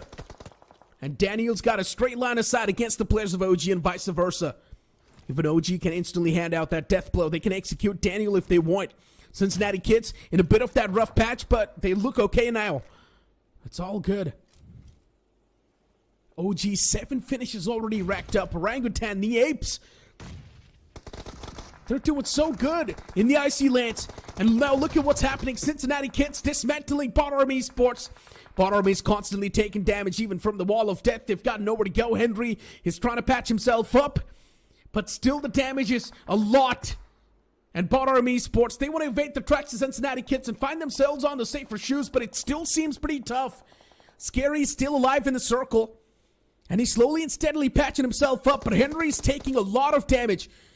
He does cross on over towards the safety lines, but the next circle is pretty far away, and they need a traverse in the open grounds. It seems next to impossible. And Hidden Ones are also taking shots against the plus of CK as Aditya has been knocked out. But Aru doing a third party and takes down Executor from the side of Hidden Ones. Hidden Ones are also coming under heavy fire. One side it's Team CK, the other side it is the plus of Team OG as Aru gets a confirmation onto Executor. Hidden Ones also left with only few players remaining, and CK, they want to have that compound. They want to breach into the compounds of Hidden Ones at this point. And the circle is favoring the players of God's Lane heavily as they have the entire control of the southern side of the circle. But seems like Diesel Esports, they're also poking them as one of the players of GDR has been knocked out. Indeed. Smoke's tossed out. Players can be back up as well. Mortis in that shack. And look at what Mortis is doing. He's just keeping himself anonymous for as long as possible. But eventually Mortis, that ice is being broken down. Mortis was buying time for his teammate. But that time is not enough as Aditya hands out another finishing blow. Again and again, Aditya is making the same thing happen. Just shutting down opponents left, right, center. Single-handedly pushed in like a one-man army. And took care of both of the players. Phoenix in such a tight spot of Red Ross. Neeraj, Diesel Esports, they are not even aware about the position of Phoenix as he's trying to hide himself in those bushes. Trying to camouflage himself. And Gokul, look at him. So close to Phoenix. Phoenix knows what's happening. If he wants, he can go for the strike. The entirety of Diesel in the bushes, being one with the nature. What is going on? Phoenix with the trigger discipline. He's not even moving an inch. He's not even moving a muscle, which makes a lot of sense. If Phoenix moves, he's done. He will be eliminated. Phoenix just wants to stay alive for as long as possible, and also maybe finding the right instance to strike. And Phoenix is one with the opponents now, and the opponents have got no clue that there's a foe next to him. Phoenix, what is going on? This man, the level of composure he has is insane. He's got the DBS pulled out as well. Even if the opponent gets a whiff, he will catch the DBS to his face. Diesel Esports, they're moving so freely, thinking that it's their land, but they forget that the bushes are of no one's. And they are always full of surprises when you unfold them. OG on the receiving end, they're taken down so low, taking so much damage against them. That chip damage is really starting to hurt the OG. Haru is barely surviving, and he's slowly and steadily taken away. He's not going to survive for too long as Aru's wall hits the deck. And that's it for OG. There's just one man standing, that's going to be Veron. But for how long can he keep himself and his team alive? But look at that, Trace God also striking at the right moment as he deals with Aditya of CK. Aditya on a sliver of HP. Juicy has been eliminated, and Aditya also gets taken down by the last player of Team OG at this point. Trace God, he has the entire control of the circle, and Diesel Esports, yes, they do have the numbers advantage as Shivam was revived just to be taken out again from the game, leaving LB all by himself. Trace God, OG Veron, Diesel Esports, LB. It's a 1v1 versus 1 situation where the circle is in the favor of Trace God. 13 finishes. Just look at the amount of death and destruction which OG was reigning in the map of Vikendi. 6 finishes already in the hands of Veron. And maybe he can go for the 7th one as well towards Albi. Top 3 teams alive and 3 individuals. What is this? This game of Vikendi, as I mentioned, was super random. And let's be honest, the real MVP was the circle. It played with everyone's feelings. Veron on the opposite side, and LB. Does he want to go for the strike? Veron definitely spots LB. He's got a little bit of that sniff, and keep this thing in mind, even for OG, they need this chicken dinner. Not doing too hot in the overall standings, but as soon as I say so, the last man as well gets struck down, and Veron secures that chicken dinner for Orangutan. The Apes this time, they come out on top in the IC lands. OG, they were in the thick and thin of the action. They were engaging in so many fights. They dealt with the players of Team Revenant X-Park, they dealt with the players of Team Genx FM, and they dealt with so many other teams. They also dealt with the players of Team Cincinnati Kids as well. So much was happening, and OG, they were winning every single fight. And this time, Veron has definitely got that victory for the team. So many finishes, so many points, and OG is looking prepared for the challenge finals. I mean, that was a nuclear performance. No matter what you're trying to say, it's really going to be tough to overshadow the fact that OG pulled off a big ace up their sleeves. Taking down Revenant X-Park, taking down so many formidable foes, even Genx FM in that mix, and then just not stopping. Constantly moving up, stomping the lobby. Unstoppable. And this is what OG's capable of. And with this chicken dinner, OG's going to propel themselves in such a great spot in the overall standings. I would love to see the overall standings as soon as possible. But before that, we've got so many formalities to do. We needed to have a look at the highlights as well. And trust me, the highlights as well, they're going to be packed up with a lot of action. Of course, this was not at all a slow weekend. So much was happening. So many third parties were happening. Initially, we saw Reckoning also going up against the minus 40. Then Team Tamilas and Wild Fangs also locking horns with each other. And speaking of Wild Fangs, kudos to Trace God. He survived for a very long time. He was able to bring his team in the top 3. Because if you remember, even Wild Fangs were the one who received a very early casualty. They lost on to one of their friends, one of their teammates at a very early stage of the game.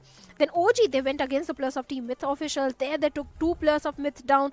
So OG, they were looking for action from the very start of the game. Yeah, I mean, look, for Myth Official, honestly, now the fact that you brought up their name, I would love to elaborate a bit more. And even for Myth Official, it's another concerning name. Time's running out, Shadow. And knowing the fact that this is also the week 2 is coming to an end. Challenge season is going to be wrapped up 50%. There's just one more game to go for that to happen. And if Myth does not pop up in that remaining game as well, then understand this.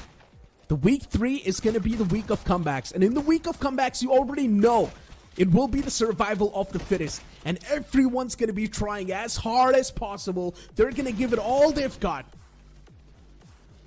Of course, and staging a comeback, trying to propel yourself right from the bottom of leaderboard to the top 16 is not going to be an easy journey. This week was extremely important for all these teams like Myth Officials and few other names who are at the bottom of the leaderboard. But since they were not able to stage a comeback, so I'll also be harsh in saying that Myth Officials, if they don't get few chicken dinners, they won't see themselves in the top 16. But Wildfangs, OG, I think they have rectified all the mistakes. OG in week number 1 also, they had total of 62 points. So OG has been performing since day number 1. They indeed have been performing. I mean, OG, for a moment, it felt like they were slipping away from the overall standings. They were not really in that good of a spot in the overall standings, considering it's the Apes we're speaking of. But now with this chicken dinner, once again, they're going to propel themselves in the top 8 without any problem. OG's going to be looking super comfy in that top 8. But I would love to see OG continue this same domination even in the upcoming days. Tomorrow's going to be the last day of the week, too. You might as well try to go out with a complete bang. Veyron with 8 finishes and 53% of finish contribution. That was indeed a nuclear performance with the map impact of 14%. Of course, so many finishes being accumulated, and Veyron was so much aware about his surrounding. He was aware about the position of the last player and instantly took him down. But along with that, let's have a look at the stars of the match, that who is going to be the best companion. And I think it's going to be Aditya from the side of Team CK. He's also doing so much. And 3 rescues. Veyron definitely the finisher also with 8 finishes. So even CK, we were complaining about CK a few days back, and seems like CK has improved a lot this time. They indeed have improved by a mile, actually. I mean, CK in the week 2, for some reason, it feels like it's a complete different team. It's not like we're seeing CK go super intense in the lobbies. It's not like they're doing really good, but they're just doing enough to keep themselves in this marathon, right? Week 3, CK can definitely go for those bigger moves and bigger pictures, but with the performance that they've showcased so far in the week 2, it's keeping them in the race, doing the bare minimum. They're getting the average done. They're getting those 12, 13 points as well. They're trying their best to compensate all the loss they had in the week 1. Of course, they came so close to getting a chicken dinner as well. They're keeping themselves in the top 5. So I think everything they have worked on, the rotations, the 4v4 fights, the surrounding awareness, which we were complaining about, I think everything has been worked by the plus of Team CK at this point. But 8-bit, they are still struggling. Well, their matches are already over, but -40 is one of those names. Reckoning also, Neeraj. Let's talk about Reckoning. This weekend was not entirely in the favor of Team Reckoning as well, because the moment they rushed onto the compound, they were not aware about the enemies in that compound. For some reason, it feels like Reckoning are just running around the map pretty much lost, but I'm pretty sure that's not the case. Reckoning is one of those teams that is experimenting a lot, considering we know Reckoning is also one of those banners that went through those recent changes, so maybe Reckoning is trying their best to sort of push themselves to the fullest limit, place themselves in some of the most awkward spots and still try and come out on top, because we've seen a lot of those teams do the same thing as well. IQ Soul's a prime example of that, right? IQ Soul, they were pulling off so many weird shenanigans in the week 1. We did not exactly see them do that great, but still they were getting enough points to keep themselves in the marathon. In week 2, day 2, they do really good. Day 3, they secure a hat trick. So yeah, for IQ Soul, look, experiments out of the way. As soon as they realized that, okay, halfway point is almost here, they started taking things serious and they started getting those chicken dinners and instantly brought themselves in the top 5. Well, they have, but looking at the match ranking, we have got OG right at the top with 25 points, and Diesel Esports a good outing in this one, total of 12 points to their name. Wildfangs, Trace God, he survived for a very long time, total 9 points. CK with 8 points, but Myth Officials with only 5 points. Bot Army with only 5 points. I'm not sure if these 5 points are enough for these teams, considering the position in the overall ranking. Yeah, I mean, look, these 5 points, as you mentioned, you're not exactly enough, but Bottom Esports, they've been doing okay since yesterday, right? They're getting those placement points as well. They're having that good mix, and I think so these 5 points, once again, it's going to do just enough to keep the players of Bottom Esports in the marathon. There's so many teams in contention for that top 16, and this is why I'm saying relying on week 3 and week 4 is not going to be a good thing, because there's going to be so many moments, so many teams who will be kicked out of that top 16. So many new teams will move in the top 16. The overall standings will be super fragile, especially the bottom 8. Of course, the bottom 8, they need to do something for the next week. But on the top, we have the plus of VXT sitting comfortably with 175 points. Hero Extreme Godlike on the second spot with 149 points. Team Aiku Soul on the third with 140 points. And what Aiku Soul has pulled off today, getting chicken dinners, total 4 chicken dinners, even GDR. See, the problem I have with GDR, Neeraj, is yes, they're for sure qualifying for the challenge finals, but if they're eyeing for the trophy, they need to work on the map of Sanhok and Vikendi. They hands down do need to. I mean, fine, but God's Reign, you cannot really point a lot of fingers anyways, man. I mean, look, even if there is Sanhok and Vikendi in the mix, those are not a lot of maps anyways. I do understand in Sanhok and Vikendi, you don't need chicken dinners, at least even if you do get those decent amount of points, maybe as I mentioned, 6 or 7 points per game, you are still going to be okay. And if you do pop off even in Miramar or Erangel, you're good to go, man. In off maps, you don't need to get a chicken dinner, just get enough points. And I guess God's Green will pretty much do that in the grand finals. Right now, God's Green are in a really comfortable spot. Of course they are. Medal, but they are on the 16th spot. One bad game and Medal can be out of top 16. Team Vasista, one good game, they can propel themselves. Phoenix Esports, Hidden Ones, Team Tamilas, pretty much the same story. Even Cincinnati Kids are also in the contestation. One good game and maybe Cincinnati can be in the top 16. So point structure, I think overall ranking is still quite volatile for all those teams who are somewhere between the 14th spot to 23rd or 22nd spot. 4 Medical with 84 points, Genx FM. This team was looking so phenomenal in the open finals and seems like they are struggling. They have their ups and downs in the challenge season. Yeah, indeed they are. I mean, 24th spot, 82 points. Look, Genx FM, it's not like they're completely out. They still have a big chance. One good game, Genx FM as well, instantly in the top 16. But that's the problem. Look at the amount of teams that are so close to that top 16 spot. Diesel Esports, Genesis, RGC, 8-Bit. There's too many teams.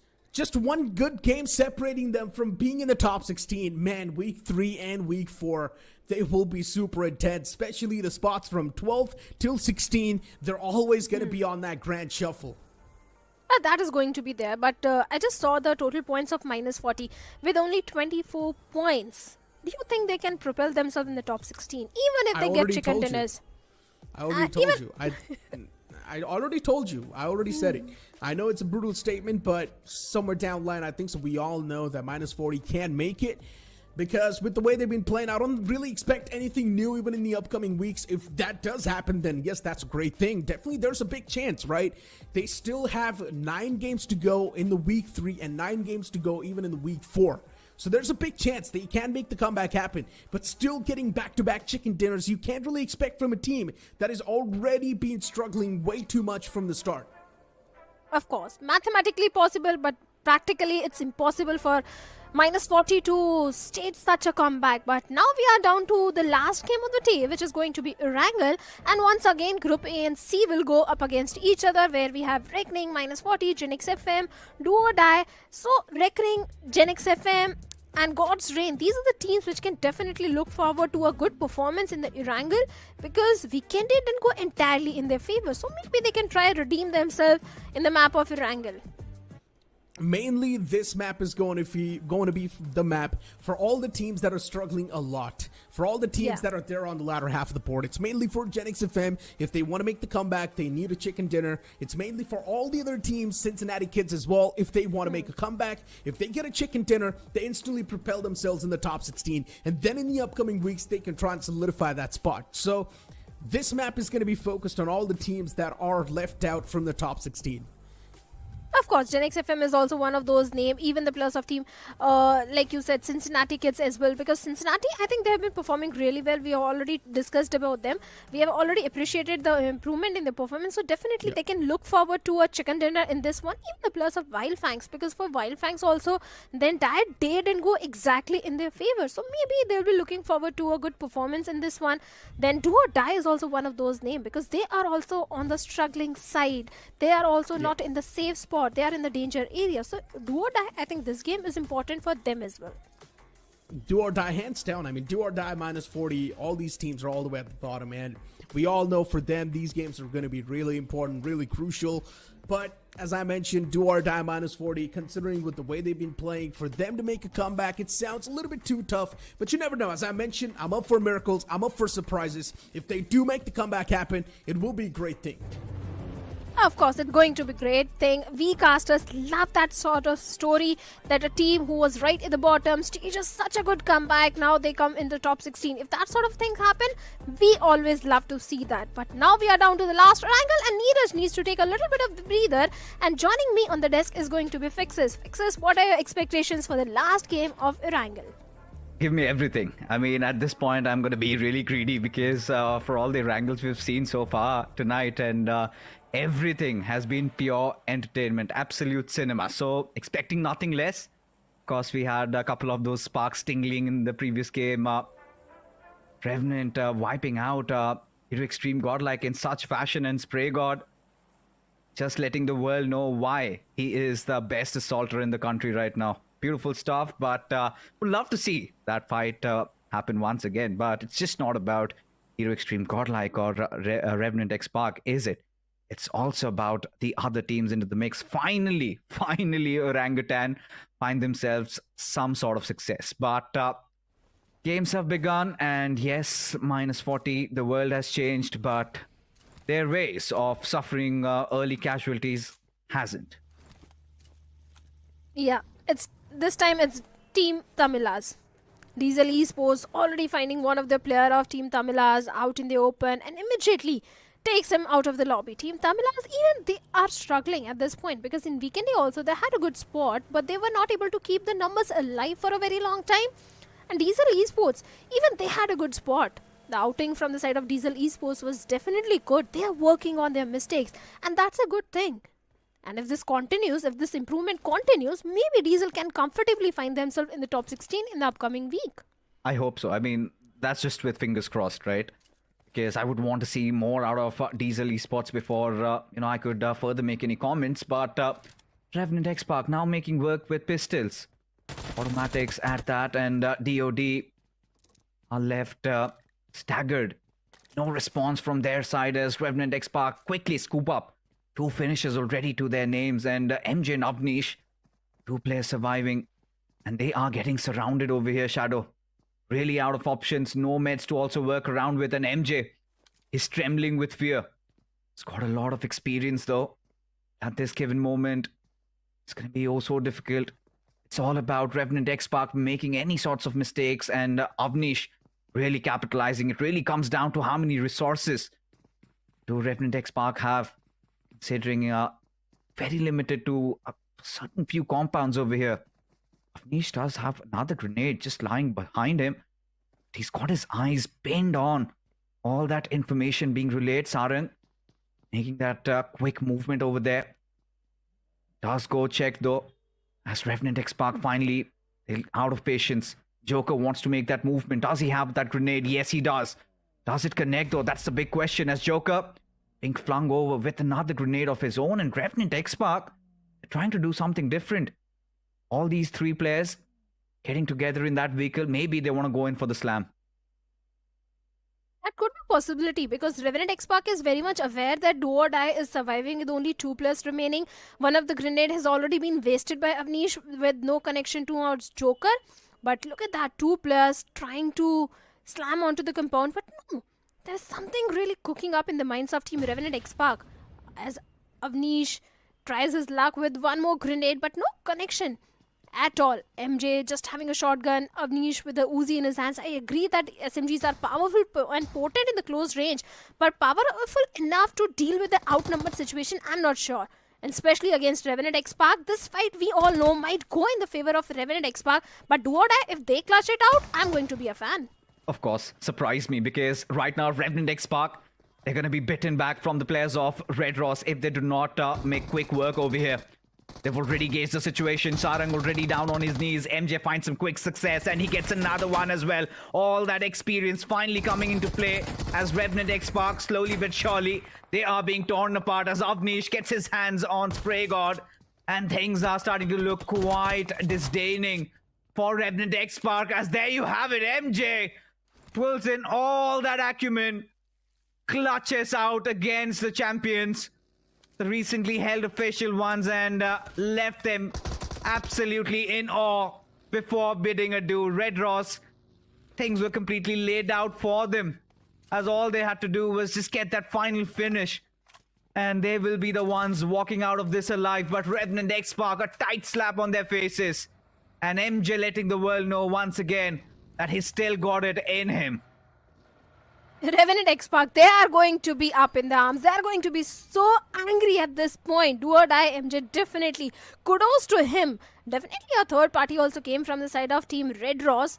All the finish points were taken by the players of Team Do or Die. 4 finishes. But the problem here, Fixes, is that we are already done with week number 2. And Do or Die, this was the last game for them. And with only 1 week remaining and 9 games, Do or Die, a journey inside the top 16, trying to... I don't think it's going to be possible for Do or Die at this point. For Do or Die, of course. I mean, considering they made a man change, they got an MJ, and this is something that they wanted desperately. You get in a player like MJ, you would want to see him perform right off the hook. And given that he's not got a lot of time to adjust with his team, this clutch surely will pump him up. And really looking forward to next week now. Of course, Revenant X-Park falling flat over there. Just delayed the fight a little too long, and this was inevitable. Red Ross just around those sidelines, but here comes Hero Extreme Godlike also. But Lucifer, the ruler of hell, he's ready for it as he goes against Punk right now. Punk missing out on a couple of shots, but no worries there. Quickly secures the trade as Jonathan down on his knees. As now Hero Extreme Godlike, a little bit of a pickle as the fight still goes on. Simp trying to maneuver around with his buggy as nice bait and switch strategy coming out. Beast a little late to the party. Does he prove successful over here? He does, at least for now.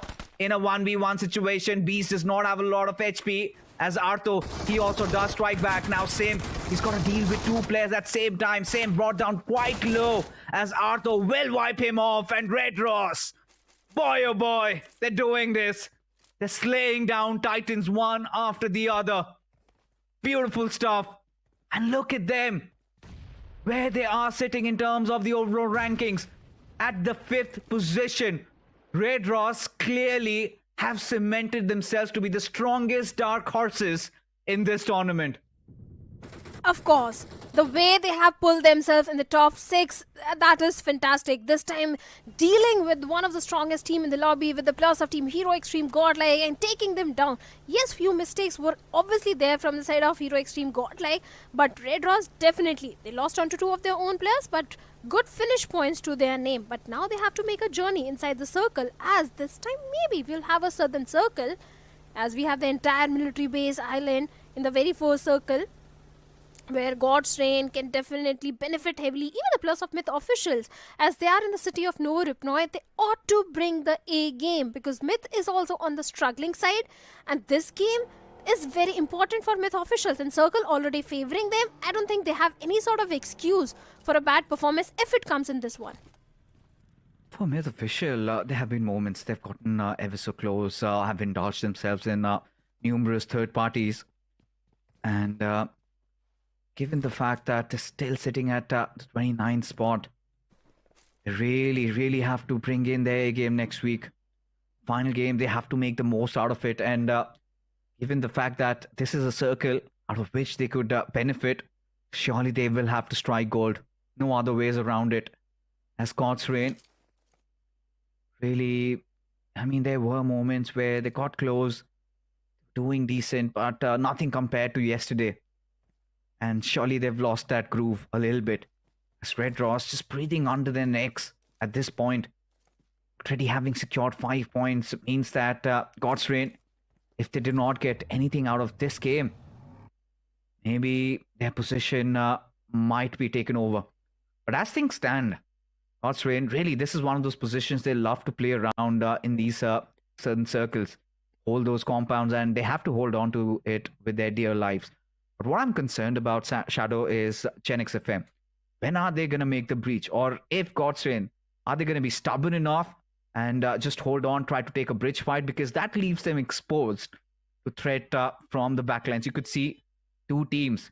One side we've got Diesel, and now it is going to be Cincinnati Kids. And Cincinnati Kids, they have also been having quite a hot form.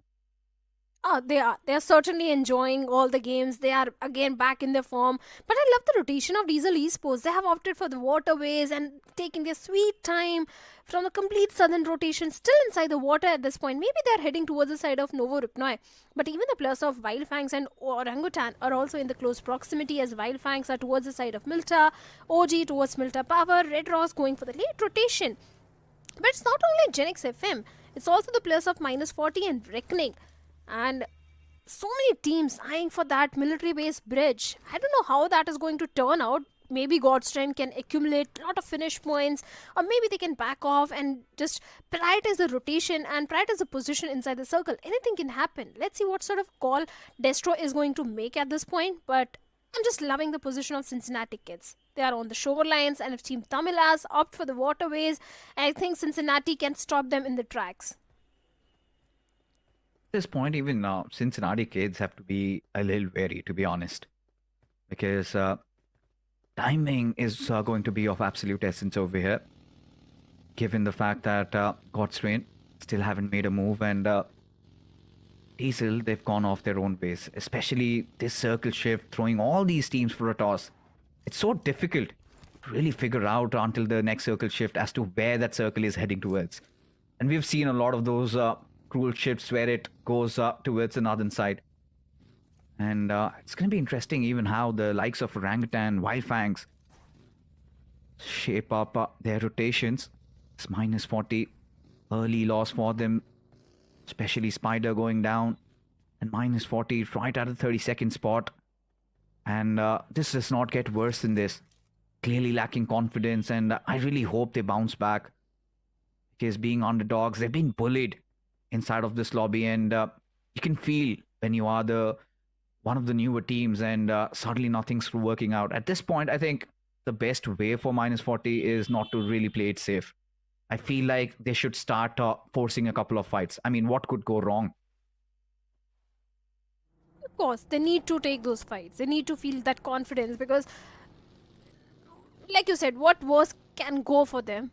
They are right at the bottom. They need to force a fight. I think this Erangel should be the game where -40 needs to go for the aggressive stance.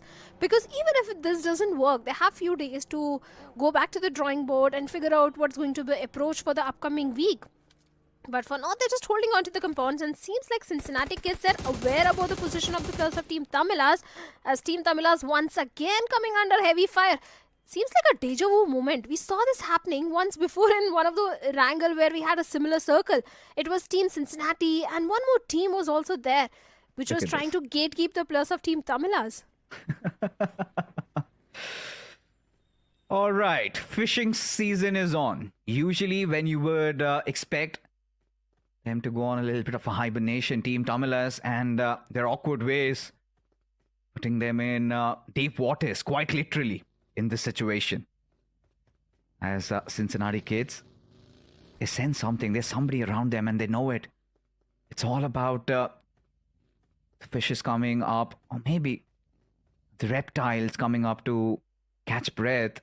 And that is where they decide to dismantle them. But it comes at a cost, Shadow, because this circle, still a lot of mystery, as in where it takes the shift. But Cincinnati Kids should not also put their eyes away from the fact that they have to win a game here.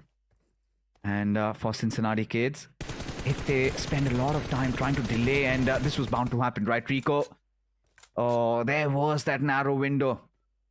It was the golden opportunity, and sad to say that Rico is messed up. And Cincinnati Kids now very well aware of that little intervention over there. pretty sure they're going to make adjustments accordingly.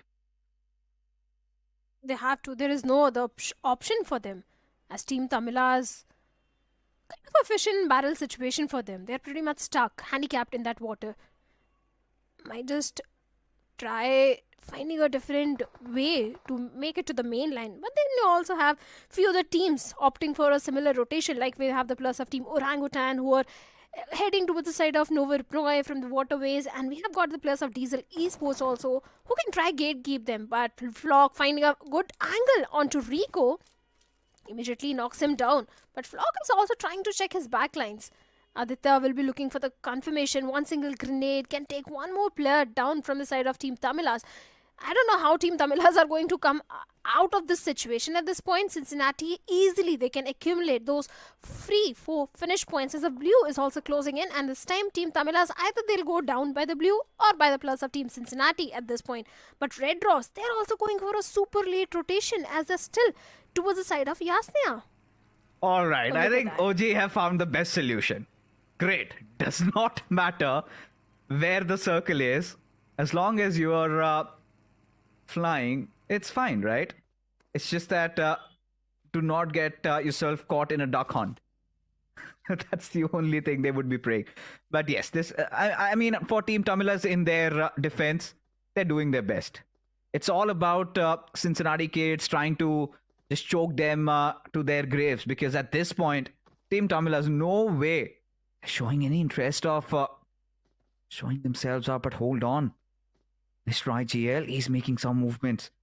Team Tamilas, they're finding a remedy to this problem, finding a cure maybe, because if Mr. IGL tries to get a knock on towards Aditya, I think the cover fire might come in a little bit late. As of now, the Nova Bridge is completely stacked up.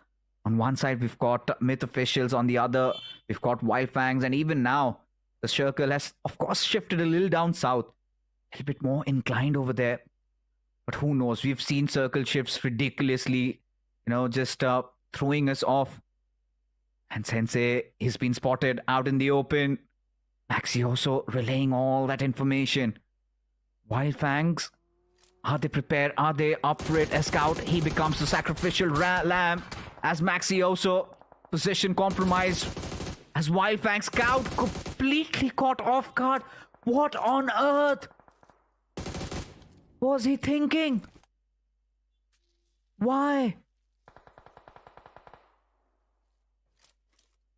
Big mistake from the side of Wildfangs. Even Sensei, like you said, has been spotted down. And Maxi also can easily take down Sensei. On the other side of the map, we also had the plus of Bot Army and Reckoning also locking horns with each other in the blue. And seems like Reckoning, they have also been eliminated by the plus of Bot Army.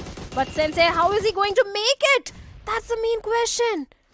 Few shots towards the side of Sensei and he loses a lot of HP. Not looking good at all for the plus of Wildfangs. Oh, this is so painful to watch at this point. For what could have been a very good game, or a very rather good push coming in from Wildfangs. For a moment, it felt like Scout would have just passed by. But instantly, the moment he got shot, he decided to take some cover, and completely unaware of his surroundings. Still had Maxioso in his sights, but hold on, hidden ones. Now up against the likes of -40. Finally, -14 trying to salvage something, trying to scrap off a couple of finishes, but Mortis in front of them. Oh my god. Spare me if I am a -40 fan. This is so painful to witness. Just get smacked at. And hidden ones showing no mercy. Seems like -40, they've lost all the confidence as well, Fixes, because this was not the same -40. Yes, I understand that you are at the bottom of the leaderboard, but still you need to have that confidence when you are going for those 4v4 fights. And this time -40, they're looking completely off. But look at that. Ortho also gets drowned from the side of Red Ross. Cincinnati kids out in the blue. So many things are happening. -40, Wildfangs on the struggling side at this point. Cincinnati trying to traverse inside the circle from the southern end. And maybe Godstrain can stop them in their tracks. That could be a possibility, but seems like Beast has been spotted down by a Trace Squad of Wildfangs, and this is so bad for Beast at this point as he's hiding himself inside a vehicle, inside the water, and look at that. Red Ross really have been enjoying themselves. No complaints from Red Ross side. It's fine. It's all good in the hood. But Wildfang seems like if also managed to find a remedy for this issue. They are going to resort to the waterways. Of course, we'll take the amphibious transport as the circle inches in even closer. Diesel Esports. Now, this is the circle blessing them. Could be a chicken dinner served on a silver platter. Heck, even a golden one. Because for now, everything is aligning for Diesel Esports, but it comes at a cost. You're at a center. You are going to draw a lot of those attention towards you as God's Reign. The time has been messed up, Shadow. They were just holding over the bridge, whilst a lot of these teams have already made a run inside the circle. Just look at the position of Diesel Esports. Such a prime spot they are having at this point. Even Cincinnati Kids also keeping themselves on the edge of the circle. Their backlines are completely clear. They just need to be careful from the side of Orangutan. Even Orangutan wants to have that southern control. But Diesel Esports, a good spot for themselves. God's Reign also trying to traverse inside the circle, but there are few late rotations also coming from Watch Army, Genix FM. They're still on the military base bridge, taking a lot of time to traverse inside the circle. On the other side, CK and Team Tavila is also locking horns as Maxi has been knocked out, and CK would be looking for the confirmation point at this point. Yeah, of course. I mean, at this point, go for it. Get as many finish points as you can. For Cincinnati Kids, it's still a Herculean task, and it would be such a shame if they do not make it to the grand finals. Still at the 22nd spot, but not too far. Because when you look at in ones, they're on 17, and the difference isn't too much. So the more that CK collect for themselves, it would really benefit them. As of now, Genix FM, they realize that they cannot just cross the bridge. They have to delay it a little bit longer. But it comes with its own trade-offs.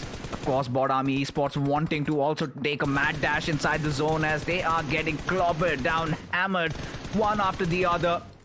As instantly lose out on Vishu and will also say goodbye. Bot Army Esports having lost two of their players, whilst Genix FM, apologies, just lost out on one. And Henry and Scary Jord, it was such a narrow escape.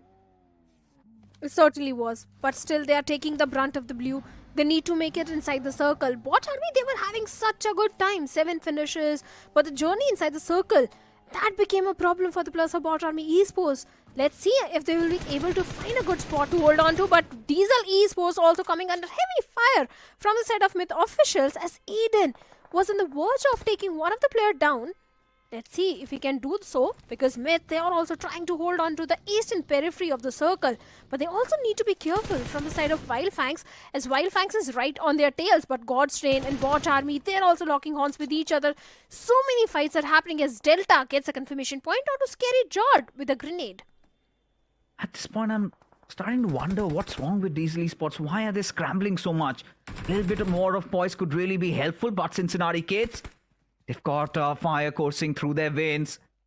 Genix FM already down to their last man. It is going to be Dhruv, who has also been spotted out though. As Flock, he is going to get that final finish for himself. 4 finishes already for Cincinnati Kids, and now they are looking quite sturdy. Finally, that intent coming out. Finally, them engaging in those fights, and now their backlines are also clear. But sooner or later, they might have to lock horns against the likes of Orangutan, AKOP waiting for them. Big question is that are both these teams aware of each other's presence? Because Cincinnati Kids, they have definitely made a lot of noise, but OG still haven't. And for Diesel, this is a golden opportunity. I really hope they get this one home. I think we all are hoping for the same, because Diesel Esports was struggling. But for now, we have Seth going up against the players of Team Myth as Oxen has been knocked out. And Aiden is going for the rescue mission. Even we have the players of Team Wildfangs being eliminated. Myth just getting those 4 finishes, but they need to be careful from the side of OG. as OG is also in such a close proximity to the plus of Myth, and the wall of death will also start closing in few seconds. And Myth, they need to make their moves. They need to traverse inside the circle. CK, OG, they both are trying for the southern control, but Diesel still having a good control. But look at the plus of God's Reign. They have kept themselves away from all that fight, all that commotion which is happening, and just waiting patiently for the next circle shift, keeping themselves towards the western periphery of the circle. Smart moves being made by God's Reign over here. They know that the team holding down the center would be a little low on confidence, and there you have it.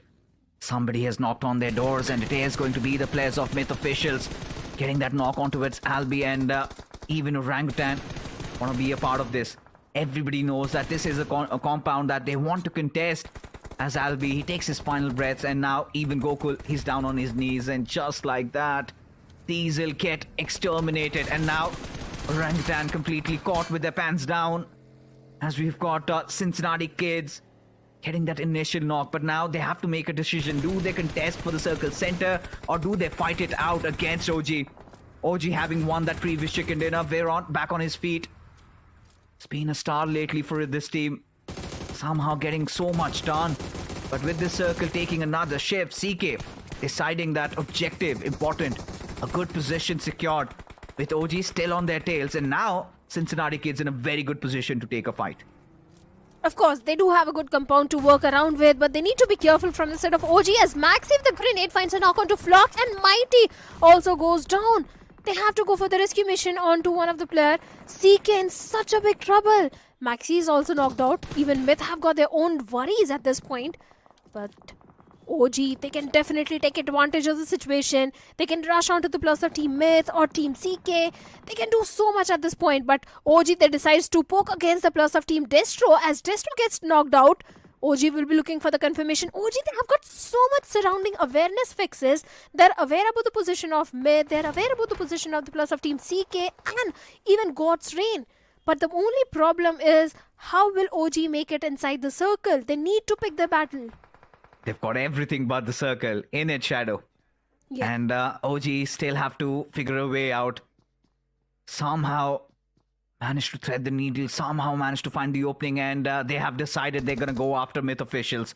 Myth definitely in a better position, but with one of their players already down on his knees, Oxin, his position goes completely unchecked as he might strike from the backlines. But Oxin maybe has been spotted. No, inside that smoke, finally AKOP flushes him out, and he knows there's somebody hiding around him. But Oxin, he finally bleeds and down on his knees. But this opens the floodgates for God's Reign to really come up and do the cleaning, as Orangutan surely might have won the fight, but haven't really won the war. As Cincinnati Kids, they're also looking impatient over here, as God's Reign completely intent on going after the players of OG have suddenly been put to an abrupt halt by the players of CK.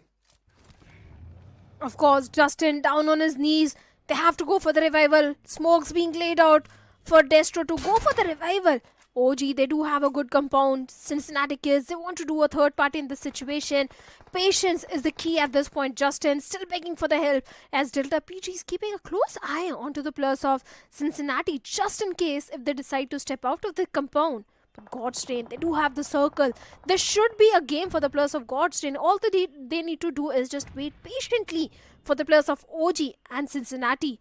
They do have a few tree trunks to work around with for the hard cover, as Ninja is trying to lob few utilities towards the side of CK at this point. God's Reign having the lay of the land. The entire circle, like you said, Shadow, is under their control, and all they need to do is somehow withstand that push coming in. Look at the amount of smokes being deployed, and now Ninja just finding that opener against Juicy just makes things even better. God's Reign really somehow making this happen, and Ninja, for him it is impertinent that he survives in this situation, as Veron, he's found another knock, and Cincinnati Kids are almost on the verge of getting dismantled. The last player, Flock, alive, as they're constantly barraging through that smoke. Aditya being dealt with, Veron getting that finish secured, as Flock, he somehow manages to sneak in a knock on the players of OG, as one after the other, the players are starting to fall down, and they have no clue of what's happening, as God's Reign, they completely take over. say thank you to Flock, and now they're after him. They know exactly where he is. That one compound has completely got them restricted, but God's Train, they know that they needed this finish. 6 finishes is what they will get. A chicken dinner nonetheless, despite the fact that they did not have a lot of finishes to work around with. But this is exactly the kind of a momentum builder you would want from God's Train side. The first 2 games not going their way, but the final one, decision making absolutely on point. And God's Train will finally have that last laugh.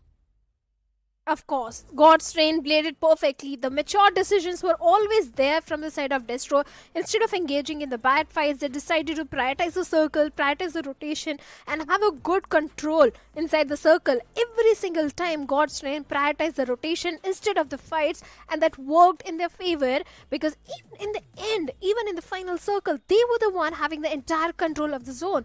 And CK Flock, all he could do was just wait for the blue zone to come and take him out because he secured the second spot. But CK, definitely a good improvement from their side. But also I have to appreciate Veron, because if you notice, I think this lad from the side of OG is doing wonders. When they rushed against the plus of Team Myth, Veron was the one to get the first knock. When Godstein was also taking a fight, Veron was the first one to get a knock. So this guy always gets the opening. And I think finally, when you would be raising questions, where is Atanki? Why is Veron playing instead of him? I think Veron has been getting so much value to the squad. I think he's such a well-balanced player that I feel like I want to let him cook a little bit more, because it's just not this situation where he exercised utmost composure. It was also in the previous game of Vikendi where he had to take fights on 2 different fronts, 2 individual battles, and he won them all. So goes on to speak that this player has evolved by aeons, and really want to see more out of them as OG. A little bit of a bounce back from their side, even for the likes of Cincinnati Kids. Yes, clearly they were out of options, but regardless, I think gotta give it to them. Even for Cincinnati Kids, a nice bounce back from their side. Of course, and do or die also, MJ clutching it out and getting those crucial finishes for the team. And Red and X-Pac, they're going to be pretty angry. But MJ's victory was quite short-lived as Red Ross also rushed onto the compounds.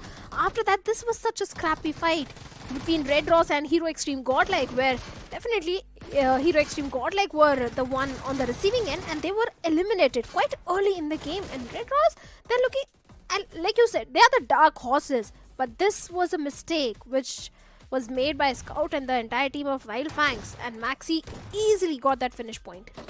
I mean, that was a comedy of error, to be honest.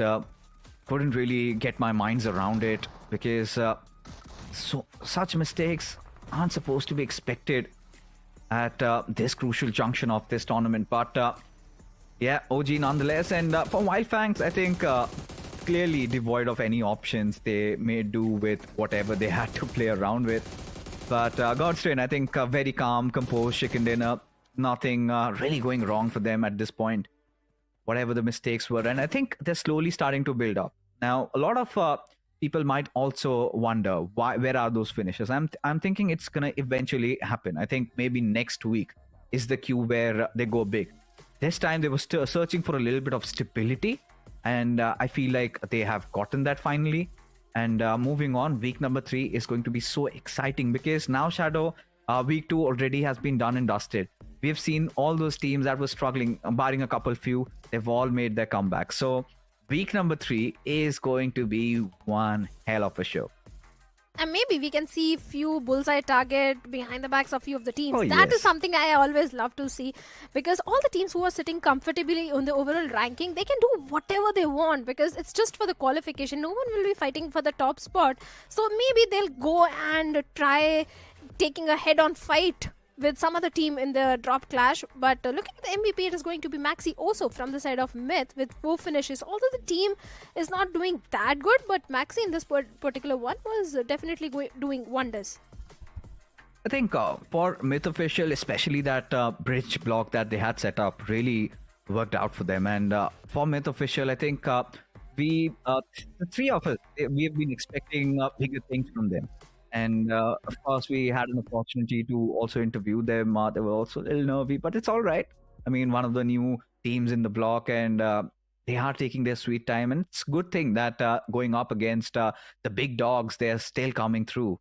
And for Myth Official, will definitely instill a little bit of a confidence over there heading on into week number 3. But if you ask me, are they really in contention to make it to the grand finals? I think the chances are pretty slim.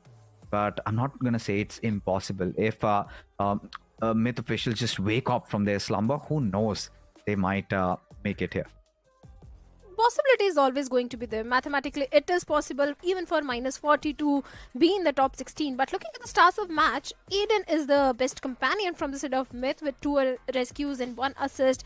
And obviously, Ninja Jot of God's Train being the finisher. He was the one to land that final blow with 4 finishes. God's Train was doing everything which was required to get a winner chicken dinner. They were not greedy for the finish points at this particular game, but they wanted the chicken dinner, which they got. But let's have a look at the match ranking and let's see how many points each team has accumulated in this one. All right, so yeah, God's Train, I think smooth sailing once again back to their old ways of getting chicken dinners. They had to make a lot of tweaks, and they've done that. And for Cincinnati kids, this is what I think we will all be elated about. But Myth Officials getting these 11 points, they are so going to be contributing if they are going to qualify. But yes, this match was quite shaky right off the bat, right? Revenant X-Park choking so hard. And Red Ross, I think Red Ross have been so sneaky. It's time we get Red Ross players once again. Of course, they were on the Hindi broadcast today in the pre-interview, and they were looking so confident. They were not looking nervy, weren't shaky. They were like, listen, we've learned from our errors. Last time also we tried to play in the SPS. We came around 30th. So we made a lot of mistakes. We messed up. We know that. And I think making those mistakes and learning from them and now implementing all those strategies, they are on the right track. And going ahead, I just hope if they make it through week 3, I'm pretty sure I'm going to say it out loud that they will be making it to the grand finals. For sure. Even I want to see the plus of Team Red Ross making it to the grand finals, because the way their entire run has been, this team has been looking very confident. If you compare the performance which they delivered in week 1, day 1, as compared to today, I think Red Ross is looking more confident in those 4v4 fights. They're more aware about the surroundings. They're more aware about the opponents in the lobby. So I think Red Ross is doing everything. They're looking very confident, because if you take down the players like Hero Extreme Godlike, who are having a fantastic run, I think that is also going to boost the mental confidence of the team. So Red Ross, they're looking quite decent, quite not decent, they're looking phenomenal. Yeah, I think Red Ross, they have certainly exceeded expectations. There's no question about it. Now, heading on into week 3, a little bit of stability. I think from the bigger names, majority of them have made a comeback, but Phoenix Esports, Shadow, they are one of those teams that they have broken my heart.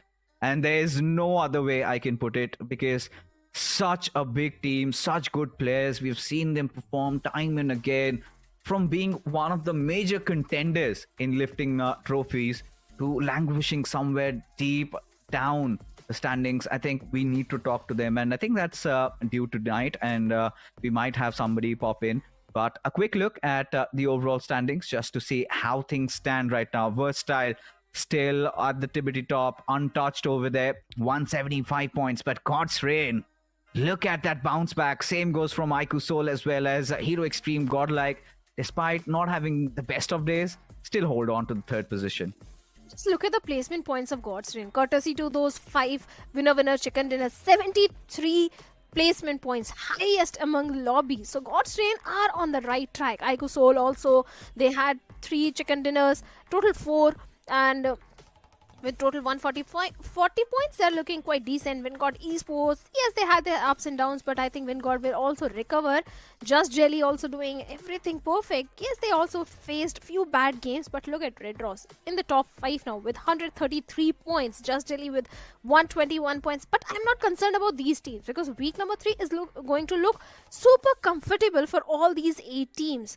But my concerns are where between 12th spot to the 20th spot. Look at how close the difference is. Now, even for Reckoning, barring that very good first week, this time things haven't been looking that great. And ever since that interview, they have been, been caught off guard. Haven't really seen anything worth remembering from their side. Revenant X Park, it's sort of been a mixed bag today.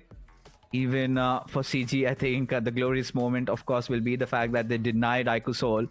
They're back-to-back fourth. So that's going to be a little bit of a bummer. But yes, Vasista Esports, Phoenix Esports, and don't get me wrong, all these teams, even for the likes of Team Tamilas, Genex FM, Bodam Esports, so many big players outside of the top 16. Week 3 is going to be so exciting, Shadow. Look at Gujarat Tigers on the previous page. Despite having 3 chicken dinners, they are somewhere on the 13 to 14 spot. We also need to have a talk with the players of Gujarat Tigers that what's really happening wrong. They were looking so confident in week number 1. They were getting those chicken dinners every single day. But coming to week number 2, Gujarat Tigers is not looking that comfortable. So even Gujarat Tigers are also facing a dip in their performance. For sure, they're going to qualify. But I don't want Gujarat Tigers to qualify on the 16th spot. I really want them to bounce back. But this is where the major concerns are. Diesel Esports, yes, they have showcased signs of improvement. They need to continue doing that. But only improvement is not going to work. They also need the chicken dinner because they're sitting on the 25th spot with total of 80 points. And, next week is going to be one of the weeks that decides 8-Bit's fate. Because what we witnessed from their side today was nothing short of a horror show. Yeah. Especially them getting 1v4'd by Kyo Lamau. That was brutal, Shadow. And already they're going through such a bad phase, and that's just going to break anything that they really built out for themselves. So they have to pick on the pieces. They have to get their head straight, eyes on the prize, because before this, I remember last time they came out to play, they had no sponsors, no orgs, and nothing. It was, I think, Aurum and Kranti who were coaching them, and they still had such a good outing in the grand finals. And to have messed things up, and I do not know what has happened, but regardless, I think we've got so many questions. And for an interview, of course, we would like to have the pleasure to have Venom with us from Phoenix Esports. Hello, Casters. This interview will be in Hindi. Hello, Casters. क्या बोल रहे हैं भाई? कैसा है मेरे भाई? बढ़िया भाई, आप बताओ. बढ़िया. तुम्हारे परफॉर्मेंस तो नहीं लग रहे. वेनम, मुद्दे पे आना चाहूंगा डायरेक्टली. क्या हो चुका है तुम्हें? क्योंकि एक टाइम जब 2024 की शुरुआत हुई थी, आप फेवरेट्स थे, आप टॉप डॉग्स थे. टॉप डॉग से लेके ये परफॉर्मेंस पे डिप डाउन हजम नहीं हो रहा. क्या चल रहा है? हाँ, जब इंटरव्यू का पता चला मुझे तो मैं भी शॉक था कि यार पॉइंट टेबल पे हम कहाँ पर हैं, मेरा इंटरव्यू क्यों हो रहा है. मतलब इसीलिए हो रहा है. चीजें बहुत ज्यादा, हाँ इसीलिए हो रहा है कि आ जाए ट्रैक पे. मेरी मतलब सबसे ज्यादा जो बीटी हो रही है ना, सबसे ज्यादा टीम डिपेंड होती है आईजीएल पे, और आईजीएल के डिसीजन पे ही सारी चीजें डिपेंड रहती हैं. और अभी मतलब ऐसा है कि मैं कुछ भी डिसीजन ले रहा हूँ तो पिटे ही जा रहे हैं हम. तो बस अभी बाकी के 2 वीक ये सोच के ही खेलना है. मतलब अपना जो जिस 2024 के स्टार्ट में हम लास्ट ईयर ईएसएल में हम लोग का मतलब एक अच्छा फेज स्टार्ट हुआ था जब से, और अभी उस लास्ट ईयर अभी लास्ट जो टूर्नामेंट चल रही थी उसमें भी हमारा मतलब बहुत अच्छा तो गया नहीं था, बेकार गया था. तो अभी मतलब ईएसएल से थोड़ा कॉन्फिडेंस आ रहा था कि मतलब ईएसएल में बहुत अच्छा करा था हमने, और अभी ऐसे ही परफॉर्मेंस आ गई है. तो मतलब वो हजम नहीं हो रही थोड़ी, लेकिन फिर भी मतलब कर लेंगे. अभी 50% टूर्नामेंट बाकी है अभी. आई डोंट नो, मतलब मुझे ऐसा लगता है कि ये तुम्हारा जिद्दीपना है, क्योंकि मेजॉरिटी गेम्स मैक्सिमम तो इरेंगल और मिरामार में खेले जाते हैं, और तुम्हारे दोनों जगह ड्रॉप क्लैशेस है. और हाल फिलहाल में तो वहां पे ड्रॉप फाइट्स तुम नहीं जीत रहे हो. अभी जस्ट रिसेंटली मिरामार में मुझे अभी भी याद है क्या हाल हुए थे. तो कभी सोचा है कि मे बी शायद रेवेनेंट एक्सपार को आगे जाने दे, हम कहीं दूसरा रास्ता आजमाएं, या फिर आप वो मेंटल ब्लॉक हिट कर चुके हो? क्योंकि हर एक ई स्पोर्ट्स एथलीट के लाइफ में या फिर एज एन आईजीएल भी बहुत ज्यादा प्रेशर होता है. एंड आई नो काफी सारी चीजें ऑफ द गेम भी चल रही होंगी दिमाग में. तो वो सब चीजों का भार आप लेके चल रहे हो या क्या चल रहा है? मतलब क्योंकि आप आज ना बहुत अंडर कॉन्फिडेंट साउंड कर रहे हो वेनम, क्योंकि जब भी आपसे मिलता हूँ हमेशा पॉजिटिविटी नजर आती है. पहली बार ऐसा देखने को मिल रहा है कि you are out of words और आप अपने आप से निराश हो. मैं मतलब टीम में, जैसे मेरी पूरी टीम ही है, वो लोग मतलब जब ऐसा होता है ना कि पूरी टीम खेल रही है, आपके बाकी प्लेयर्स अच्छा खेल रहे हैं और आपकी वजह से पूरी टीम मर जाए, आपकी वजह से पूरा चोक हो जाए, तो वही हो रहा है अभी. तो अच्छा तो लगता नहीं है ऐसा कि मतलब मेरी वजह से पूरा मैच खराब हो गया. और रही बात ड्रॉप क्लैश की, तो मतलब सिचुएशन वाइज है. अभी उनका टाइम है कि मतलब हम लोग नीचे हैं, हम चोक कर रहे हैं, तो वो अभी ड्रॉप क्लैश में जीत रहे हैं उसी चीज में. अभी आने वाले टाइम में फिर हम भी दिखा देंगे कि हम क्या कर सकते हैं। वक्त वक्त की बात है। सही बोला।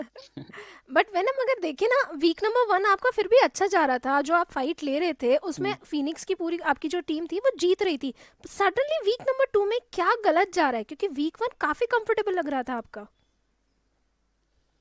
मतलब वीक 1 मतलब तो वीक 2 वीक 1 ऐसे ही हमने थोड़ा प्रेशर में लेके खेल लिया कि यार शुरू में ही अच्छे से निकाल लेते हैं। उस टाइम मतलब सब टीम थोड़ा नई नई चीजें ट्राई कर रही थी और उस चक्कर में मतलब हमारा जो कैलकुलेशन थी सारी वो बिगड़ गई थी, उस वजह से हम पिट रहे थे उसमें भी। अभी वीक 3 में ठीक जा रहा था लेकिन फिर वो ही चोक। बट यार वेनम एक चीज है कि जब भी आपका नाम या फिर आपकी टीम का नाम आता है, आप चलते हो अग्रेशन के साथ। तब मार धाड़ वाली जो लाइनअप होती थी वो है टीम वेनम गेमिंग। अब वहां से लेके मतलब ये आप एक डिप डाउन फेस पे जा चुके हो, एक मेंटल ब्लॉक हिट कर चुके हो। क्या हम आपसे ये उम्मीद रख सकते हैं कि वीक नंबर 3 में वो ताबड़तोड़ वो दहाड़ वापस से आपसे देखने को मिलेगा? क्योंकि अब इतने नीचे आ चुके हो तो इससे और तो नीचे जा ही नहीं सकते, और अपने आपके पास इतने अच्छे प्लेयर्स हैं जिससे आप मार पिटाई कर सकते हो। तो कैसा रहने वाला है अगला हफ्ता आपके लिए? अगला हफ्ता यही सोचा है, जैसा वेनम पिछले ESL में था वैसा ही वेनम अब अगले 2 वीक में रहेगा। क्योंकि पहले मैं ही घुसता था आगे और मार लेता था, अभी मतलब घुसता हूँ तो थोड़ा लेफ्ट राइट हो जाता है, तो इसी वजह से कॉन्फिडेंस नहीं आ रहा था, लेकिन अभी कर लेंगे। आई थिंक थोड़ा सा पंप की जरूरत है। आई थिंक काफी सारी पंप की जरूरत है। एक अच्छा स्क्वाड फाइट, एक बड़ी टीम को उड़ा दो, पूरा बैक ऑन ट्रैक हो जाओगे। बट धन्यवाद मेरे भाई आज आने के लिए, बात करके काफी अच्छा लगा। हैप्पी न्यू ईयर, और आशा करता हूँ कि इस साल वापस से आप मुझे दिखो ग्रैंड फाइनल्स में, क्योंकि यार नहीं होगा, दावत नहीं बैठ पाएगी फिर अगर आपकी टीम ना आए, कलेश ना हो, ड्रॉप क्लैशेस ना हो। Will miss you. तो इस बार किसी भी हाल में कलेश कराओ हम तो चाहते हैं। And all the best. Definitely definitely thank you so much आने के लिए। मिलते हैं जल्द। It was painful to watch, and for those who could not understand, of course, got to tell one thing, that Venom, as an individual, he's going through such a rough time. Clearly said that he's hit that junction where he's running out of ideas because nothing has been working out for him. And I completely understand where he's coming from, because a lot of IGL Shadow, I feel like, have felt this moment. I think even Manya a couple of days ago, and it's all about somehow gathering bits and pieces, somehow maybe going the God's Rain route, maybe slowly build a chicken dinner, or go the K9's route and do whatever you want. Go CK's route, do whatever you want, make a comeback. Do you believe that Phoenix Esports is going to make a comeback in week number 3? Because if you notice the performance, there have been signs of aggression. There have been signs where Phoenix Esports do shine really well. Because if you remember that cluster fight which happened in the blue in the first week, where so many teams were around the shelter area, Phoenix Esports came victorious in that one. If you can win in such a clustered situation, I think Phoenix Esports have shown that sign. So maybe I am hoping that week number 3 is going to be a bounce back for them. See, that's the case, right? It's not about those 4v4 fights that Phoenix Esports are concerned about. The major issue has always been their rotation. Yeah. And that is where they're struggling at. You look at their players, look at the lineup, everybody has potential to clutch it out. There's no second doubts about that. They're 4v4 fights, they're mechanically talented, they've been hardworking lads. I've seen them back in the days when they were playing under Enigma's banner, went on to win another tournament, a LAN tournament, when they were actually the undergods. So from there on, we followed their journey. I've been involved closely with these lads, and I know the confidence bunch of people. Even now, they said, right, Kalesh to hoga, which means, yes, there's going to be a lot of drama, and they're going to do everything, folks, that it takes to make it inside of the grand finals. Because last time also, inside of the grand finals in Noida, they played exceptionally well. So this time also, Shadow, I'm going to be expecting a little bit more. But what really broke my heart to see Venom like this. Never have I ever met a Venom so underconfident in my life. Like every time I meet him, Shadow, he's always excited, always happy. He's like, I'm going to do this, I'm going to do this. But seems like there have been a lot of things that have been slowly rotting him down, breaking him down. And I hope he really recovers from this slump, because once he does, eventually even the team will follow. course, the IGL needs to be confident. He needs to motivate the team, and I think Venom will definitely recover from whatever is happening wrong, because I also felt that he's being too harsh on himself. He just needs to feel the confidence and just go a little aggressive, take those 4v4 fights, and let whatever the outcome be, just enjoy the BGMI. I think that is what Venom needs to do at this point. I like the ring of it. Enjoy playing BGMI. Just remember why you started playing this game, because you love it. And I think this is that childlike passion that somebody needs to understand. Go back to your basics, go back to the root. And I think that's the best thing that we could end the show with, right? Enjoy the game. And the same goes for you guys as well, because week number 2 has finally come to its end. Shadow and I, we're going to be calling our goodbyes. We'll meet you once again next week, directly on Friday. Till then, you guys take care and have a good night. So we're just gonna do our thing. Ain't never do the Broncos thing. We're gonna bring you down. If you think you'll stop us somehow, just let us do our thing. This ain't never do the Broncos thing.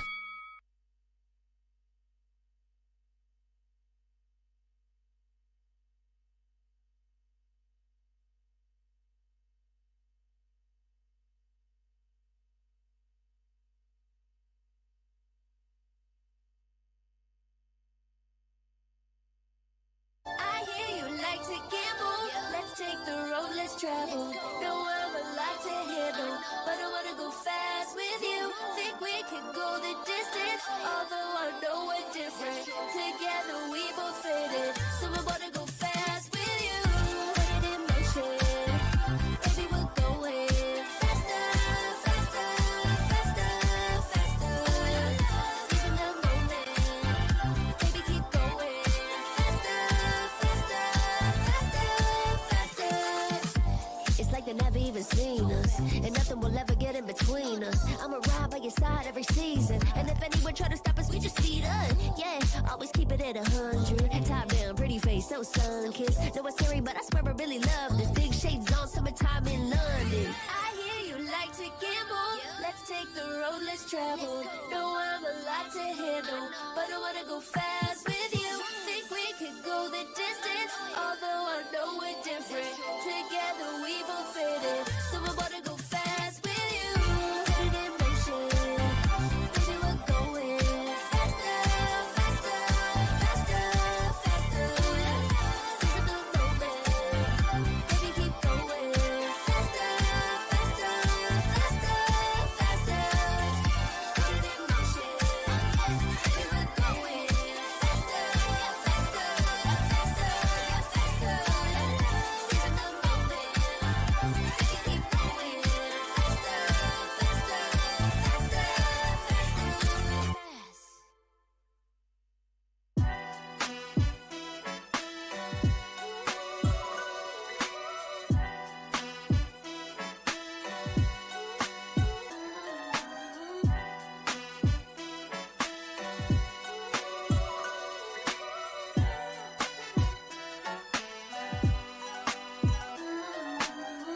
Been down before, but now I'm better than I've ever been. Through all adversity, I saw that right now at whatever the problem, we'll solve them. Make it through together, it'll be all love, and it's all good.